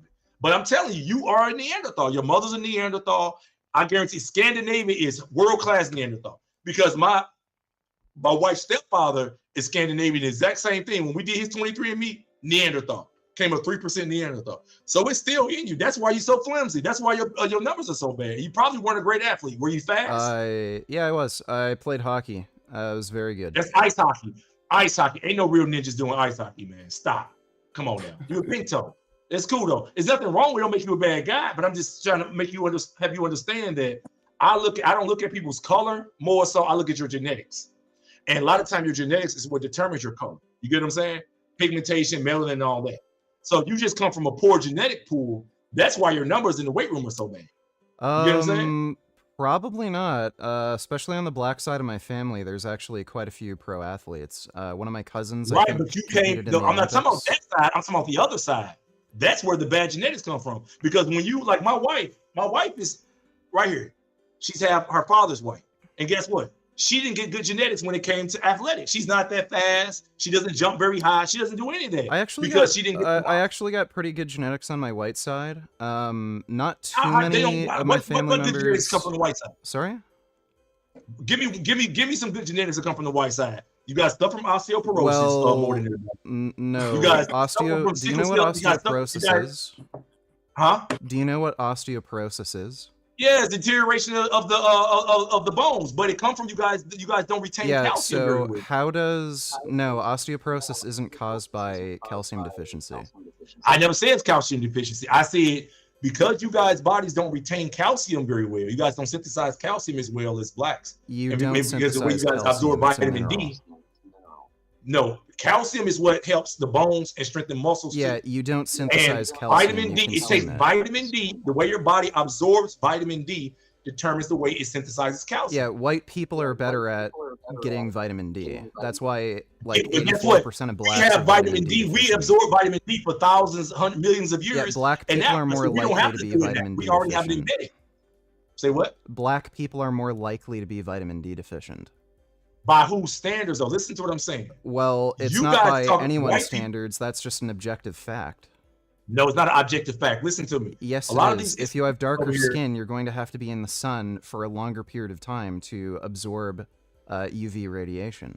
We've already absorbed enough vitamin D through millions of years of living. Your families, so your you guys parents... were in caves.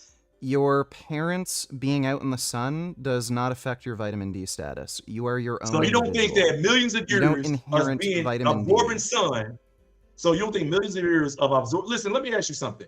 What determines your vitamin D status? Or any of your genetics? Any of your genetics? What determines your vitamin D status? Our hair is not. Your vitamin D status is your vitamin D status. What does that have to do with genetics? Where does it come from, though? Everything that comes... Vitamin D is a hormone that's synthesized by 7-dehydrocholesterol when it's exposed to UV radiation. Let me ask you something. Calcium. I'm going to talk about the calcium because you break down calcium with vitamin D. Am I right? No. Vitamin D is required to metabolize calcium and place it in the bone. Right. So what I'm saying is, why is it that black people, our bodies in sports, I study this too, even with kids, why is it that black people's bodies retain calcium and process calcium better than whites? They don't. Black people have higher bone mineral density. And Why? That is why? Where does it come from though? Where does it come from? Yeah, so that is likely a variety of factors, mostly being genetic. Black people also have a higher propensity Where do the genetics come from? Sorry? I'm asking you, where does it come from? I'm not understanding. What do you mean? Okay, listen. Black people from West Africa, sub-Saharan African descent. We have coarse hair, right? Protect us from the sun. We have skin that is darker, protect us from the sun. We have different things, oxygen, bigger noses that allows us to cool our brains off more. That's why we have bigger noses, right? Right. Hey, 100K. I'm finna go. I gotta. We gotta go do muster. All right, cool. I'll catch you later, man. All right, bet. Somebody say, "Why you sound like you Drake?" But let me ask you this: where do black people get our genetics from? I don't know how to answer that question. You get your just say you don't know. If you don't know, just say you don't know. That question just doesn't make any sense. You get your genetics from. Okay, so let me ask you: why do white people suffer from osteoporosis at rates much higher than anybody else? I don't know if white people actually have osteoporosis at higher rates. They might. Come on, man. You don't. Come on. Now, if I show you, how about what medical guide do you believe in where I can show you, where I can pull up institutions, you can just studies that you believe in, I can pull up the rates. Well, you can just send me an English language medical journal article. That would be fine. I mean, even maybe just some random health article. Hold on, I'll pull up. Hold on, I'll do this right here. Osteoporosis. Hold up. Yeah, I'm I'll not. put up osteoporosis. Yeah, I think that the issue here is. I haven't looked specifically at whether or not white people suffer from osteoporosis more than black people. I'm gonna show you the two biggest risk factors for osteoporosis. Listen, I'm gonna pull it up right now.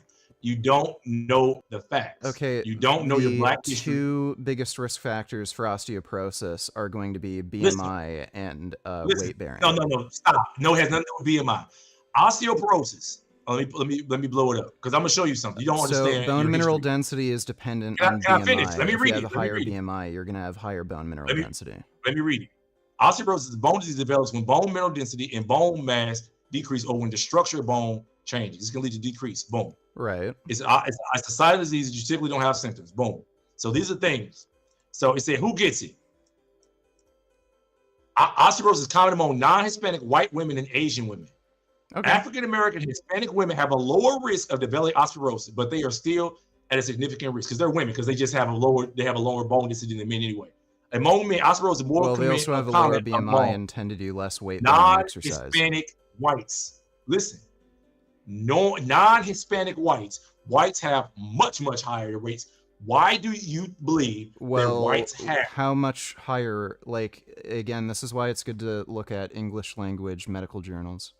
Like, you're saying much more. The article you're referencing only says higher. So I don't know where you're getting much more from. It's much higher. Now I'm just. Well, this was how much? What's the risk factor difference? It was much higher, like 80% higher. It's much higher. Can you show me a reference for that? Okay, I'll find it right now. But then I got hold of this guy. Give me 1 second. Yeah, but I don't have osteoporosis. I got an infection in my knee after surgery, and my knee had nothing to do with bones. I got an E. coli infection in my knee after surgery.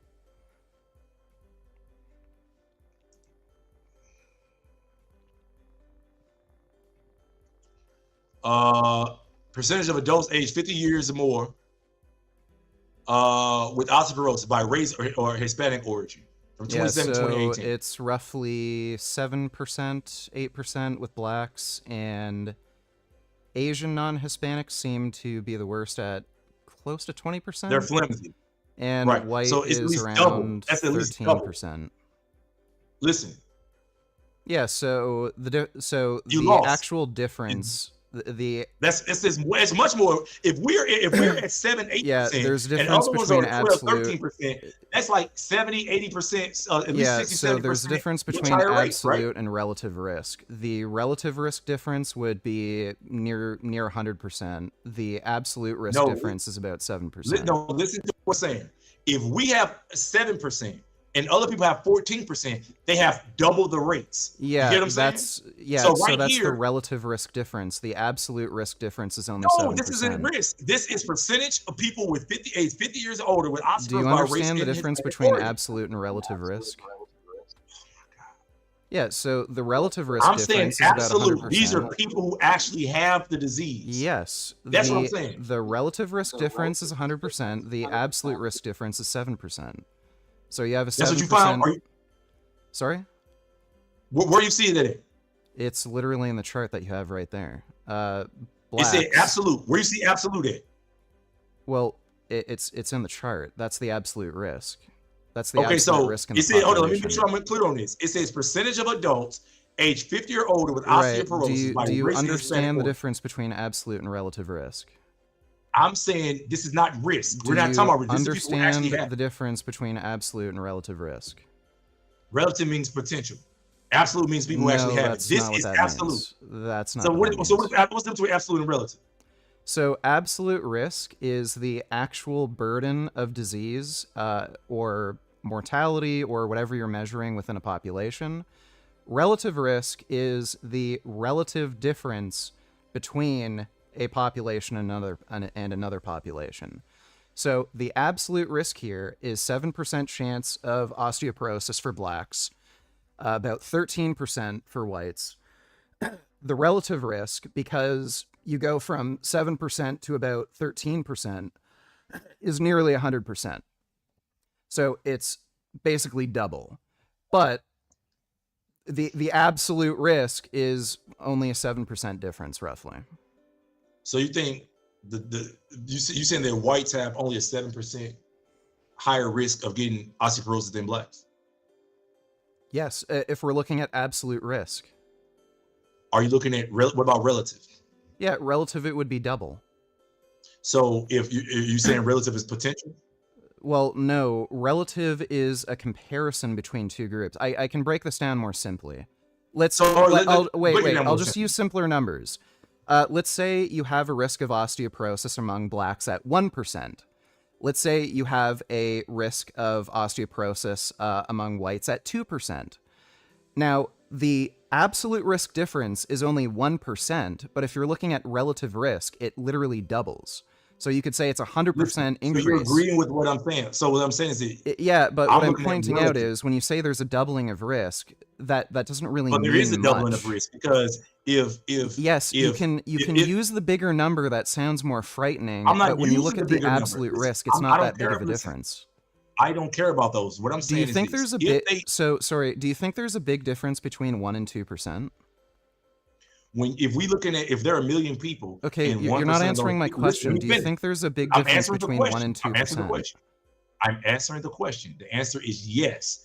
In relative to this, if there are 1 million people if you take 1 million black people, and 1% of those people have osteoporosis, right?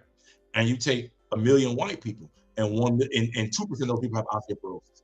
That's 10,000 to 20,000. Okay. Yes, that is a major difference. That means you have double the amount of people with the same sample size that have this same disease. They will tell you, maybe white people are, I'm gonna go back to track in a second.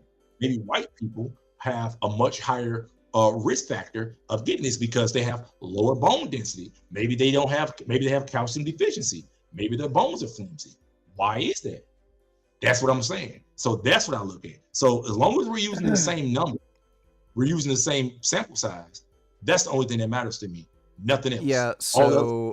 Yeah, so we're talking about osteoporosis specifically. Men almost never get this. And when you're talking about men with a higher BMI that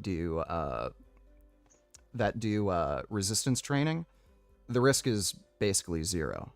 The chances of you getting osteoporosis is literally zero. No, I'm So saying I don't know apples to why apples. I don't know why you're making a big point of this. Also, when you look at The injury point- risk in sports, there's not a I'll difference tell you between why. black and Let whites. me answer that. The reason why I was making a point of this because I was talking about genetics, and I love studying anthropology. I love studying genetics, and I'm saying that people who come from the Caucasus Mountains, people who lived in caves, you don't have access to sunlight. Everything. Matter of fact, the thing that gives everything else life actually gets rid of you. It gets rid of you guys. You know what I'm saying? So yeah, that's basically what I'm saying. You guys didn't have. Well, I don't know what this has to do with my knee problem. Secondly, I'm saying that your knee problem, if it didn't come from a sports injury, you probably were already genetically. So you probably do you were already think? genetically Wait, deficient. okay. So do you think if I injected E. coli bacteria directly into your knee and gave you an infection, that wouldn't adversely affect you? Of course it would. But I'm saying if that was your situation, Right. yeah, I So, understand it. But I'm saying that even what before does the this E. have to coli, do with my bad genetics? what I'm saying is that even before E. coli, you still brought into this earth, and you had one side of you had great genetics, and one other side of you had poor genetics. You we talk don't about. know I know that. you wasn't listening earlier, huh? You don't know that. Like, by the way, when you look at the strongest athletes on the planet, almost all of them are white. Listen, Many let of me tell them you- come listen. from many of them, actually, probably the majority, come from Scandinavian countries like Poland, Sweden. So like Hafthor Bjornsson, he's from Iceland. He's that means been the world's nothing to strongest me. Let me man tell you for why. 4 times in a Let me tell you row. right now. I That don't means know what nothing- you mean by white people are the inferior race and they have bad I never genetics. said that. I never What said are you that. basing I never this said on? they were inferior. I never said they were inferior race. But when it's come to Yes, weightlifting, you did. Yes, you did. You said just Listen, based when on the it comes fact that to my poor parents gen- are I said white, poor they genetics. have bad genetics. Poor genetics. When you're sitting here talking about athleticism, it usually we're talking about people who are uncoordinated. You guys have a girl from you guys' country who just ran at the Olympics the other day. Her name is Audrey Ledoux. You know who she is? No. Okay. Well, I talk about this all the time. Matter of fact, how about this? I want you to do me a favor. I want you to do your research so that you know and understand exactly what you're talking about from an athletic standpoint, not just a bodybuilding standpoint. I'm talking about athleticism, not getting in and just lifting heavy weight and just being, because a lot of the weightlifting stuff I've learned is mostly technique anyway. But go do your research as far as this stuff goes. Then we could talk about it. Because you haven't done the research. You don't have Research the on information what? to really talk about it. Yeah, so Huh? dude, you claimed that because I'm half white, I have bad genetics. Like, what research have you looked at From that would athletics? let you to determine Did you just look at because the, I'm did you half just look at the white, men's I have Olympic bad 100 final? genetics? Did you just look at the men's 100 final? Why was everybody on the line at the Yeah, men's in the so track and field in the men's 100? yeah, so what? So I'm asking you, what research have you looked at that allows you to determine I believe that my somebody eyes. has bad I believe my genetics eyes. because they're white?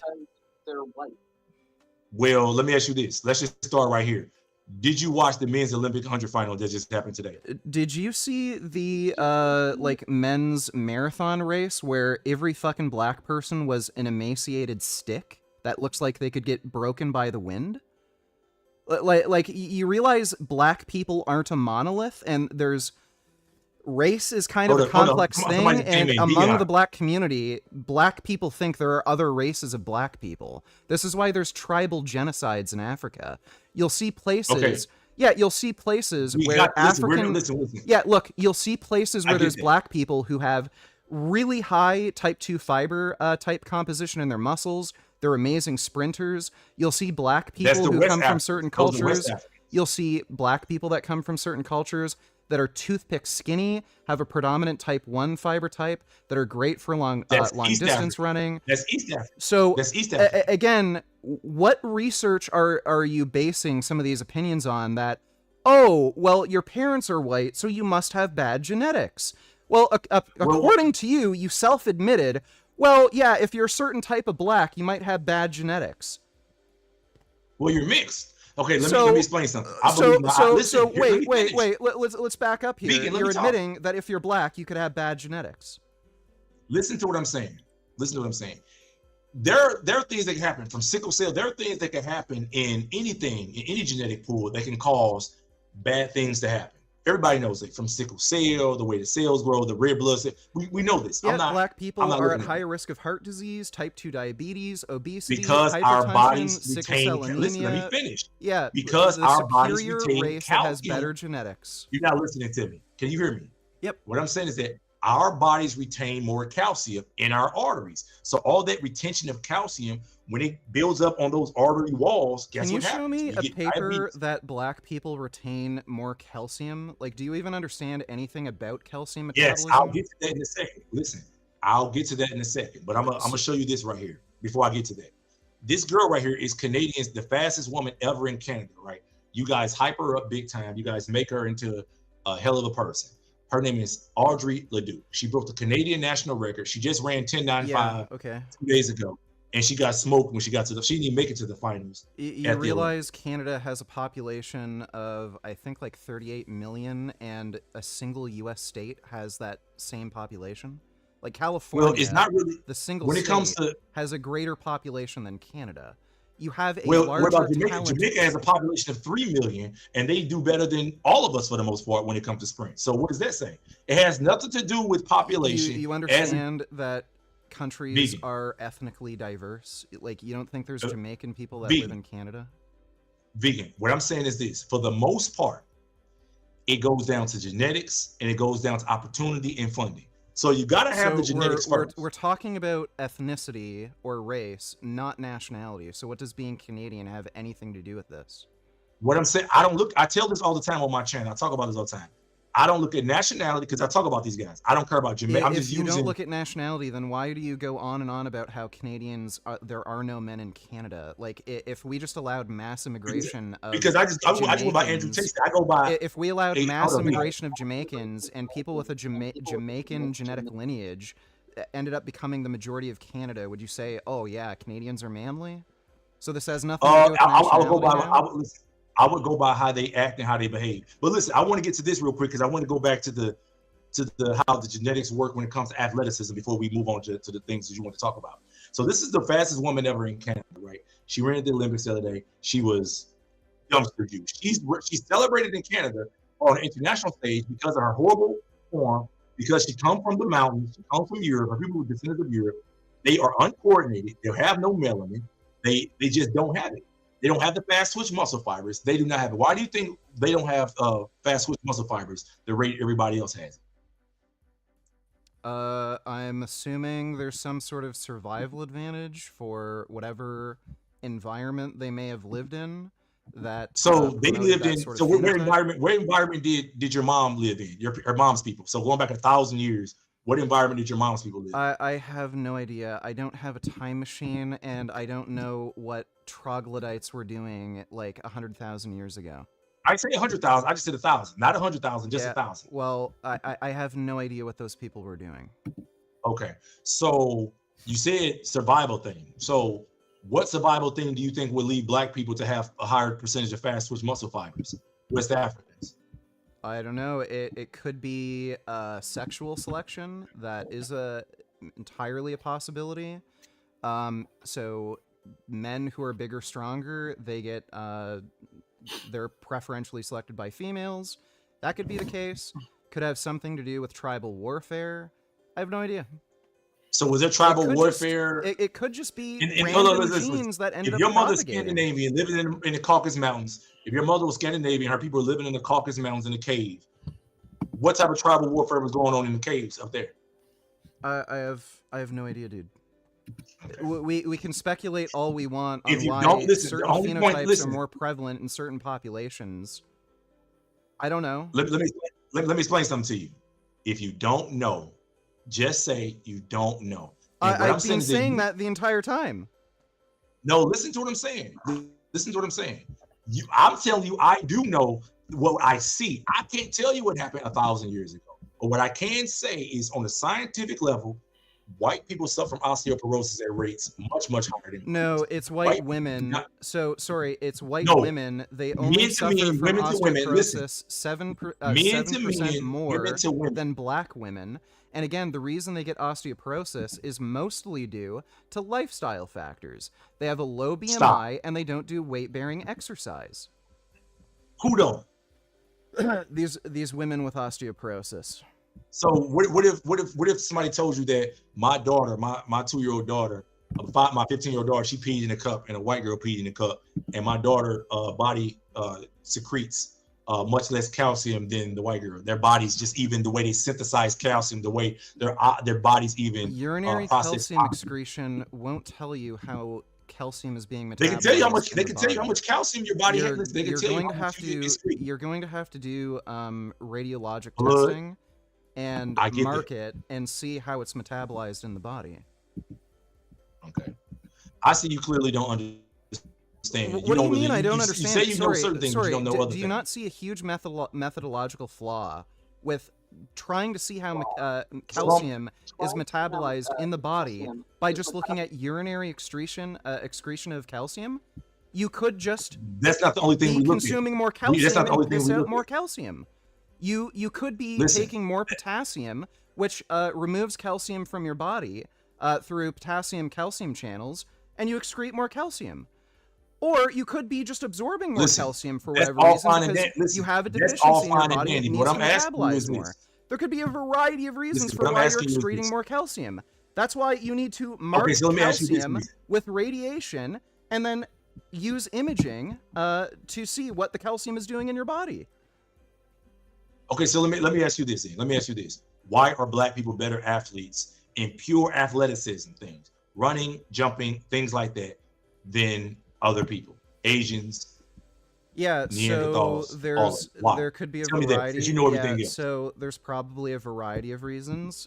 Generally speaking, it seems that black people do have a tendency, on average, to have a greater propensity to have a type 2 muscle fiber type. Why? Their tendon insertions also tend to be longer, especially. Why do they have more type 2 muscle types? I don't care why. You didn't ask me a question about why. I'm asking you why. You didn't ask genetically. me. Sorry, your initial question wasn't about why they have certain certain phenotypes. That was the follow-up. You asked me whether they have certain phenotypes that make them better at sports. So now you're just asking a completely different question. Why do they have that? I'm asking you. Why I do don't they know have that. Tell me. So you don't know. No, listen, I don't know. But one thing I do know is that when we look at the stats, when we look at the data, it shows that these group of people regularly, outside of social structure things, regularly outperform everybody else when it comes to these activities. So when you mention powerlifting and things like that, it means absolutely not. I'm talking about pure athletics. Well, listen, I want to say this. So athleticism is specific to a sport. So no, athleticism is sport specific. No. Let me be clear. Let me be clear on my words before you jump out on me. I'm saying athleticism comes down to running, jumping, throwing, things like that. And then you take those abilities and then you put them in sports. So you take a runner, a jumper, thrower, then you put them in basketball. You take them a runner, jumper, thrower, and you put them in basketball. You put them in football. You put them in soccer. That's what I'm saying. So I'm not saying they're the best at all sports because you guys make up sports. Neanderthals make up sports that nobody wants to participate in. You realize there are more sports that don't just encompass running, jumping, throwing. And they had to make those sports, listen, and they had to make those sports to make people like you play ice hockey and to do things where pure athleticism wasn't a prerequisite. Because can you define what pure athleticism is? Running, jumping, throwing. Okay, and you're the one who just arbitrarily decided that's what pure athleticism is? Everybody knows that. That's what even what the Greeks, the ancient Greek Olympiad, faster, higher, stronger. Don't you understand it? Jump higher, run faster. You realize your ability to vertical leap is dependent on strength, right?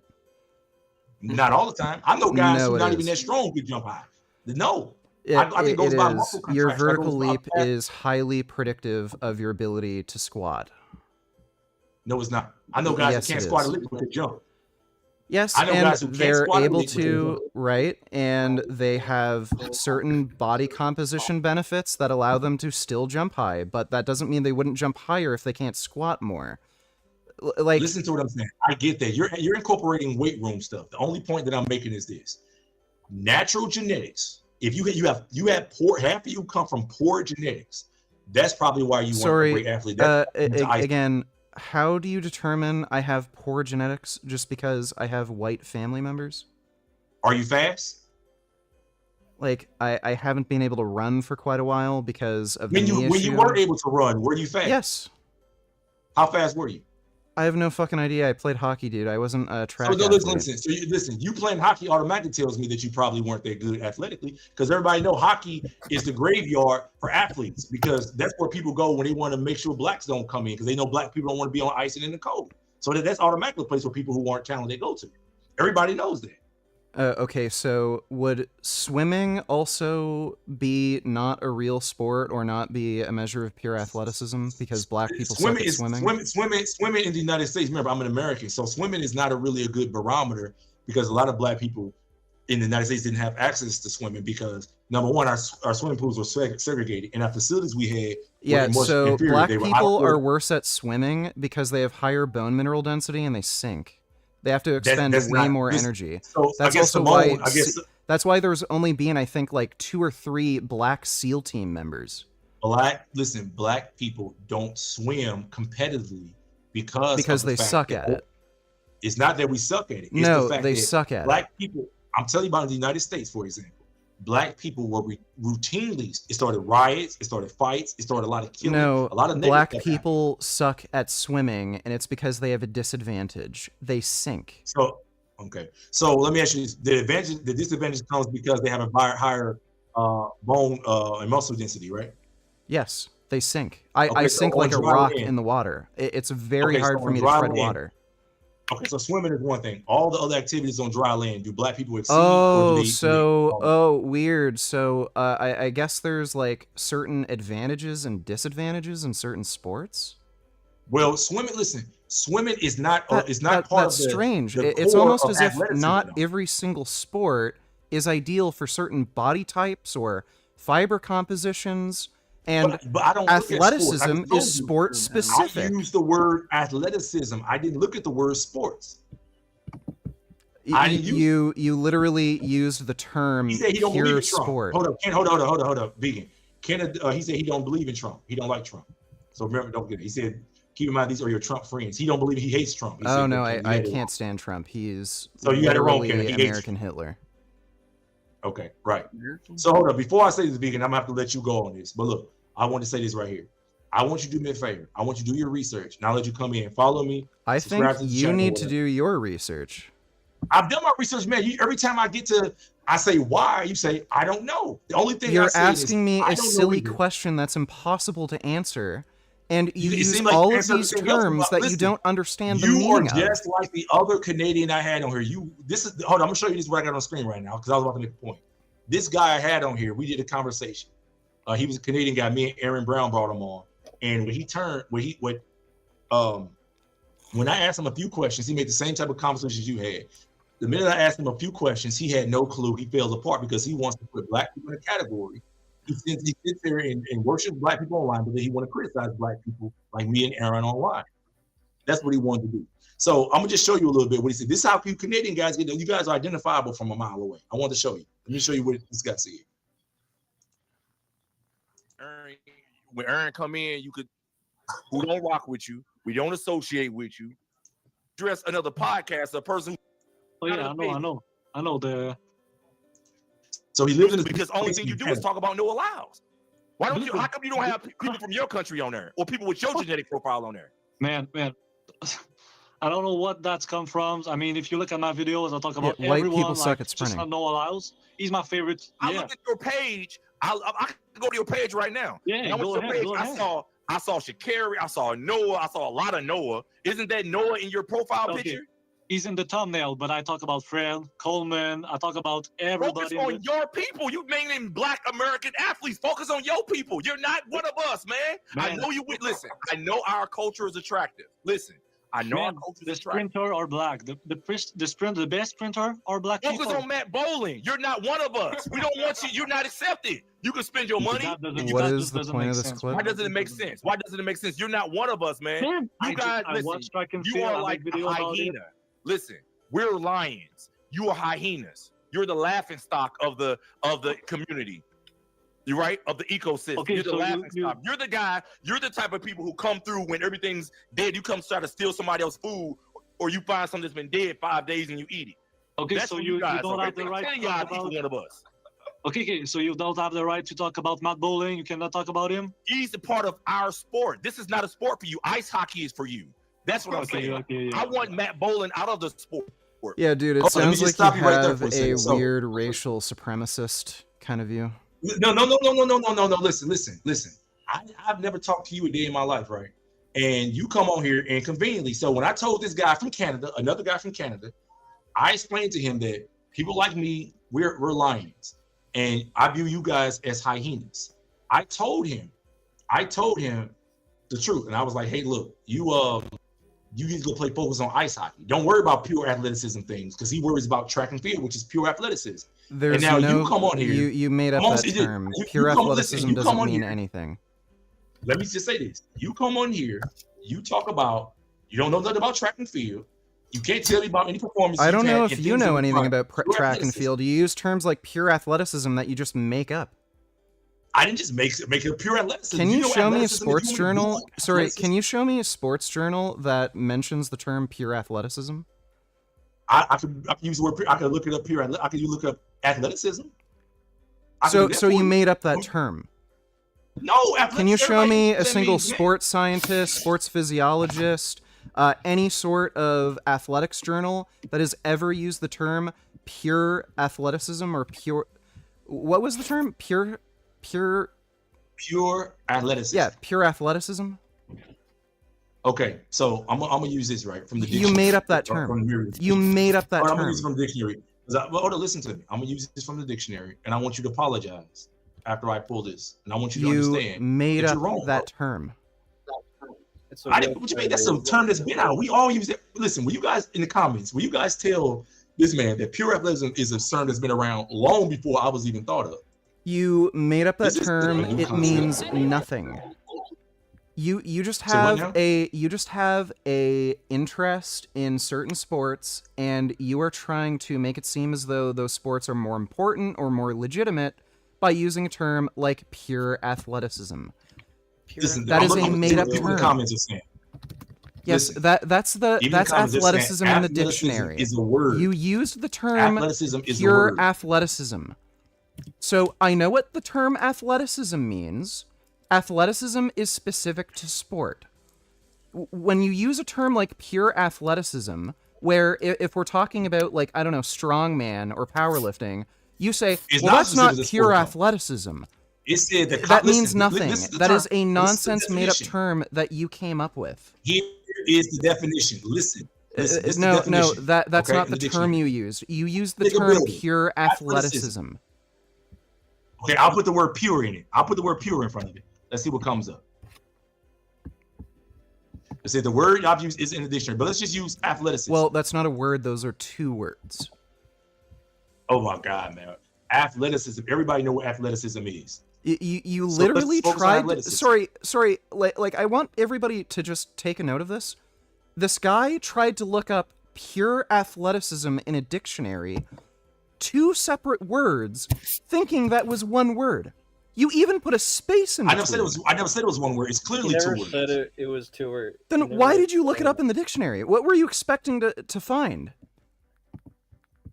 Come on, man. I'm gonna type in pure athleticism so you can understand what I mean. Because I see you clearly aren't following. Show me one single sports journal, athletics journal, sports scientist, or sports physiologist that has ever used the term pure athleticism to describe some sort of athletic qualities in any kind of manner. Okay, how about pure athletics? Is pure athletics okay? That's like a sports page. No, what about the term pure athletics? Would that be okay? What is that supposed to mean? Pure athletics. I mean, is it close enough to pure athleticism that you at least respect my definition? I don't know what that means. Like again, this is just a made up term. It's not a made up term. Let me just go to this first because I want to make sure I get the two words together. Athleticism. And I want to go to that first. And I'm gonna get to my point. Okay. So Merriam-Webster's dictionary says for athleticism. I know what the combination athleticism of is. qualities- You use the term Let me finish. pure athleticism. Let me finish. And I'm gonna put the words together for you. The combination of my screen went up. Is speed and agility. They're a characteristic of an athlete. Okay. So when I say pure, and I use the word athleticism, I'm talking about those abilities that they just named in the dictionary, without throwing in golfing or the ability to hit a ball or other things that sport may encompass. When By you the put way, sports together, like ping pong. Yeah, by the way, when you defined pure Let me finish. athleticism, you completely ignored the quality of strength. So this doesn't even fit your definition of pure athleticism. Say what now? When you tried to define pure athleticism to me, you gave qualities like speed, the ability to jump, agility, coordination. You left out the quality of strength. And when you look up athleticism in the dictionary, it gives the quality of strength. So this doesn't even come close to fitting your definition. Oh, strength. But listen, strength can be a thing, but these are examples: speed, strength, agility. These are all things that fall I under know what athleticism. athleticism But what I'm means. saying is that listen to what I'm saying. You come from. Listen, let me say this to you. And I want to remind you of something. I want to tell you about my background a little bit. You come from a Caucasus Mountain Neanderthal background. And from my experience, usually since you guys don't really have any athleticism, meaning a broad spectrum of those things were named, you guys try to tend to focus on one thing, like strength. So you guys will go and get swole in the weight room and bench 400 pounds, but you can't run, you can't jump. You can't do Okay, anything great. else. And if get you what I'm saying? wrestled me, I I'd would fold you in consider a guy half. like you to be an So athlete. what do I care? I don't really So what- care if you can run faster than me. Yeah, you would have to run fast if I tried to fight you. So what do I care? Athleticism is specific to a given sport. Hold on. Let me go back. Let me go back. What does fighting have to do with the ability to run, jump, and being strong? Well, yeah, that's a good question. It's almost as if athleticism is sport specific. No, it's not athleticism. It's the pure abilities to do these things. Your speed, your strength, your agility. That's what I'm saying. And you can work on your athleticism. You can work on your speed. You can try to refine. You can try to get better. You can increase your strength. You can increase your agility. So we're not saying you can increase it. What I'm saying is that your core genetics affect your athleticism. The only sport that I'm aware of that tries to maximize literally all qualities of athletics, strength, power, speed, endurance, agility, would be CrossFit. And all of the best CrossFit athletes are white. So, oh, Neanderthal DNA, I guess it's good for pure athleticism.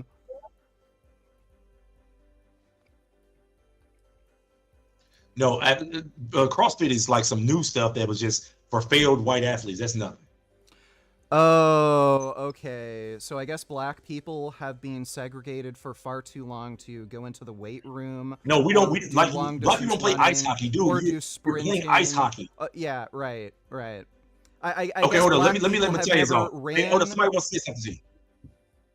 Hey, V, this guy right here wants to come on and say something. Matthias, you want to say something? He's Mexican. He want to talk to you. Sure. What's up, man?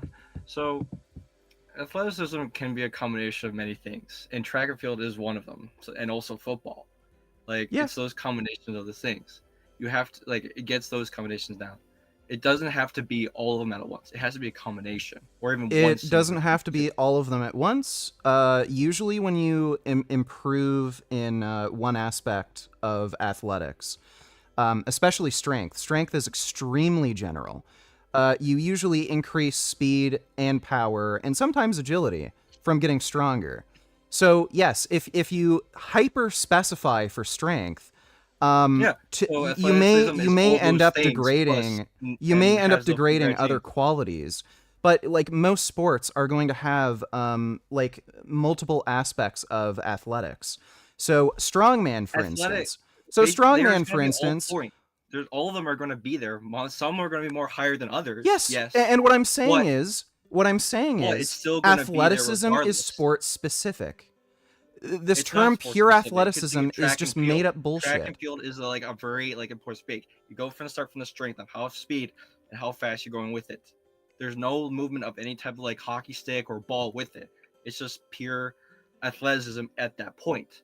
You don't have a tennis racket. you You're don't just have a ping saying, pong. okay, You're well, usually going. That's why track and field is a very important part. If you don't get that, then that's on you. well, no, Same thing with football. Track and field is the Oh, let me say this, Matthias. Track and field is the foundation of all sports. Foundation. Athleticism, you take athleticism and track and field is the foundation of all sports. So, like, when do you swim in track and field? Come on, man.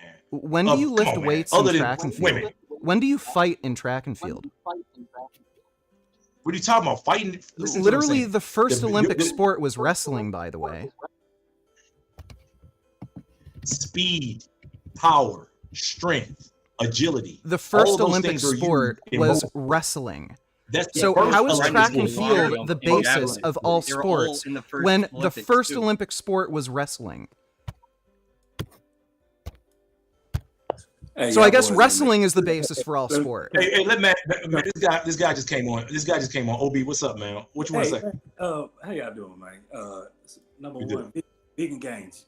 You on point, bro. You know what you're talking about, cuz I don't know what these other guys is talking about here, man. Well, thank you. But you got the juice on that. But I want to go way back real quick, if I can. The comment, Mr. 100K, the comment that you had about Trump taking the attention off of black people and putting it on immigrants, that might have been one of the most ignorant things I've ever heard in my life. Like, seriously. Why?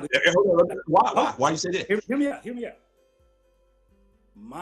One of my best friends, he's right-leaning. And I called him, and I was like, hey, dude, I ran up on this stream. He said this, he said that. And he was like, well, now I don't know if that would be the argument that I would make to vote for Trump. You know, that's kind of a stretch. And that's the same thing that I thought when you said that. So essentially, what I took from what you said, and if I'm wrong, you can correct me, but what I took was, oh, Trump is taking attention away from us, so we're safe for now because he's picking on somebody else. That's what I took from what you said. And that make a whole lot of sense. Let me respond to that. I'm gonna respond to that specifically. You could go to the next thing.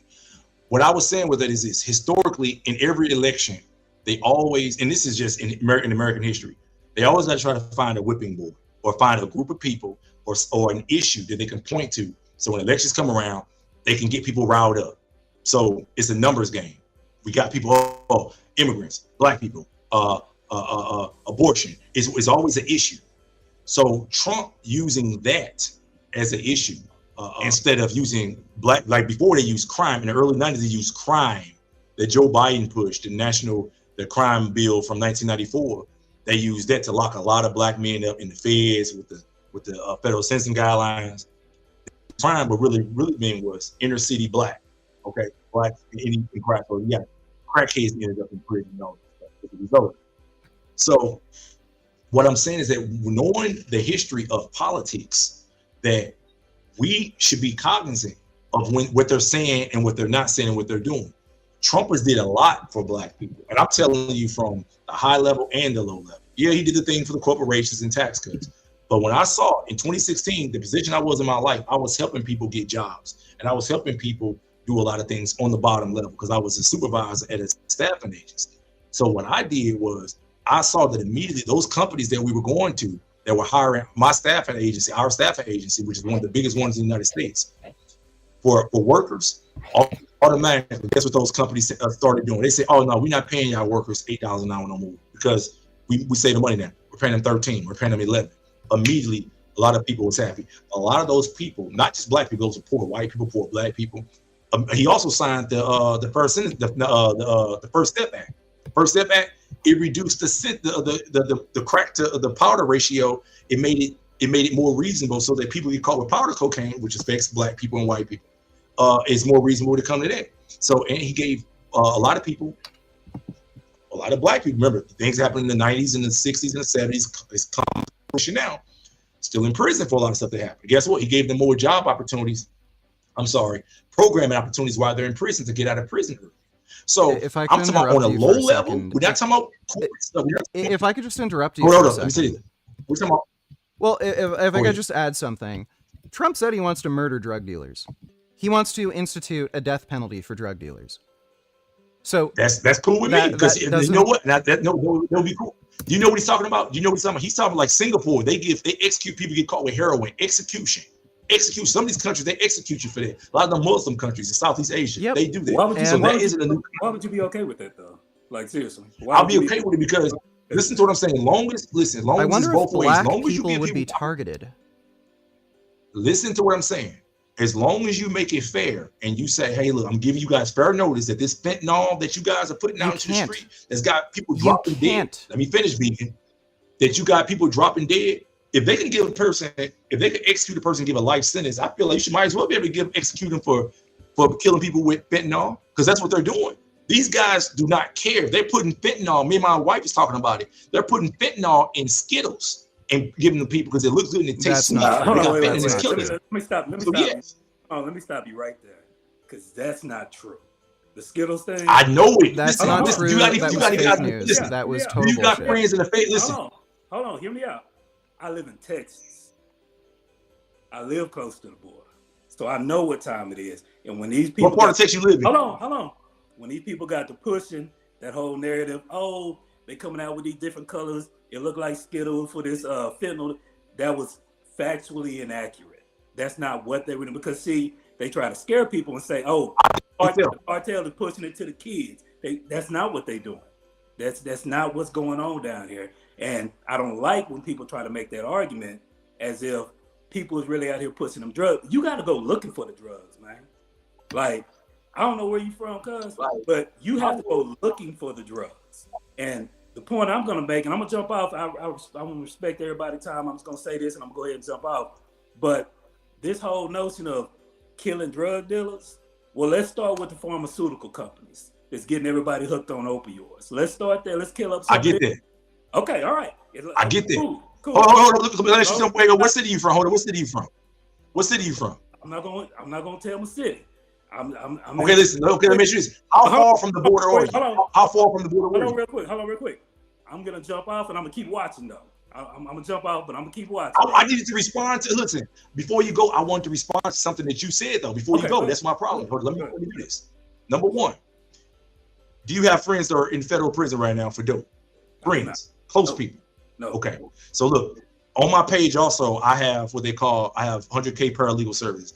I help guys who are in prison dealing with these exact same situations. I'm gonna share my screen here to show you. I deal with guys who get caught up in this type of stuff every single day. Fentanyl, murder, everything under the sun, dealing with usually with the federal. This is the core. This is the federal system right here. And these are emails. I'm not gonna show everything, but these are guys right now who email me every day.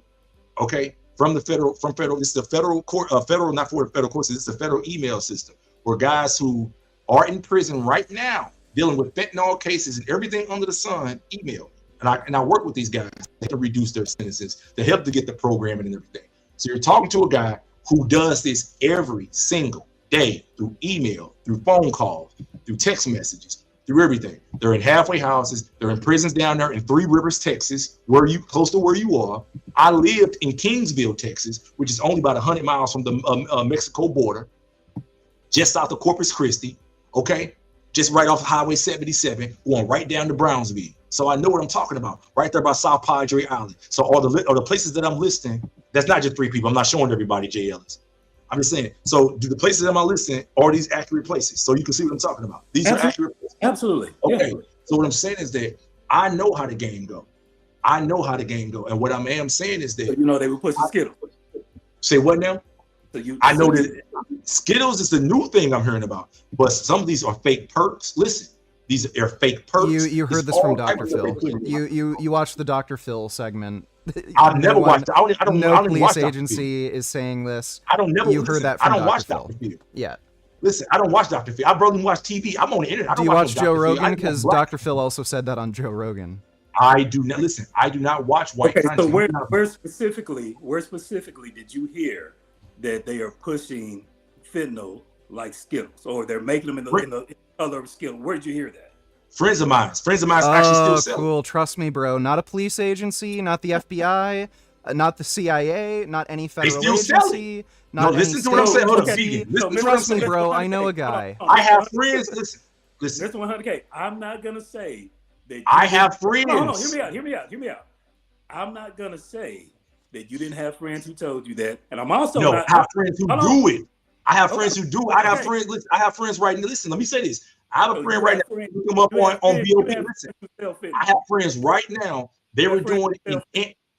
Say what now? You have friends who sell fentanyl. Is that what you're saying? I have friends who sell fentanyl. Some of them have just gone to prison, just turned themselves to prison right now. One guy said, "I ran track."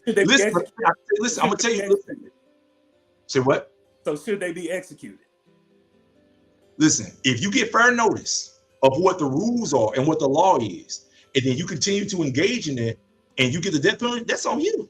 Just like they just made child molestation an executable offense in some states. So when cops can plant drugs in your car, many police officers have been caught planting drugs. You should get the death penalty.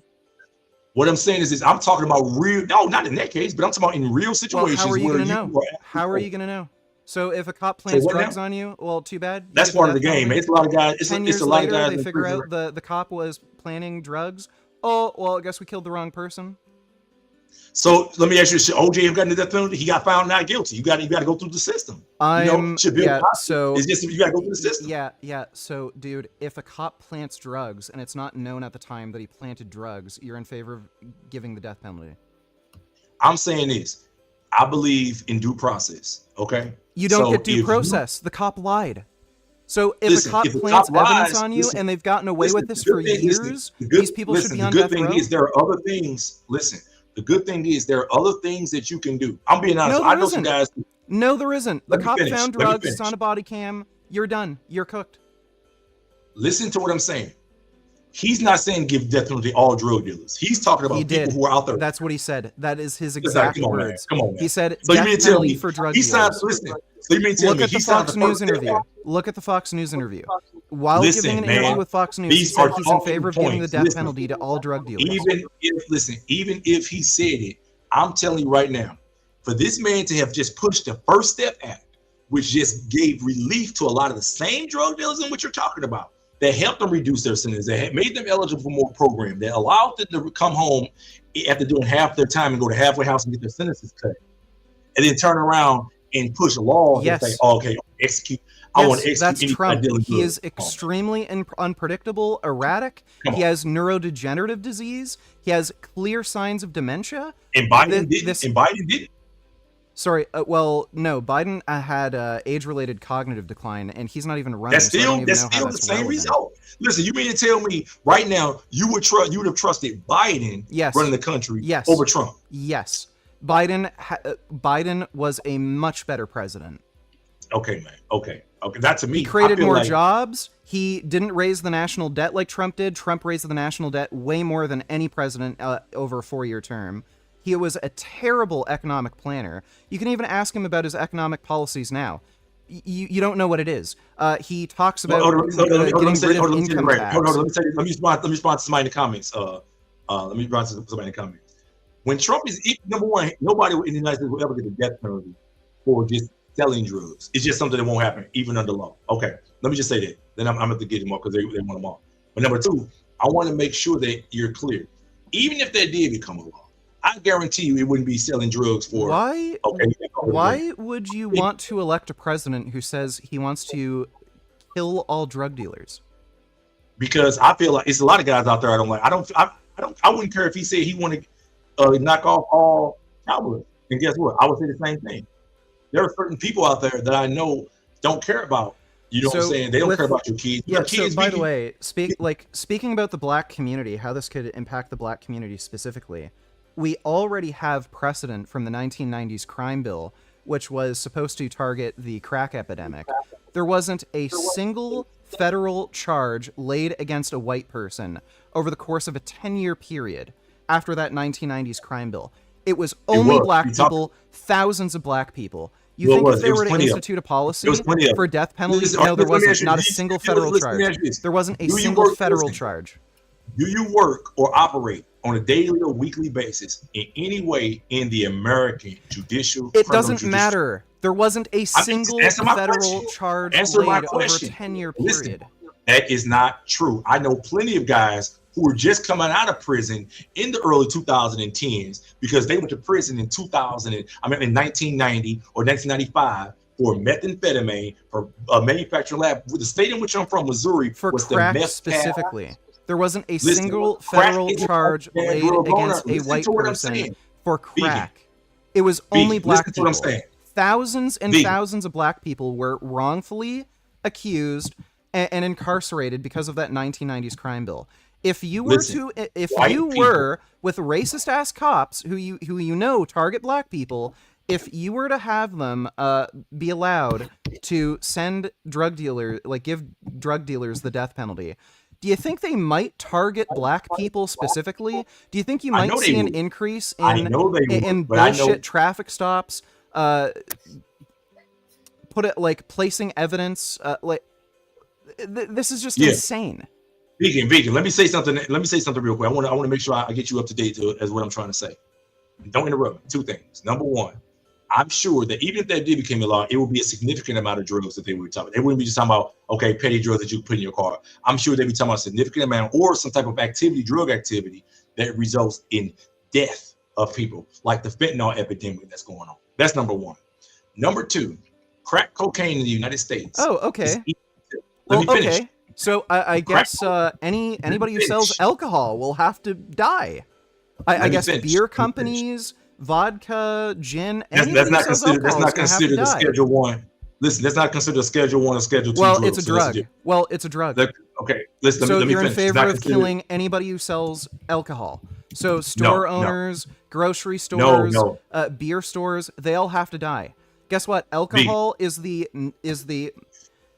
I think out of any drug, agree with alcohol you. kills And listen, I more agree with you, people but let me say and this. causes more Vegan. hospitalizations.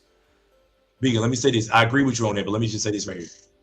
Also, in the United States, especially before about 10, 15 years ago, methamphetamine was the white man's drug dealing, his drug of choice when it comes to selling. The poor white man, the poor black man's drug dealing choice, a drug of choice when it comes to selling was crack for a long time. Then they moved it back to heroin, and now it's fentanyl. Yeah, and Cool. guess why? It's because the government was funneling cocaine. We know from all that. South We know all America. that. So you want to give We- black people the death penalty for getting a hold of drugs that white people gave them. Wow, you're really in support of the black community, I guess. Okay, let me say this. Vegan, let me say this. This is The white insane. man equivalent.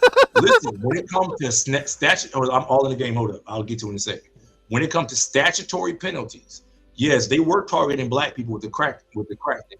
But white dudes with meth labs, they were getting towed up way worse. So sorry. Way So worse sorry. You're with in meth. favor of giving black people the death penalty for selling drugs that the white-controlled government gave them. You're in favor of that. I'm in favor if you're selling drugs and you're killing people. Right. of So giving them. when black people are given drugs by a white majority government, you're in favor of Yeah. executing black people, and not Yeah. not members of the government, apparently. I'm in favor of that if you're selling drugs and you're actively selling drugs and it's killing people, like the fentanyl stuff Okay, that's going so around. this guy wants to I'm in murder favor. black people, basically. That's Come on, literally man. what You- he's come on, saying. man. Yeah, so the government sells drugs or distributes drugs to black You're not even communities. American, man. Listen, So the white government listen, you're so distributes concerned- drugs listen, to black you're so communities, concerned about knowing black that they're people. going to Listen. try to make a profit out of it, and he wants to end up killing black people, not white government members. Like that'll ever fucking happen. The Supreme Court just gave Trump presidential immunity, so he official also acts. wants to. But He also wants he to don't make fill laws, though. all of these Listen, public institutions. He does not make with, laws. Congress has to make that. Trump would just sign it if he was president. He don't make laws. Do you understand the three branches of government in the United States? You understand the president can make executive orders, right? Come on, man. You understand the president can make executive selling orders, drugs correct? is not a statute. Listen, it does not statutorily carry the death penalty, so he can't authorize that. Congress has to authorize the statute in order for it to happen. You understand he can make an by executive death. order, correct? You can't not. See, you don't understand how it works in the United States. You're not American. But look, we've been on here long enough, man. All in the game. I'm gonna address your point. Let me address all in the game point. Then I'm gonna. You said Miss Honey K. What'd you say? Republican controlled Florida literally overturned a referendum that people voted on. Non-valid vote, certain time voted in the Yeah, because I understand that all in the game, and the reason why they did that is because Because they hate knew black people and they that- don't want them involved in the political system because they don't vote. No, Republican. of course, but they also knew that convicted felons more than likely would go and vote Democrat. So the Republicans didn't want those numbers because they know that Florida is always vote a talk Republican, vote for Trump so that you get your voting rights taken away, and more minority communities get marginalized. It depends on what state you're in. Listen to what I'm saying. In Missouri, for example, I'm from St. Louis, and in Missouri, you only lose your voting right while you're in prison, on probation, or parole. If you're not one of those, you can be a felon and have murders in your background. Guess what? You still have full voting rights, even as a felon. So it all goes statewide. So that's all I'm saying. You realize Trump wants to eliminate thousands of public service jobs and replace them with Trump loyalists, right? Like he wants to replace members of the FBI, CIA, police stations with Trump loyalists. You don't think that's a problem? I don't know. Listen, I don't know all of the. I haven't heard him talk. I haven't heard him talk. Why are you supporting Trump if you don't even understand his policies? I do understand his policy. Let me finish saying what I'm saying. You just said you haven't heard everything he says. Vegan, let me finish. I know what he's done already. I know the policies that he has implemented. I've not heard him talk about a new fiscal policy, but the things that he's done already and the things that he took, the area in which he took it already, were all wins for Black people. Number one. Yeah, destroyed the economy, raised the national debt, he didn't destroy the economy. The economy was doing good before COVID. What are you talking about? The economy was doing good before COVID. He put Supreme Court justice on the bench. The economic growth under Trump was nothing compared to Biden. You can look at the job growth statistics. Listen, you can numbers went down. You can look at the change in GDP. When the election happened. So you mean tell me when the election happened, the economy was doing well? The economy was just recovering. Was still in was recovering from the pandemic. No. So you can look at economic growth under Trump. You can look at economic growth under Biden. Biden is doing way better economically. His economic policies make way more sense. They've created way more money, and they haven't driven up the national debt like crazy. So do you think the national debt isn't a problem? Oh, you don't? I don't care. So like devaluing U.S. currency, the entire country going bankrupt, that's not a problem? No, because we can always print more money. Okay. Okay. So if the entire country goes bankrupt, has unpayable debt, well, okay, you can't print. No, that's not how money works. You can't just print money and get rid of debt. That's not how that works. That just causes hyperinflation. It happens. That sometimes you got to do that. Sometimes you got to change the It doesn't do anything. It doesn't do anything. It just causes hyperinflation. It happens. But sometimes you have to do things like that. You got to put more money in the system to adjust. So You're not putting more money in the system. You're not putting more money in the system. You're just creating more money. That doesn't actually create more actual value. You're just devaluing the currency. Do you not understand this basic economic principle? I do. But I'm saying it's all relative. It's not all relative. I understand inflation. Clearly you don't. You literally just said you can get rid of national debt by printing more money. Okay, so why didn't Trump do that? Get rid of national debt, but Sorry, why didn't Trump just print more money so that he didn't raise the national debt? There's nothing wrong with debt, because guess what? Well, yeah, there is when you can't pay it off.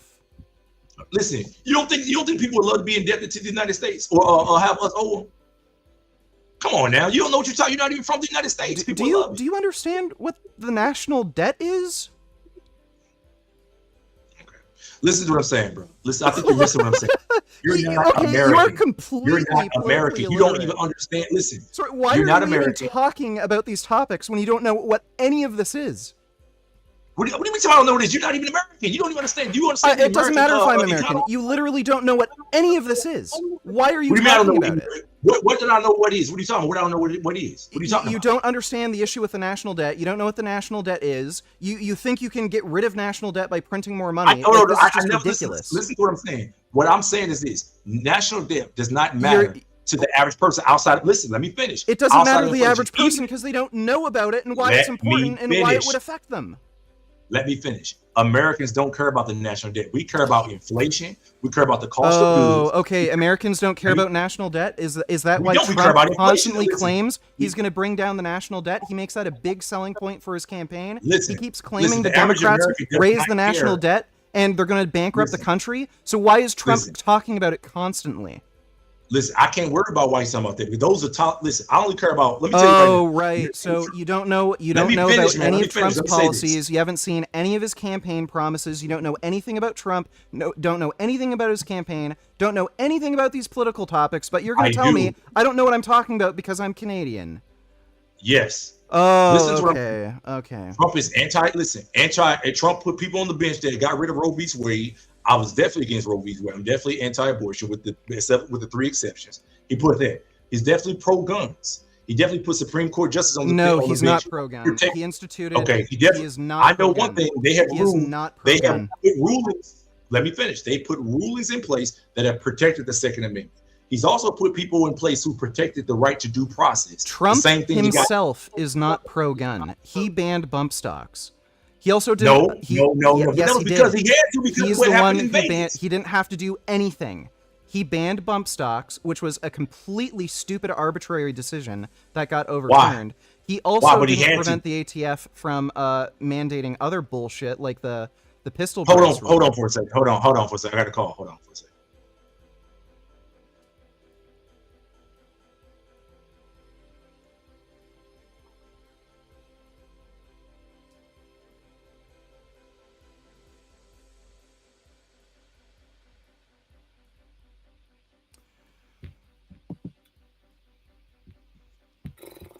See, let me explain something to you real quick, and I gotta go.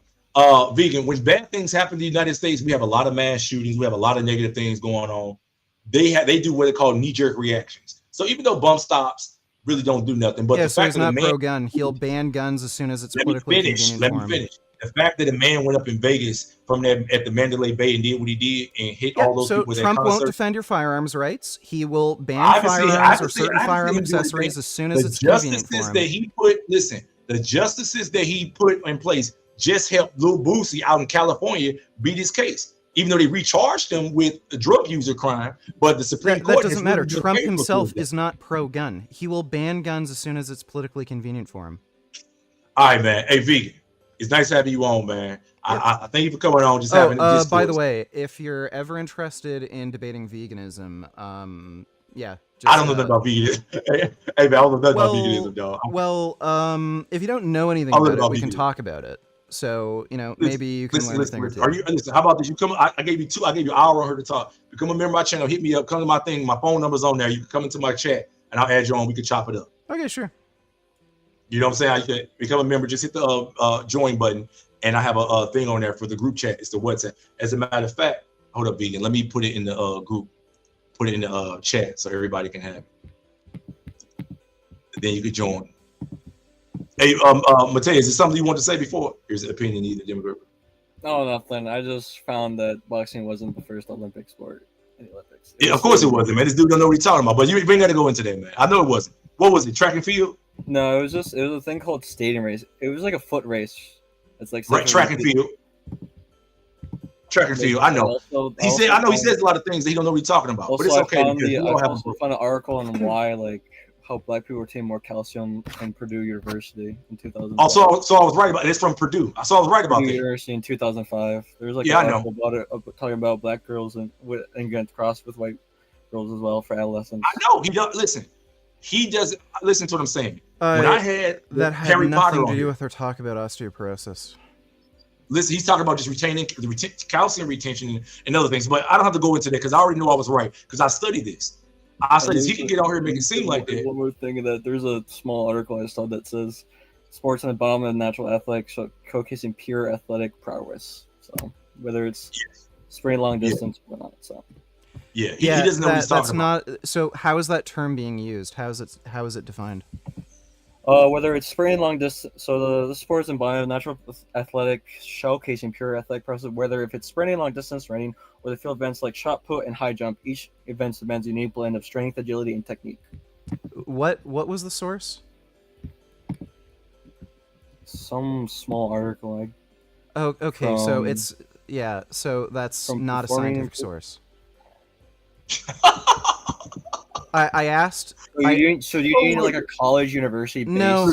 I asked you to find a source.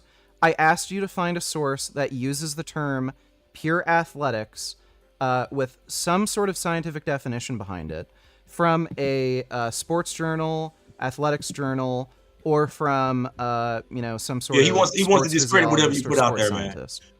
man. Listen, it's all good. Okay, so you just found a random article that says pure athletics.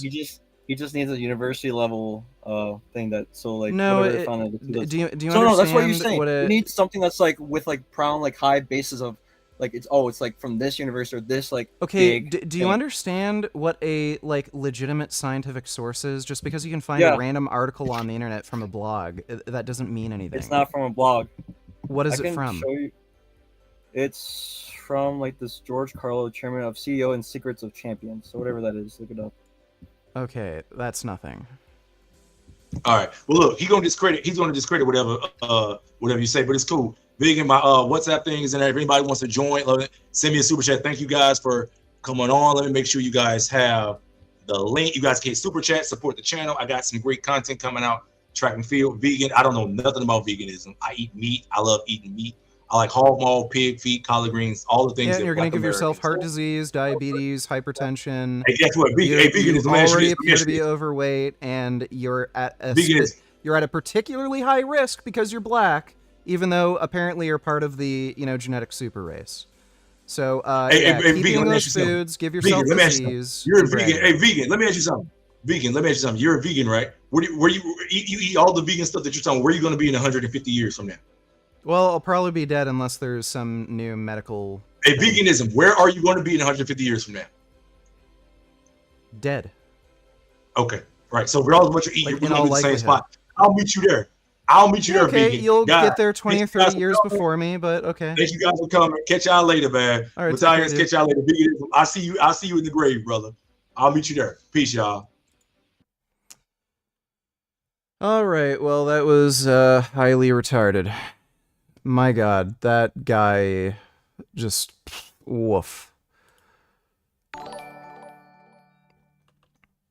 Clip this debate now. I will. I'll upload it. Don't worry. Thanks for the donation, Grandam.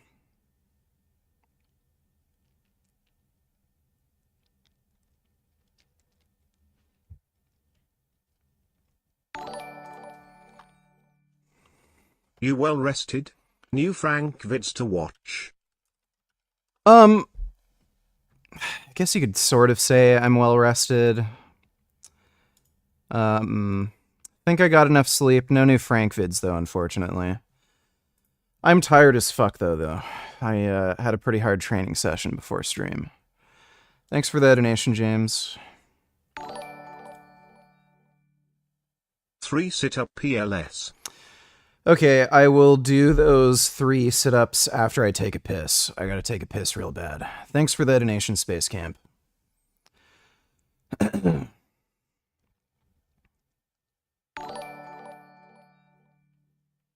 Great news, VG. A lot of MAGA supporters are now rejecting Trump as president. Well, that is good news. I'm much more confident that Kamala is going to win the election. Thanks for the donation, Dodo. I was banned for posting a link. I can be forgiven, Plaza? Were you banned for posting a link? How? You can't even, You're not banned. It says hide user from channel. You're not banned. You can't even post links in chat. Thanks for the donation, though, Enki Body. Grandam donated $2. Ask him to fight you in a cage and see who's more likely to break bones. Yeah, well, I kind of challenged him to a cage match, sort of, at one point. It's so funny. They're telling me my bench press was shit, and they were saying, I could bench that in high school when I was 15 and 150 pounds. I love hearing that horse shit, dude. Well, anyway, I'm going to take a piss. I actually have to take a shit, too, so I might be an extra couple minutes. When I'm back, I will do the 3 sit-ups as requested, and we will continue reacting to videos. But, yeah, I'll be back in a few minutes.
Okay, I'm back. Let me move shit out of the way.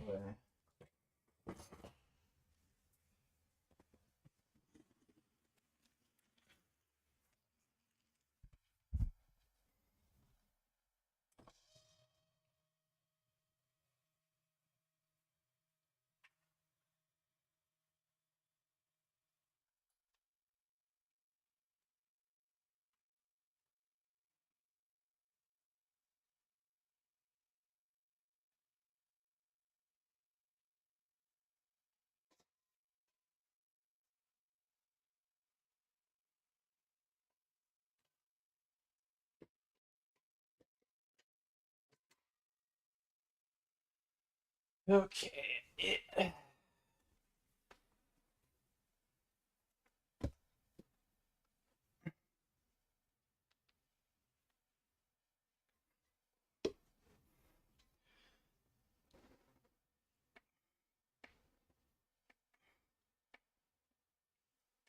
There we go. 3 sips.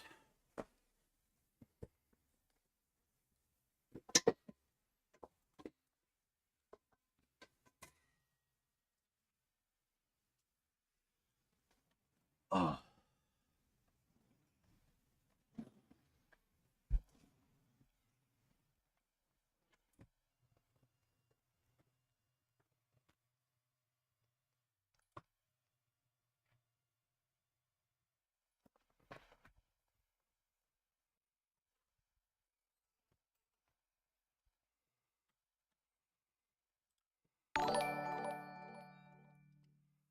Good evening VG.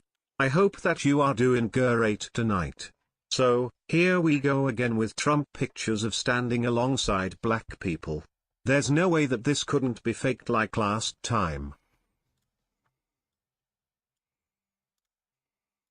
We have a problem. Looks like black women are finally starting to support Donald Trump. They're afraid of black women supporting Trump because when we do, we drop the hood rat. This is clearly AI. Act, and the left hates classy women. Wait a minute. Speaking of left, let's look at this woman on the left real quick. What's going on with this finger here? Like that finger. Okay, well maybe that's just some type of error with the photo. Let's look at the other woman. Oh my God, she's got like 2 thumbs. She's got 6 fingers. What's going on here? This is AI generated. That's right. This is not. Yep.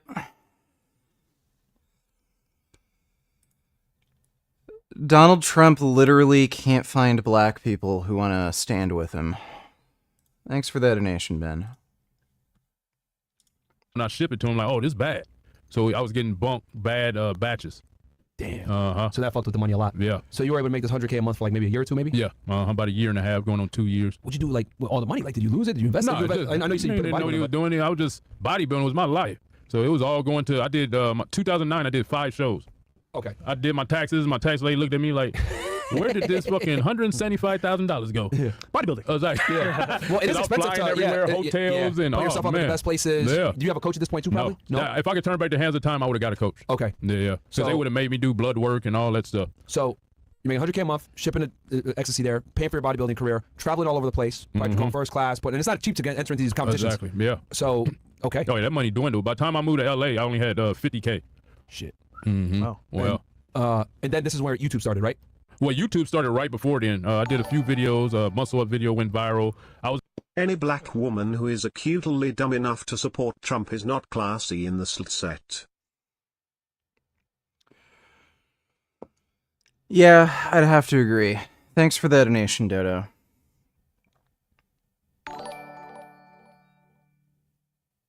Hello you scoundrel partisan faggot, how are you today?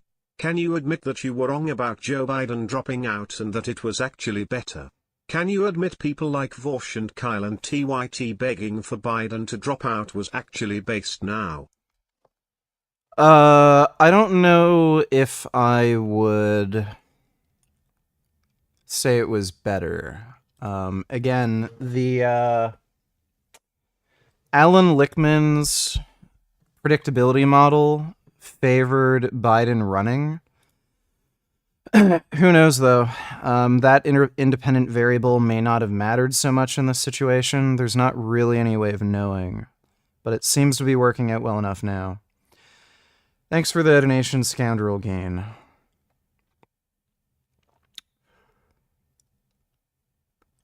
I was just gonna search something, and now I forgot.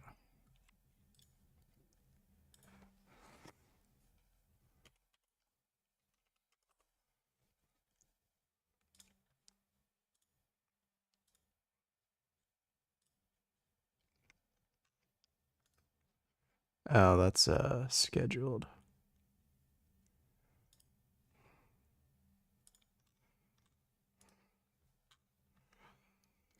That debate was pretty whack.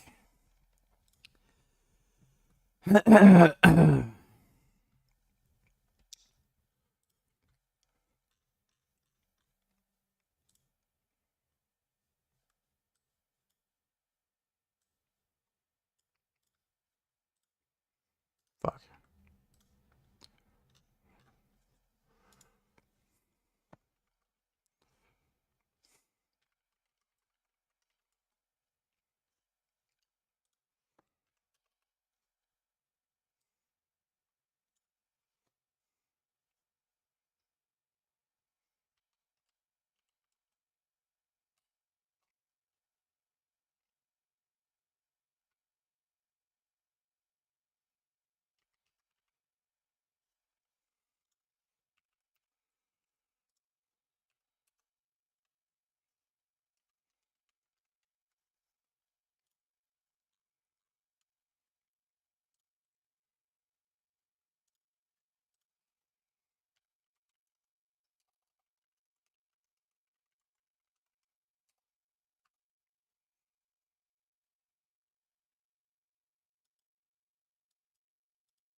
Okay, so the first Olympic game was a stadium race. So, Whatever. earlier at work and before you started streaming while I'm being paid to work and watch you, I was thinking of Lichtman's keys and thought if Biden has stayed in, couldn't they have lost the contest key?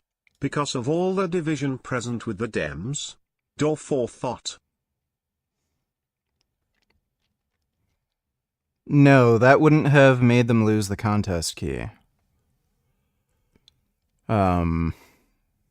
The contest key is... Oh, wait. Wait.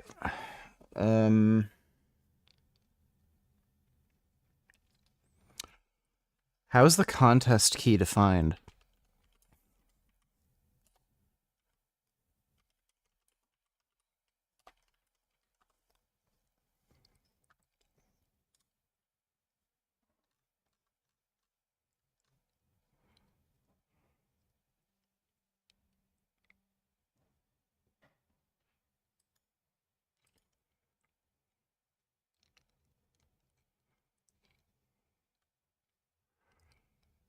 No. I don't think so. Yeah, I don't know. I'd have to ask Alan Lichtman. Like, there wasn't a primary. Well, there was a... Well, yeah, no. Yeah, there wasn't a primary. So there wouldn't have been any contest. Biden would have been the president. So even if there's other Dems that want to push him out, they'd still have the contest key. Thanks for the donation, though, Ben. Apparently, wrestling was the fourth Olympic game, but there were Greek athletic festivals that predate the Olympics that also had wrestling. Wrestling was fundamental to military training. Soldiers who trained in wrestling competed in the stadion. Gay sex. That makes sense. Thanks for the donation, Skibbity Ohio Riz. We gone get high today. Donate $4. Let me see. I know you don't smoke weed. I know this. but I'm gonna get you high today. Cause it's Friday, you ain't got no job, and you ain't got shit to do. Friday was great. Thanks for the donation, Weeg, on Get High today. Was monetized when I moved to LA in 2010. Okay, so you and I was started only YouTube making stuff. $100, $200 a month off YouTube. Yeah. So that was like, you're like, what the fuck? I'm making 100K on E. Fuck is this shit? Exactly. Then I moved to LA, was barbering, personal training, and doing background acting work. And so the acting started blowing up, and I never wanted to be an actor. God had me look at the TV one day. I'm like, ain't no super swole actors. And so went and signed up, and the next week I was working with Matthew McConaughey. And that just blew up. Yeah, it blew up. What project did you do with him? It was a music video with Jamie Johnson, where he was the director and everything. And so that put me on the map because I put it on my resume. I just worked with. I blew up, and I started doing Old Navy commercials, the Geico. Old Spice? No, I didn't do Old Spice. You did one commercial where you were like across Geico. That was a Geico, right? Yeah, directing traffic. Yeah. Yeah. So how much they pay you for that? So they paid me over a span of 2 years, only $50K. They said if back in the day, all the actors used to ask me that, and I tell them, they're like, you would have made like $500,000 back in the day for that commercial, as much as it aired. But internet watered it down. The internet watered all acting down. Yeah. But I kept banging them out. Kentucky Fried Chicken, Planet Fitness. Did you have like an agency that found these gigs for you? Is that how it was done? So I did have an agent, but I was finding a lot of it myself on like LA Casting. I was submitting myself on LA Casting. And so, but I did have an agent. I had a theatrical and commercial. And so what year are we in now, roughly? Are we in 08, 09? No, so we're in 2010, 2011. Okay. So you're out the drug game for like 2 years. Oh, yeah, yeah. You're acting now. You're doing your YouTube. Yeah. You're still bodybuilding. Yeah. And you're kind of like are segueing into this like more show business road. Right. now. Yeah. And so I'm looking at being a big time actor, or whatever, and so it's popping. So what happened was, acting slowed up. Rash from Strength Project contacted me for the second time in a year. Said he wanted to do a documentary of me. I was scared because I didn't want nobody to know my background in Hollywood. So it got slow, and I'm like, fuck it, man. Let's do the documentary. Did the documentary. It blew up. Yep. And on YouTube too. Yeah. They put it on the front page of YouTube. And what happened was, during that same time, I had an Old Navy commercial airing. A guy commented on the Old Navy that I did gay porn. So That's the worst. Yeah. So it was weird. I was already writing my book at this time. Okay. And so Old Navy contacted my agent and was like, if this happened, because you had to sign a contract that you haven't did no porn, nothing. Really? Okay. Yeah. For image reasons, I'm assuming you didn't try anything past 410 pounds on bench and started your cut. I'm going to cut once I squat 500 pounds at 475 pounds currently. I've been stuck at 325 pounds for a while. I did a lot of incline and it didn't transfer over. My incline is 305 pounds. Yeah, I didn't go past 410. I did a 2-week deload. I really needed that 2 weeks off, and then I started the diet. Yeah, incline bench doesn't really transfer over to flat bench. If you have a very weak incline press, it will transfer, but past a certain point, it doesn't really have a benefit. If you have a very weak overhead press, increasing your overhead press definitely transfers over well, and it also increases your tricep strength, so that also gives it better transferability. And yeah, just making sure you press more. So do a few horizontal press variations, really work on your tricep strength too, and also try doing dumbbell flies. And make sure when you're at the bottom of the dumbbell fly, hold it for a couple seconds and then press it up. That'll really help blow up your chest, and it helps with strength right off the chest too. Thanks for the donation though, Pablo. Appreciate it. How can you hate the new Planet of the Apes series? It even has an anti-specist message.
Yeah, I didn't like that movie.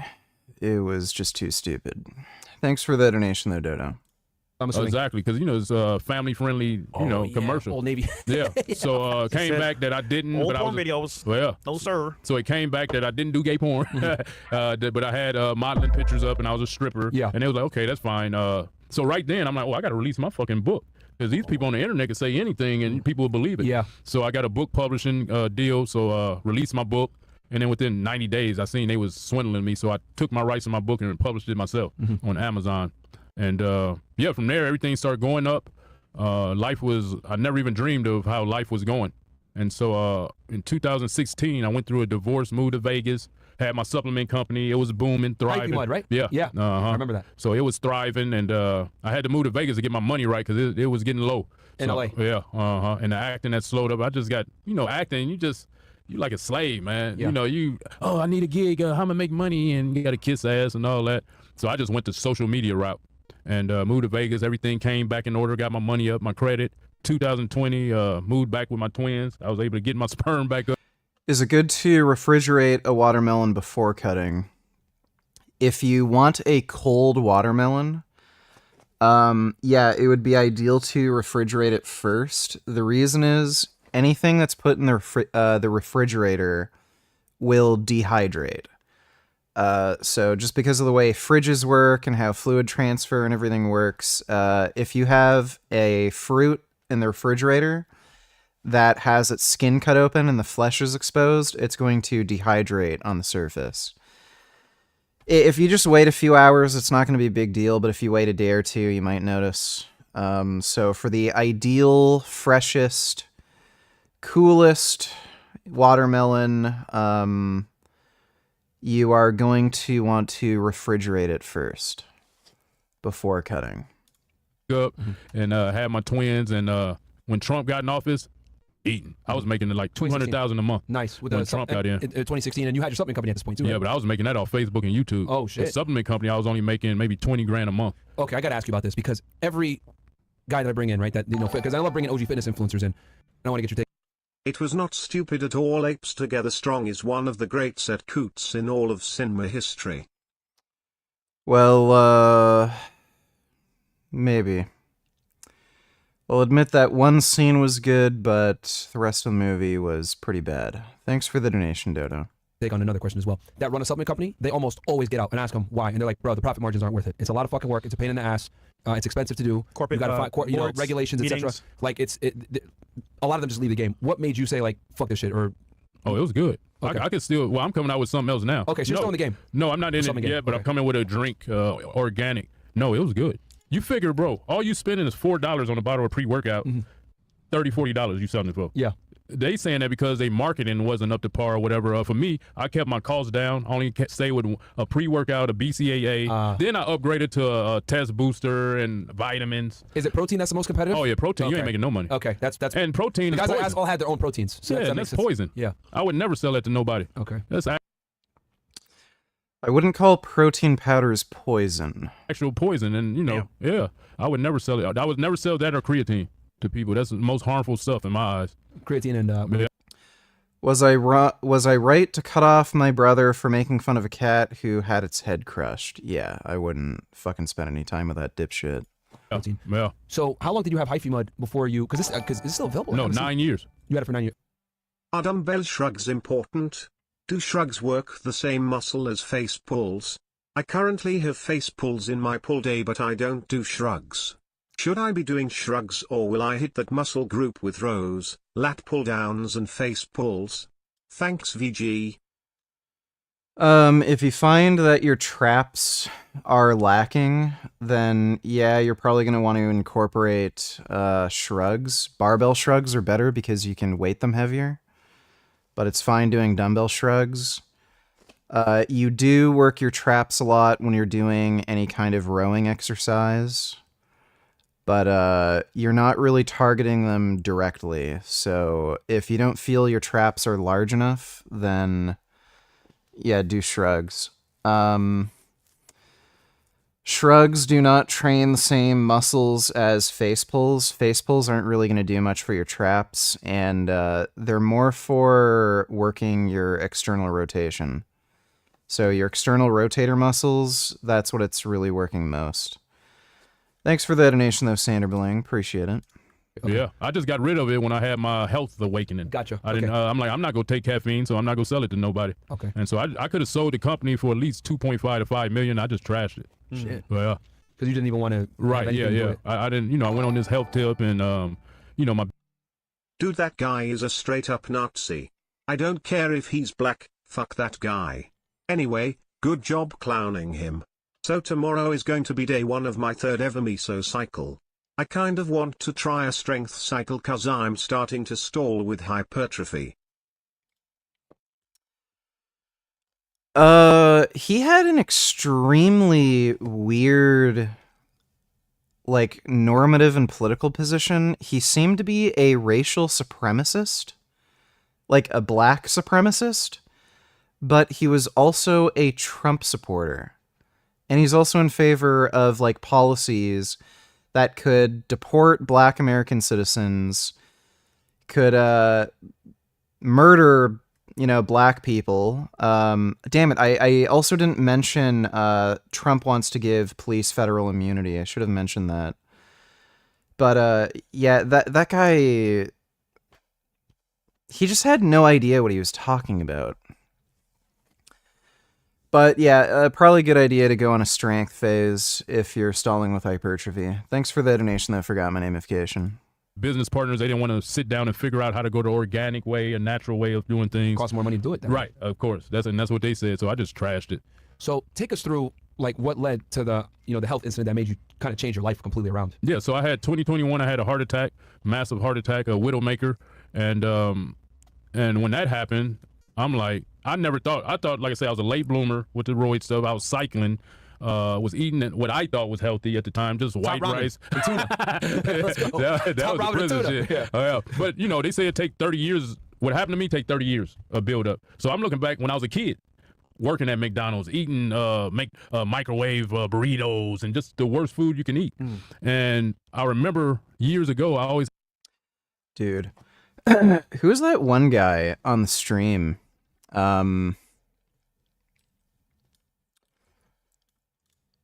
He said,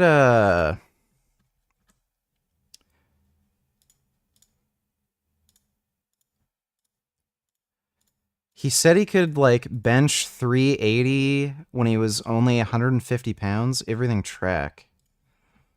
That is some bullshit.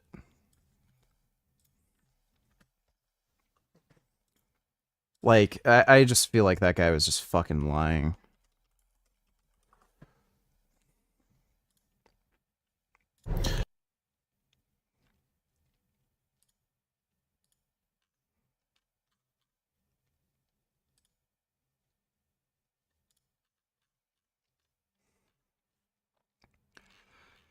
And it looks like he doesn't have any videos of himself. Oh, here we go.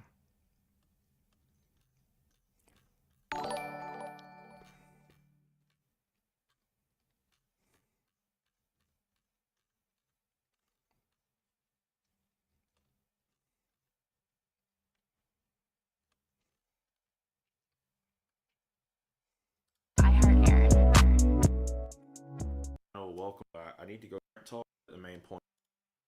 Track and field, right? But anyway, strength.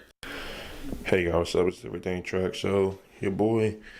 All right, so I'll tell y'all face to face because I feel like as a man I should tell y'all face to face what I'm gonna do today. But yeah, I remember last time I weighed myself, I was like 207 something, and that was like what, a week ago? Probably not even. I don't know, maybe a whole week ago. But I want to show y'all how much I weigh right now. Look at it. So at this point, I feel like I need to do it again. My first indoor meet is wet out there. I had to go on the outermost lane, and this guy did not bench 380 at 150 pounds. He did not. Bro, if he has this body composition at 205, There's no fucking way he benched 380 when he was 150 pounds. He said something like that. Maybe he said 180. You gonna tell about? He is there was a guy- full of shit. How do they sleep at night? I'm assuming they do this because they're jealous that I'm stronger than them or something. But like, really? How does that make you feel better when you have to lie to people about how strong you are? They must feel ashamed of themselves. Now, I feel like my start could have been better, but like I said, it was windy out there. I had a headwind, not a tailwind. I had a headwind. There is no fucking goddamn way in hell that guy ever benched 380 under 200 pounds. No fucking way. Liar. There's no video. It didn't fucking happen, dude. I am not believing that guy.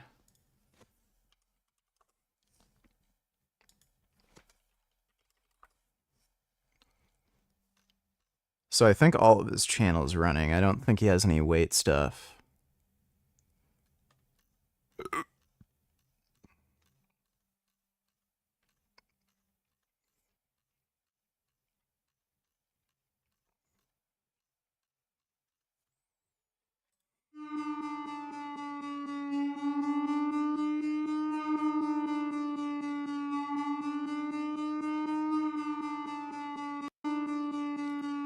Yeah, right.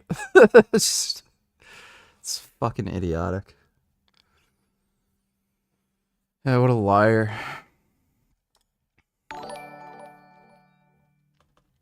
How can Simone be a pro-black supporter and yet support Trump? Well, they don't know what they're talking about, and they think somehow... They probably, like, again... You saw throughout that debate, the way these people, get their sources of information, it's just complete bullshit. So they're probably looking at stuff on Twitter, looking at pro-Trump channels and, like, Russian propaganda websites, and, yeah, they basically form their dumbass opinions on horseshit like that. Thanks for the donation, though, Dodo. Bend over, donate $2. I just love AOC AI pick that Trump's campaign generated. Another one. That one is pretty good. I wish she had a big booty like that in real life. Thanks for the donation, Ben. Do today, and I'm not going to the track like Chinese food at like. You got like a. Yeah, that guy's a fucking liar. I had a problem with like my right foot being puffy and swollen. Okay. So I had signs for years that I was having cloggage. So 2021 had that heart attack, and I'm like, man, I'm F caffeine, F everything that I think possibly could have caused it. Salt, caffeine, everything, right? And so I just went on wild caught salmon and spinach every day for a year and a half. Okay. At 7 p.m. That's all I would eat is one meal a day. And I kept my size. I was like 190 at the time and still strong in the gym. How much you weigh now? Said as of today, this is my last day of the watermelon fast. Yeah. I'm 172. Wow. Well, and the most I weighed was 270. Goddamn. When I was my swollest. But I feel the best in my life right now. I was going to ask you probably feel the best. Well, oh, that'll get him down, boy. Yeah, man. Yeah. Get him on that melon. How many weeks should I aim for? Is that going to depend on me and my abilities, or is there an optimal number of weeks for a strength cycle? Would you recommend 5x3 or 3x5 like I was doing during my starting strength program? Is 3x10 still okay for biceps? So just keep, like, there's no point in putting an arbitrary limit on any particular block of training. If you just keep getting stronger, just keep running the strength phase until you either get too beat up or your strength gains just kind of flatten out and you can't make any progress. And I would recommend doing both, sets of 3 and sets of 5. I wouldn't recommend only doing sets of 3. You're just gonna basically burn out super quick doing that. And the set count is going to determine, the set count you're doing is going to be based on how much volume you can handle, recover from, and how much volume you need to get a benefit from it. So I was doing 4 sets of 3 and 3 sets of 5 when I was working up to 410. So early in the week, I would do 4 sets of 3. Later in the week, I'd do 3 sets of 5. And for some accessory work like biceps, yeah, you can still do sets 10. Thanks for the donation. Forgot my namification. So you had this awakening. Yeah. So I Can had the you heart attack. explain And, what a mesocycle is, and what a strength cycle is? What's the difference between the two? If I'm doing PPA and adding a little weight each time I lift, what cycle am I doing? If I just want to look good with no shirt, which cycle should I do? A mesocycle is a 4 to 12 week period of training in which you're trying to elicit specific adaptations. And there's not really any, I think you mean strength block, not strength cycle. A block of training is a collection of mesocycles where, again, you're trying to elicit a certain adaptation. What happened to your friend Eugene Choi? He looks like he lost his mind. He's making videos of fucking stuffed animals and doing incest stuff with his sister. I'm from California and we used to hang out long time ago. Who the fuck is Eugene Choi?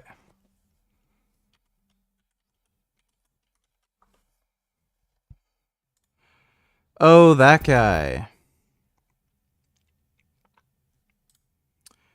What is he doing? Where is he posting weird shit?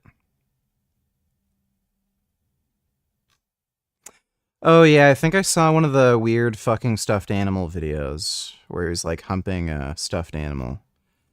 I don't know. I've seen some of his posts on Facebook and he seems kind of like a weird dude. But thanks for the donation, Canon Yang Gang. Yeah, so you're talking about either strength block or strength phase. That would just be several months of training where you just focus on strength specifically. And if I'm doing push-pull legs, adding a little weight each time I lift, what cycle am I doing? You're not doing any particular type of cycle. Depends on what the training is actually like. If I just want to look good with no shirt, which cycle should I do? Well, you should be doing hypertrophy-focused training. Thanks for the donation, Sander Bling. Hope that answers your question. and so I was eating that. So I seen a guy doing a watermelon challenge. I'm like, shit, he eating 1,200 calories with a whole watermelon. I'm only eating 800. I found it. He lied. Also, if you look further down in his profile, he looks gay AF.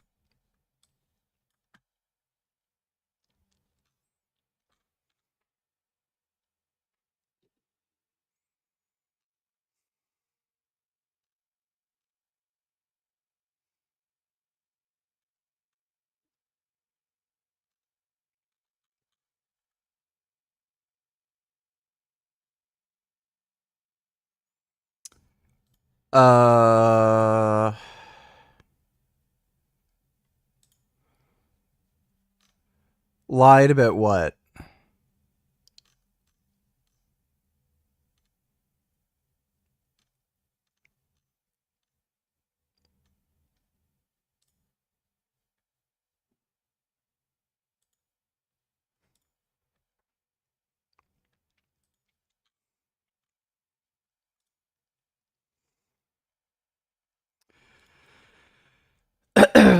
There is no fucking way in hell this guy ever benched anywhere close to 400 pounds. He is full of shit. Oh, here we go. Oh, he lied about benching.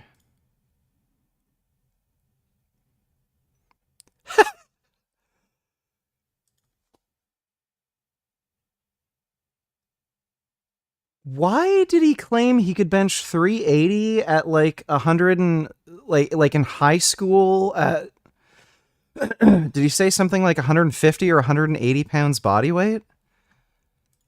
Bro.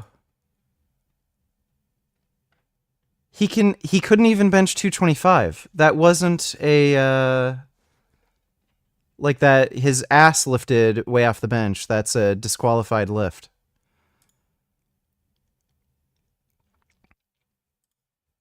These are either 45-pound bumpers or they might be 25-kilogram bumpers, so they'd be like 50 pounds. Oh, this dude is weak. Why? Okay, so they're 45s. So this is only 315 pounds. He can't even do it for a single. He's doing half squats. So he only got 2 reps with 315, and then he's like, "Oh, your fucking squat sucks, dude." Bro, I got my squat up to 315 for sets of 5, which for me is good because of the knee problems, and I'm doing full depth.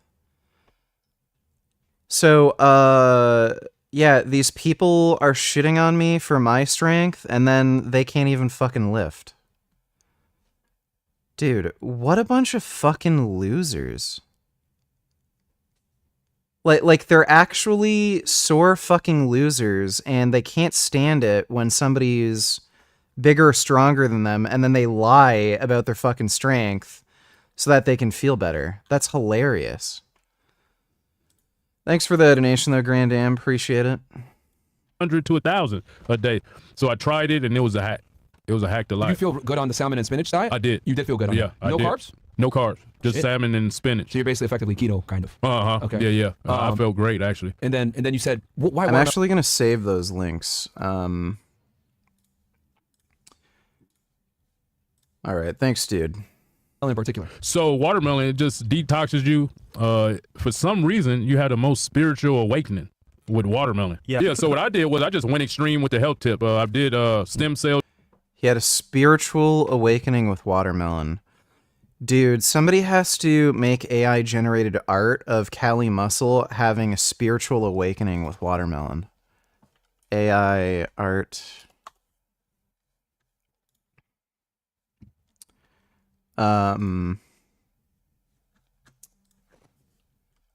Cali Muscle spiritual awakening with watermelon. There we go.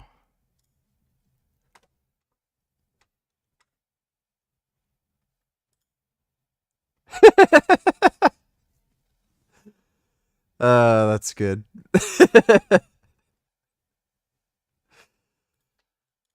Twice You went down to already. Columbia for it?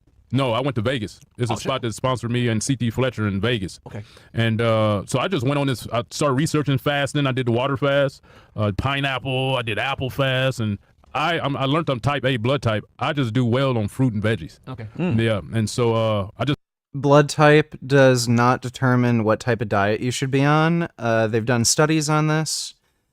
The guy who invented or came up with the idea of blood type diets, he proposed that people who have a type A blood type, they should eat more plants.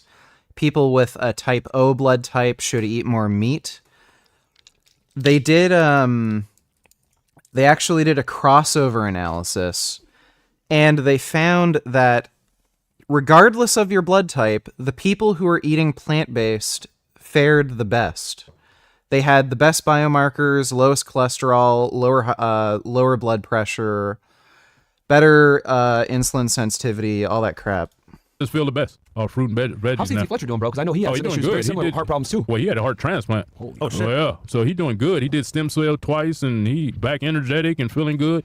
Yeah. He's back in the gym. Still his set. Back in the gym. Yeah. I gotta see that thing from the debate again. What did he exactly say here? Guys' bodies don't retain calcium very well. In the sun. You- Oh, I don't know if it's letting me go far enough back in the stream.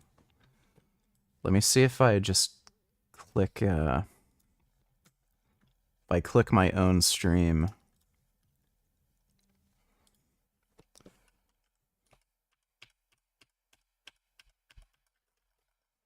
Why the fuck does it do that? Does it do that?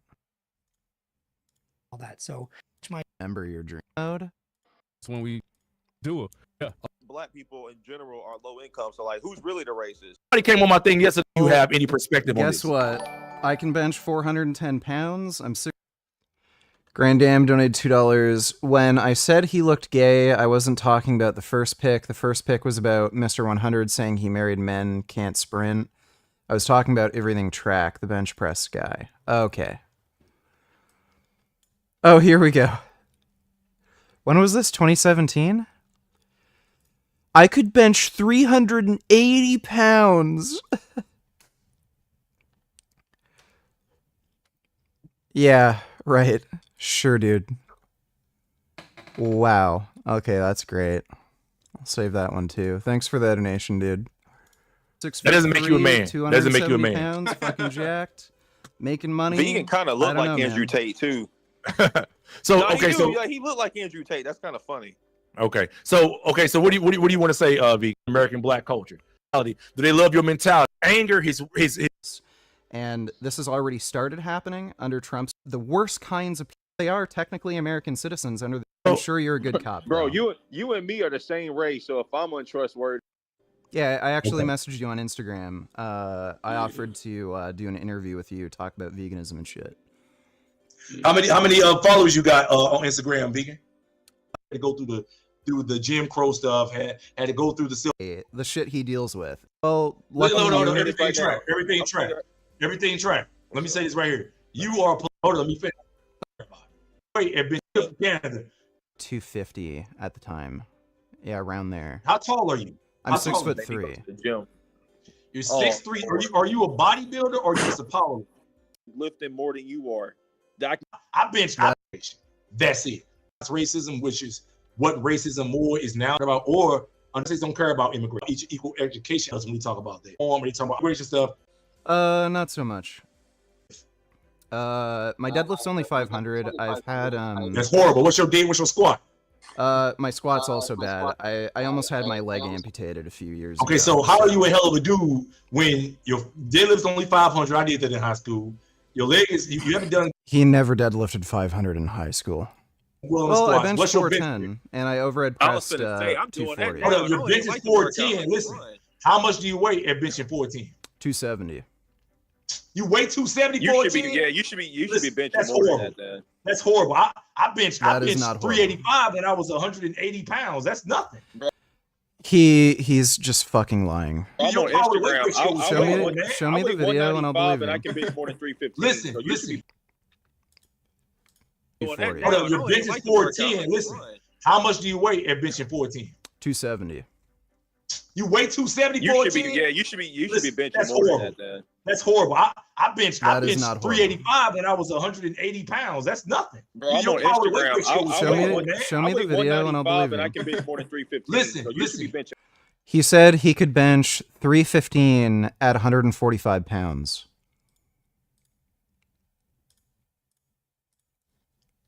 Where in the fuck on his Instagram was he benching over 315 at 145 pounds? He is just fucking lying. Where... He even told me to go to his Instagram. Like, what? Here he is struggling with 195. Which, by the way, if we're assuming he's 145 here, and he benched 195, 195 divided by 145, that's 1.34 times body weight. Worse strength to weight ratio than me. Some of the shit in his posts. Okay,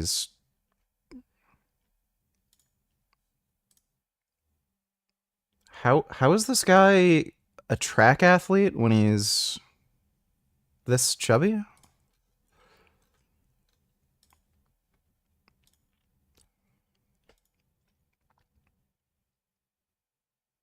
He's clearly heavier here too.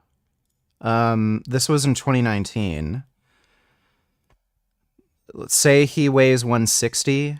So 225 divided by 160. It's 1.4. Again, worse strength to weight ratio than me. He said he benched 315 at 145 pounds body weight. Where?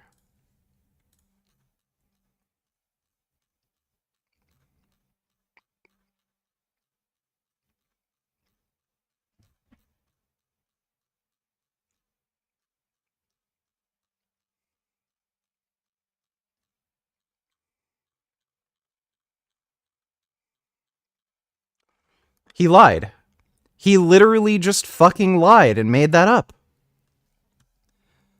And bro, that other guy said he could bench 380 at 180 pounds body weight.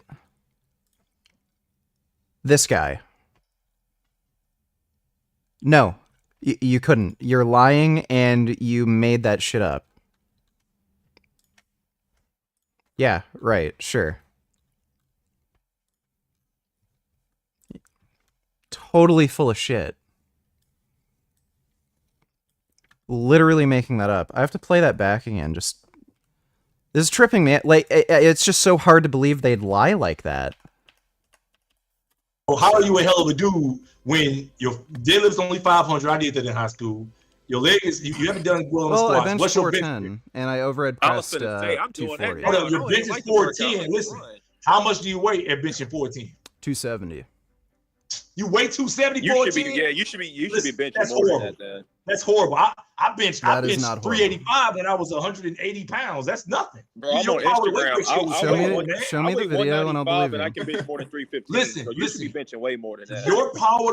Yeah, he said he only weighed 145 and he could bench over 315. And he told me to look at his Instagram. Like, it's just so baffling that they'd lie like that. Tell me to look at his Instagram, and then it shows that he's a weak fucking jackass. He didn't give the units of his bench. He could have benched 385 nanograms. Oh, that's true. They might have been talking in nanograms, not pounds. Yeah, That's great, man. So it's awesome, man. So yeah, fasting is a hack. It's a hack. Dude, I'm making a video about this, that they fucking lied. I'm posting the full debate, and I'm going to make a fucking video showing that they lied about fucking benching, you know, that weight. Most definitely. And all the books of God talk about it. So it's amazing. So would you recommend watermelon fasting for most people? Yeah, if you have body fat, but if you low body fat, it's gonna be tough. You know what I mean? But if you want to lose weight super fast, detox, and it's amazing. I don't care if they're fucking nobodies. They fucking lied. I'm gonna try, bro. Let me ask you this. So how do you do it now? Are you like you said you do it for like a month? So are you like 30 days on just eating nothing but watermelon? I just did 40. 40. Today is my 40th day. Okay. Well, And then how long do you transition back to a, I guess, standard diet? Fruits. So I start back like tonight. If I eat some or whatever, I have some different fruits. Okay. Maybe if we go out or something, I have a salad with avocado, which is a fruit. Yep. Avocados, cucumbers. So you buy how many melons a day? Just one. One melon a day? Yeah, and I wouldn't eat all that now. Oh. Yeah. Yeah, it's bizarre, man. Do you You break don't it need that down much. into like breakfast, lunch, dinner, or just like one time eat watermelon? Whenever I get hungry. But what I would do is I juice it. So I'd have 100 ounces of juice all through the day after my workout. Then at night, 6 p.m., I would have like a quarter of a watermelon I eat. Wow. So that was my program. So how do you maintain your lean body mass with virtually no protein? We've been lied to. Yeah, so as all my life, and especially going to prison, I never believed in protein. It all is a... Yeah, so this is just going into retardation. Mangus donated $2. Is he speaking facts? Oh my god.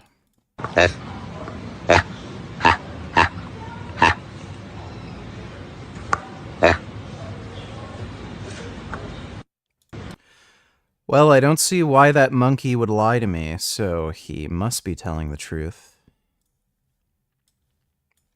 Oh my god.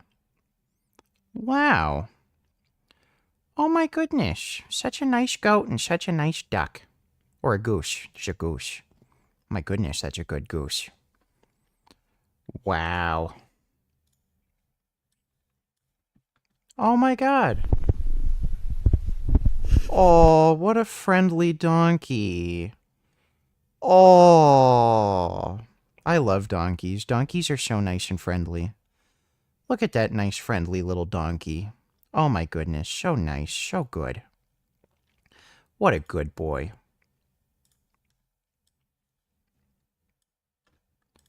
Donkeys are seriously nice. To impress a potential partner than this pufferfish. He's in the middle of spending an entire week crafting a delicate sand mural on the ocean floor, just hoping that one female pufferfish will like it enough to give him a chance. Wow, I didn't know they did that. He's a perfectionist, and the finished work of art will be a perfectly symmetrical geometric masterpiece over 20 times his size. Wow, I didn't know pufferfish did that.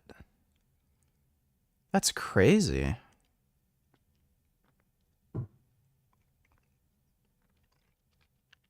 That's actually pretty nuts. It'd be very hard to argue that that animal is not sentient. That's pretty incredible. Wow, and they even place, like, stuff around it. Oh my god.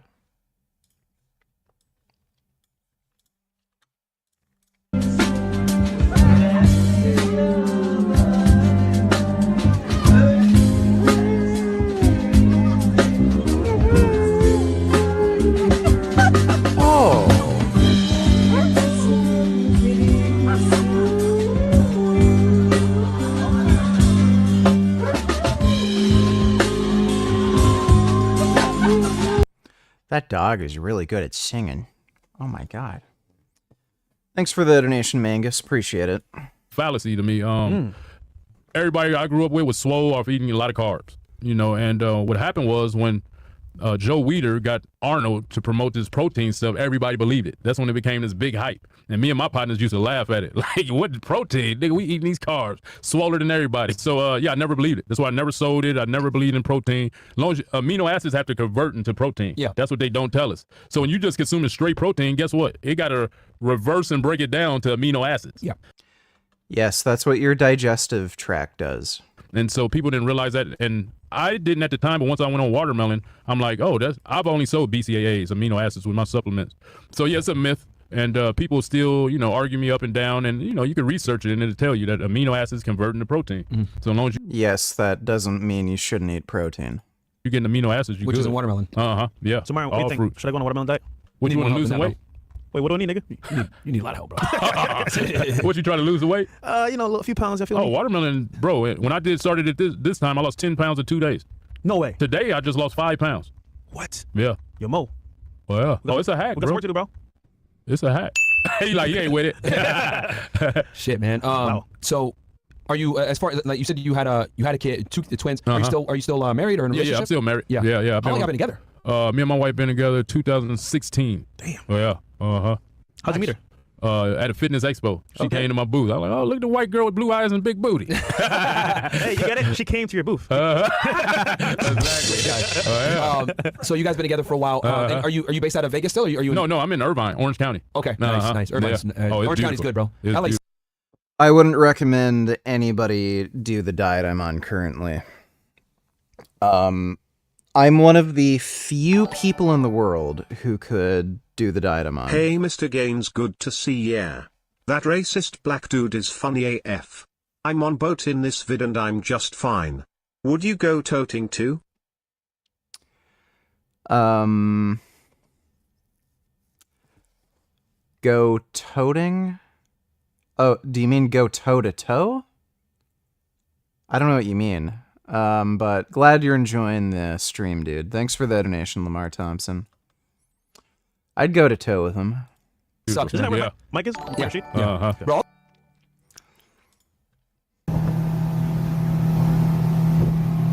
Trying to shake his ass. All right, Marco's holding on.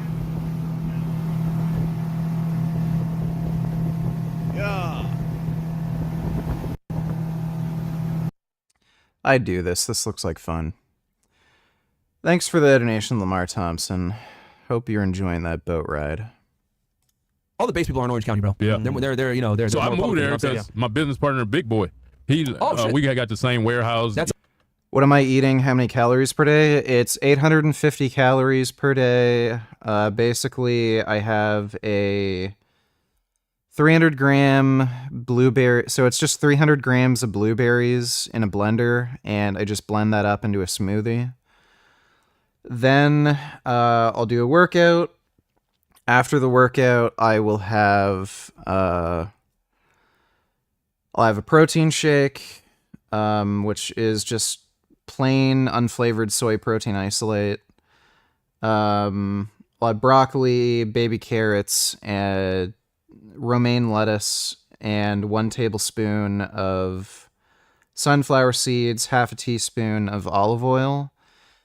And then at night, I'll have another protein shake and just some more vegetables, like broccoli, carrots. That's it.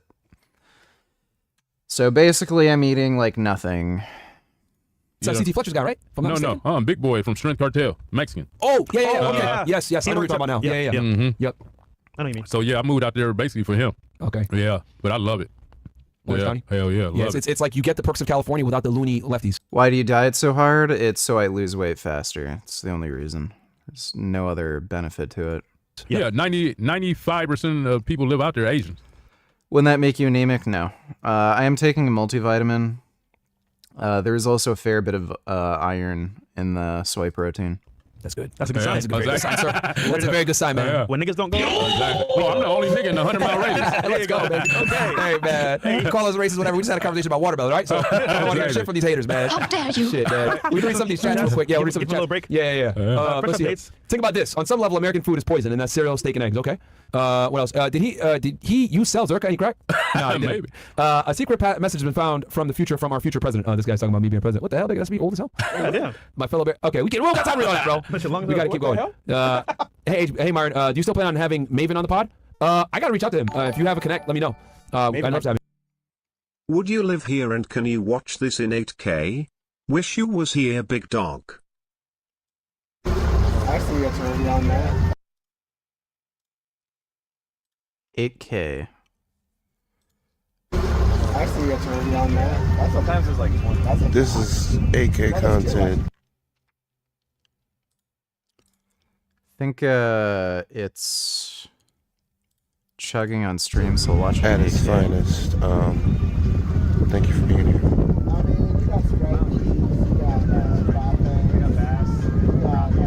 You guys gotta understand, I gave you mints. 8K mints.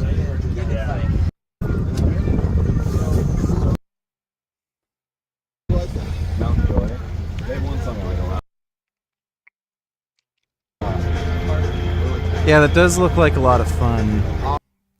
I've been boating a few times. It's nice and relaxing. Thanks for the donation, though, Lamar. I mean, might be a little too Y'all should cover Lamine Yamal for a Womanizer Wednesday. 17-year-old professional soccer player. Oh, he was dating the older chick, and he got. Oh finessed? yes, Yeah. no. Well, she's older, but he basically She cheated on him. Yes. Yeah, he said she got caught on video. Yeah. So the father says to his son, if you keep masturbating, you're going to go blind. The son says, Dad, I'm over here. Okay. All right. Good news from Council Club Down Under. Pause. Not sure if you're aware from the brother Ew, me Muslim cleric from here, Western Sydney, has said P3D's killer. He said, the pedos okay. and killers who pray are better than law-abiding citizens who don't pray. Thoughts? No comment, bro. Oh, man. We deserve less. W Bills. Okay. Clayton Williams says, big WFNF and to Cali Muscle. My pops and I used to watch you religiously back in the day. Hyphy Mud. Hell yeah. The gym is like my girlfriend. Yep. Let's go. That's it. And then Jalen Donatiller, sorry if I worded weird. How long has loving someone for who they are been a part of mainstream love? 1700s maybe, before then transactional. Well, most people would probably marry out of love. It's just, it's just certain circumstances. So if you're like part of a royal family, those marriages are pretty much guaranteed to be arranged. If you're like a common folk or a peasant or something, Chances are you're going to marry somebody out of love unless you get an opportunity to, like, marry up and date somebody who's richer. Thanks for the donation, though, Jalen. From JTK. Yeah. Yeah, and he did that twice. Shout out to you, JTK. We are going to do After Hours here in a little bit. I guess, anything? Yeah, Callie, so real quick, YouTube and the future of Cali Muscle. What's in store for us? So, yeah, I started doing educational videos because I learned that they make the most money. So I veered away from the comedic type stuff. Yeah. And right now I've been doing a series of the watermelon. So I compile the watermelon videos. That is not an educational video. Whatnot. But my main thing now is my program. I help people blow up their social media, call over 100 guys a day. Today I dropped my token, my crypto token. I got to airdrop you guys some, by the way. There we go, crypto scam. Yeah. Okay. So I've been on Spaces looking at Myron all day. You know what I mean? And yeah. Yeah, I'm on Twitter a lot. So I got banned off Instagram, man. Fuck Instagram. But sorry, continue on. It's not Instagram, bro. We know what it is. Oh, actually, we'll reveal that next week for you guys. Yeah. Yeah. So so I'm just focusing now. I got my other languages I'm working on. I already had a Spanish channel on YouTube. Now I'm doing some other languages. They have some other TikTok. I've been cranking on there. Okay. Threads, cranking, monetized. Cali Muscle actually apparently makes really good money on Facebook. So with the guys, so day 31, about to get up and at 'em. We didn't get to sleep till about 4 a.m. As you see, give y'all a house tour, man. I need to give y'all a house tour. Then I'm gonna cut up some watermelon. Patio area, we in Florida, so they got it netted off. Open. Backyard, wow, look at the backyard. If it wasn't for the humidity out here, open. And backyard, I could possibly live out here. the backyard are open. Kids, Yeah, that's open. good living room, TVs everywhere. It's nice. It's only the first nice Airbnb. Mountains, boy, you see the mountains? Ooh, my throat a little sore. I wonder why. And we gotta go to Trader Joe's, get the wife and the kids and stuff. So this is my second watermelon in Florida, a small one. But I gotta cut it differently because I don't have the proper.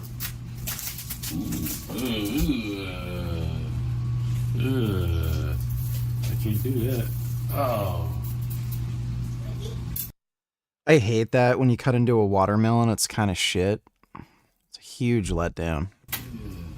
Can't eat this one. I'm gonna try to bust open that other one, unfortunately. So I just talked to Bobby Price, one of my advisors, and he said it's all bad on watermelons out here this year. He got his farm we go to, babe. Oh, nice. Yeah, he got soursop. That's what I ordered the stuff from that time. Yeah, he said it's bad. Uh-oh. This one too. It's gonna be rough. I might need to break my fast. Wait a minute. Oh, that was not too bad. Wow. Look out, Kali. Watch out. That was Get not back, too get bad. back, Kali. Get back. I got a knife.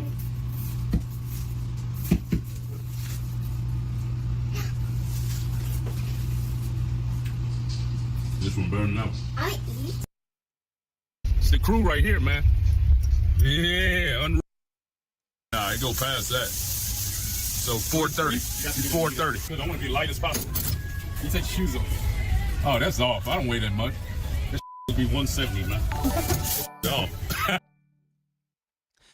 Jalen donated $2. What is true love? Whatever you fucking want it to be. To me, it's kind of like a mom loving a son, etc. Unconditional. The son can be ugly, inept socially, and talent-wise, plus broke. I don't think this can happen in dating unless guy is good-looking. Even then, won't last. To me. Okay, well, thanks for the donation, Jalen. Man, come on. They saying they can't find them in Florida. I done found them, boy. Look at them in Sprouts, boy. Look at that. Florida. They saying they couldn't find them. I found them. Hey. Ooh, I like that. Okay. Oh. I like that. So I'm curious to see how it is. It's 9 a.m., so I need a little breakfast. By the way, he calls this educational content. Look, alright, it's just Florida this year, man. You know, I'm just gonna bust open the middle.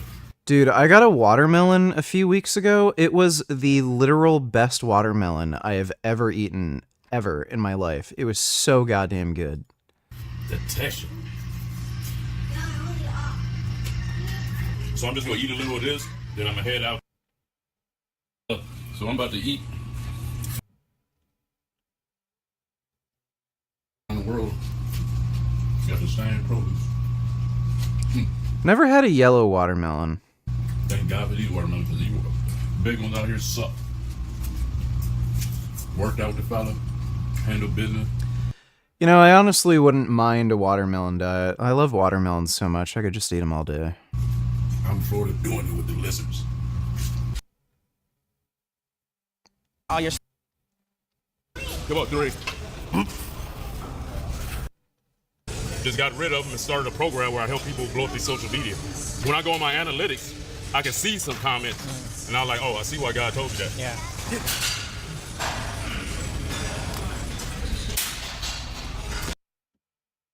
Come on. There you go. Up. Good.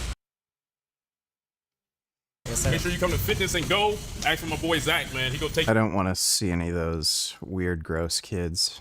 Recorded my last video going over Dodpack or Dawson's video on Mr. Beast, including my own video was copyright claimed and blocked worldwide. Why?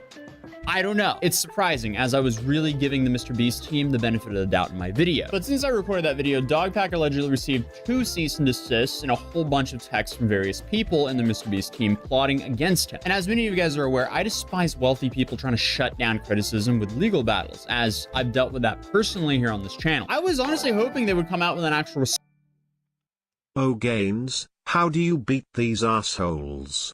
It's taking years off of my life, all the stress.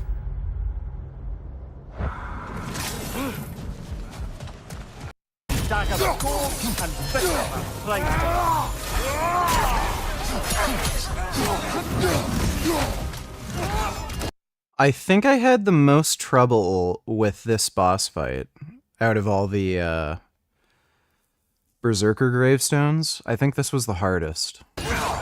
It was this and the other one with the poison, the guy who shot like poison at you.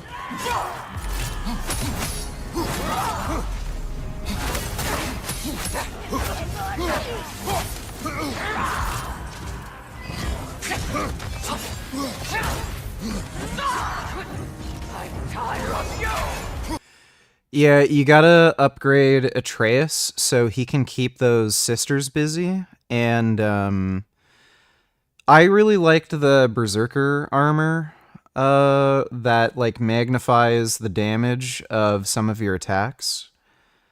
That way you don't have to like fight each of these bosses for like 10 hours and just slowly chip away at their damage.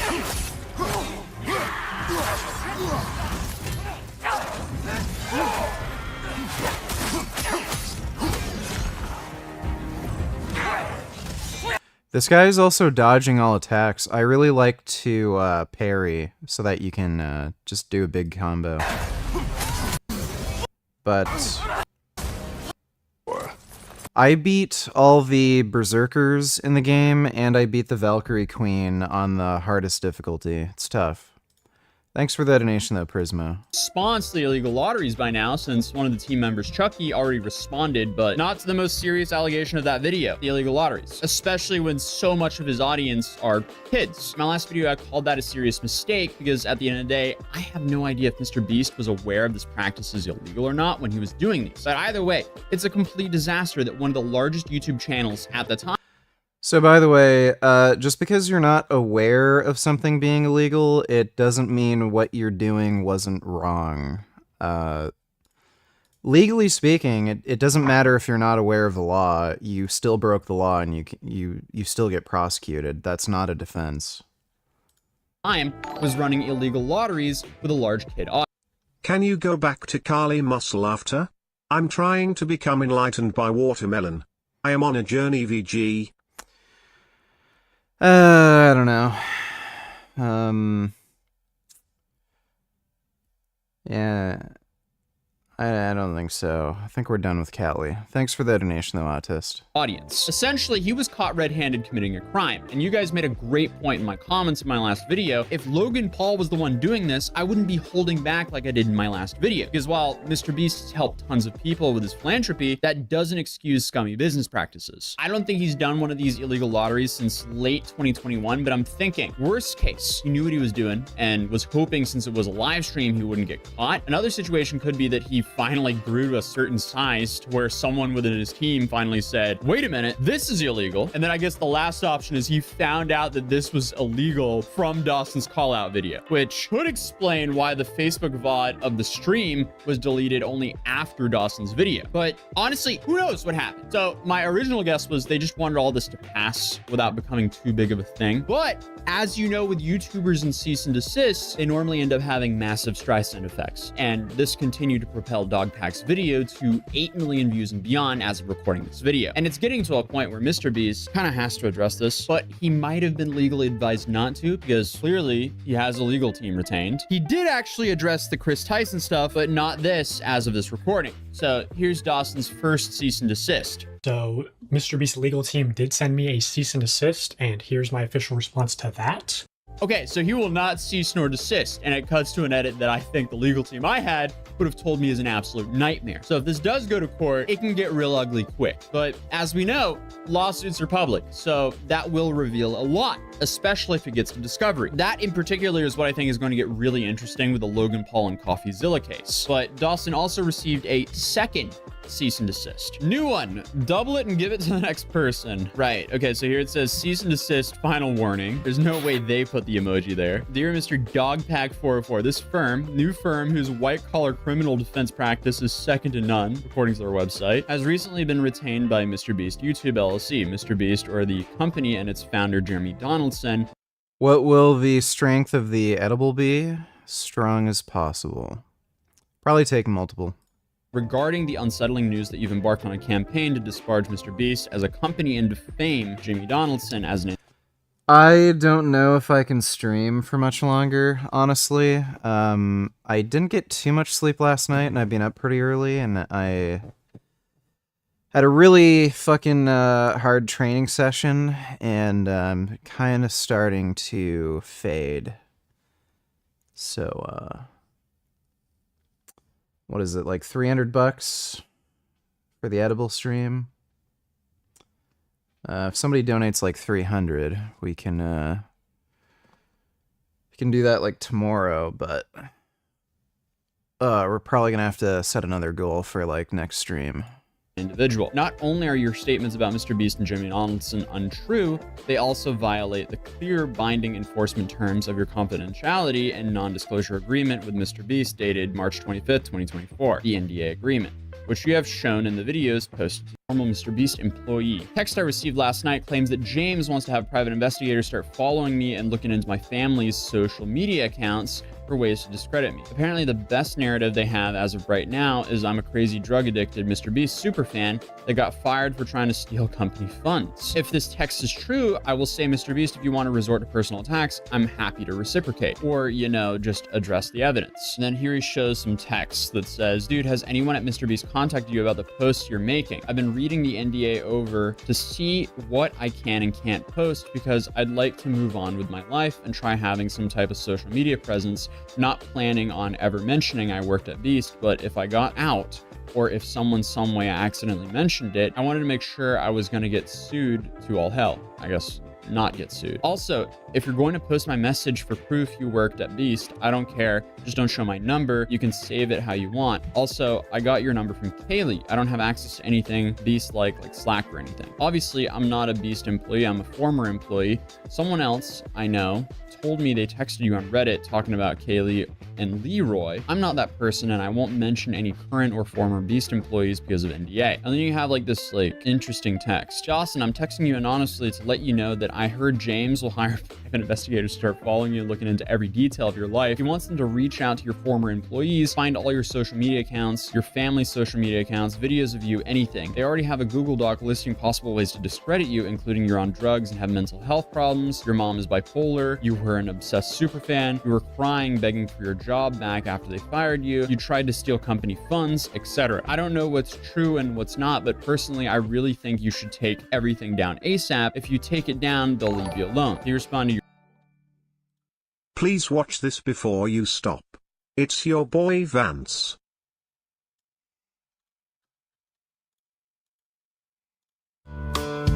Every one of my buddies has fucked a couch like me. Two cushions side by side, a valley of ecstasy. With that lush inviting valley, can't resist the sight. Rubber gloves, some lube, I'm in for a wild night. Fucking my couch, oh, it's my secret joy. Better than a woman, it's what I enjoy. Fucking my couch, it's a man's rite of passage. Those crusty cushions tell my love story's message. We were just lonely women. Did JD Vance make a story about fucking his couch? I'm not up on that story. Thanks for the donation though, Omni Vegan. You're trolling what? And then here he kind of shows this video of suddenly they're saying this phone number is no longer in service. Stop. What? Stop. This is creepy. Leave.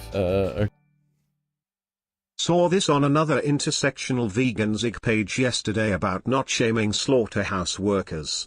You think there's some level of truth in this, or if it's all cringe?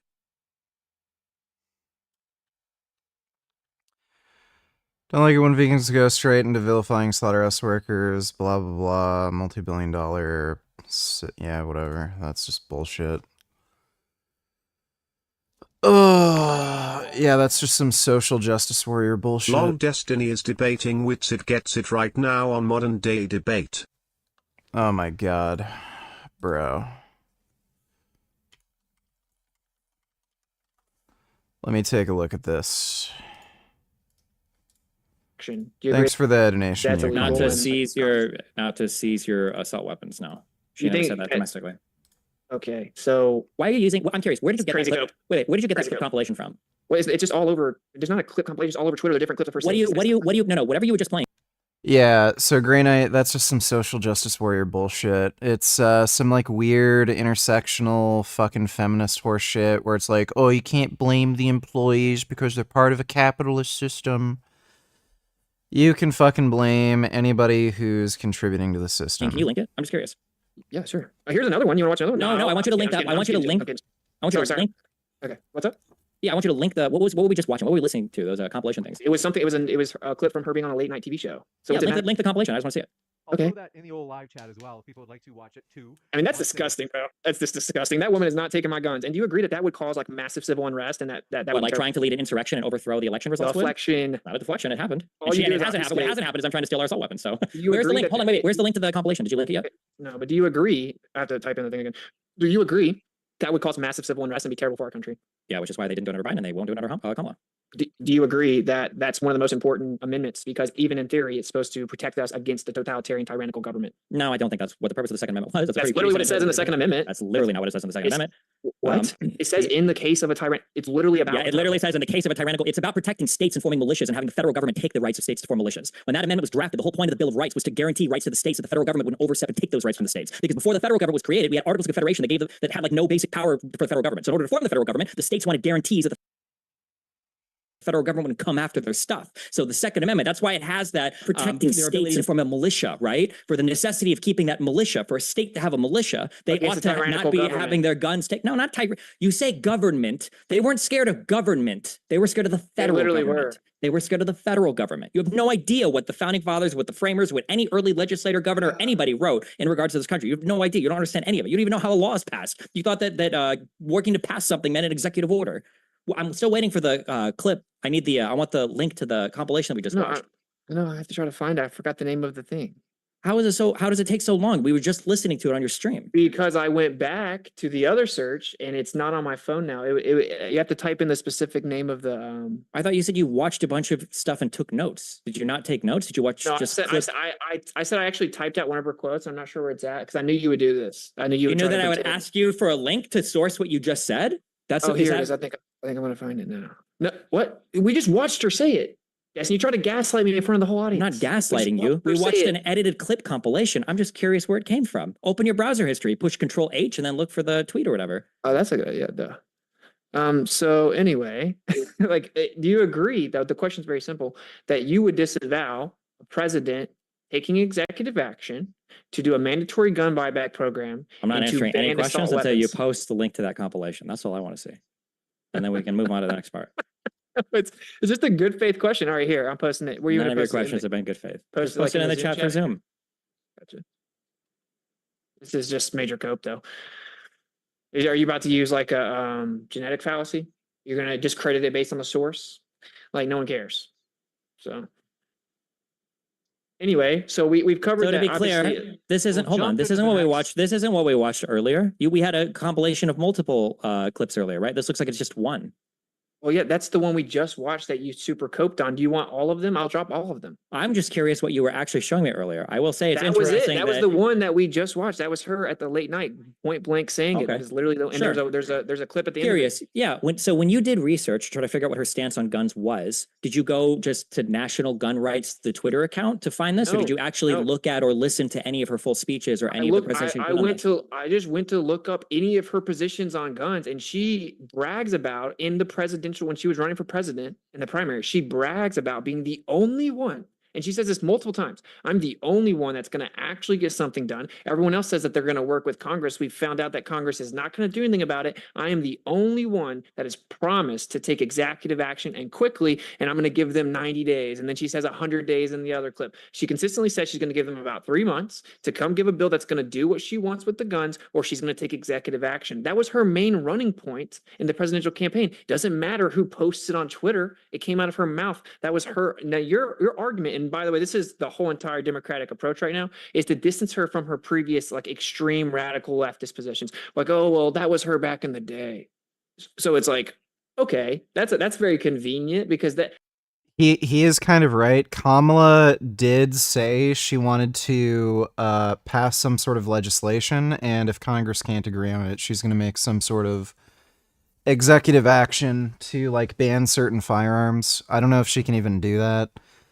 I don't even know how you'd go about doing that. There's no way a buyback program would ever be successful in the US. It would do nothing. that shows that even she knows her positions are ridiculous. And to quote her, she is extremely radical. And she literally bragged about being radical and said we need radical change. And she was scored as the most left in the entire Senate. So this girl's extreme left and radical. This girl couldn't be called liberal, and she was a DEI appointee, according to Biden himself. Effectively said, "Well, I want a black female," right? So you got. I mean, let's just be real here. We can both agree that this is not okay. This is not an American president thing to do. Like that's my point. Is like you can say maybe she won't do that now. Maybe she changed her position, but don't try to gaslight me and don't try to defend it because obviously that is a terrible idea, and America won't do it, and it will cause massive civil unrest, right? Stephen, would you like closing as well? I mean, like the weird, like trying to pick out like one or two quotes of a person and proving that that's what they're going to do for their administration. I just think it's really silly. We can look at Biden's administration. We can look at how his 4 years went. We can look at Trump's administration. We can look at how his 4 years went. Trump failed to do anything meaningful about the border. Trump failed to do anything meaningful about immigration policy. Even if I was a conservative, and even if I felt like immigration presented one of the greatest threats to this country, Trump wouldn't be the candidate that I would choose to fix it. He failed to secure any concessions from Mexico. The only reason why his numbers were as good as they were is because he could rely on Title 42 or COVID to shut down the border in a way that he wouldn't be able to otherwise. And he was unable to bring together Congress, which is his job, even though Republicans were in both halves of Congress, in order to get anything done about the border. Why would I give him another 4 years as a lame duck president when now he's the oldest person that's ever run for office and assume that he's able to get it done this time? It doesn't make any sense. The closest we got to actually doing something, okay, largely thanks to a Republican legislator, Lankford in the Senate, the closest we got to doing something about the border was shut down by Donald Trump because he wanted to keep the border open as an election issue, which is, by the way, wholly consistent with every single way that Trump runs the country and every single thing that Trump does. It's always him above country every single time, whether it's because he's trying to coup the government and overthrow it, whether it's because he's trying to salute enemy North Korean soldiers so they can get photo ops with Kim Jong-un, or whether he's trying to torpedo legislation in the United States because he thinks that destroying this country is somehow better for his electoral chances. Why would I ever choose somebody like that when I can look to somebody like Biden,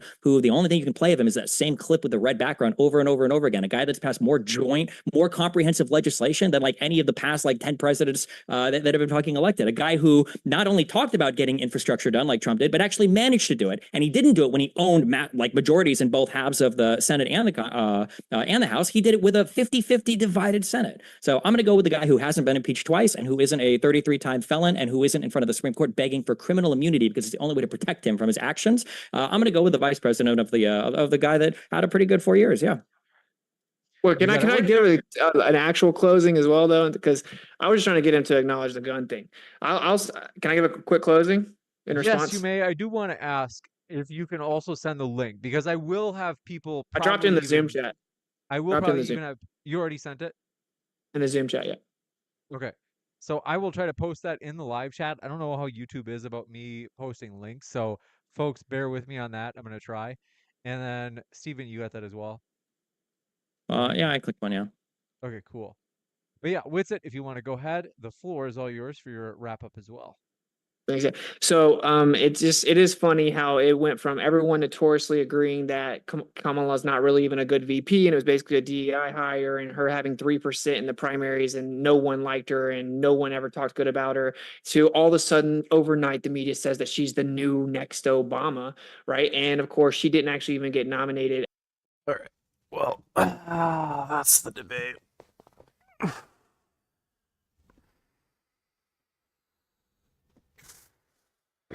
Okay. I am far too tired to continue streaming. I need to get some nighty-night sleepy sleep rest. But hope you guys had fun. Big thanks to everybody who donated on Streamlabs. Really appreciate it. I will be on tomorrow, so I'll see you then. And sweet dreams.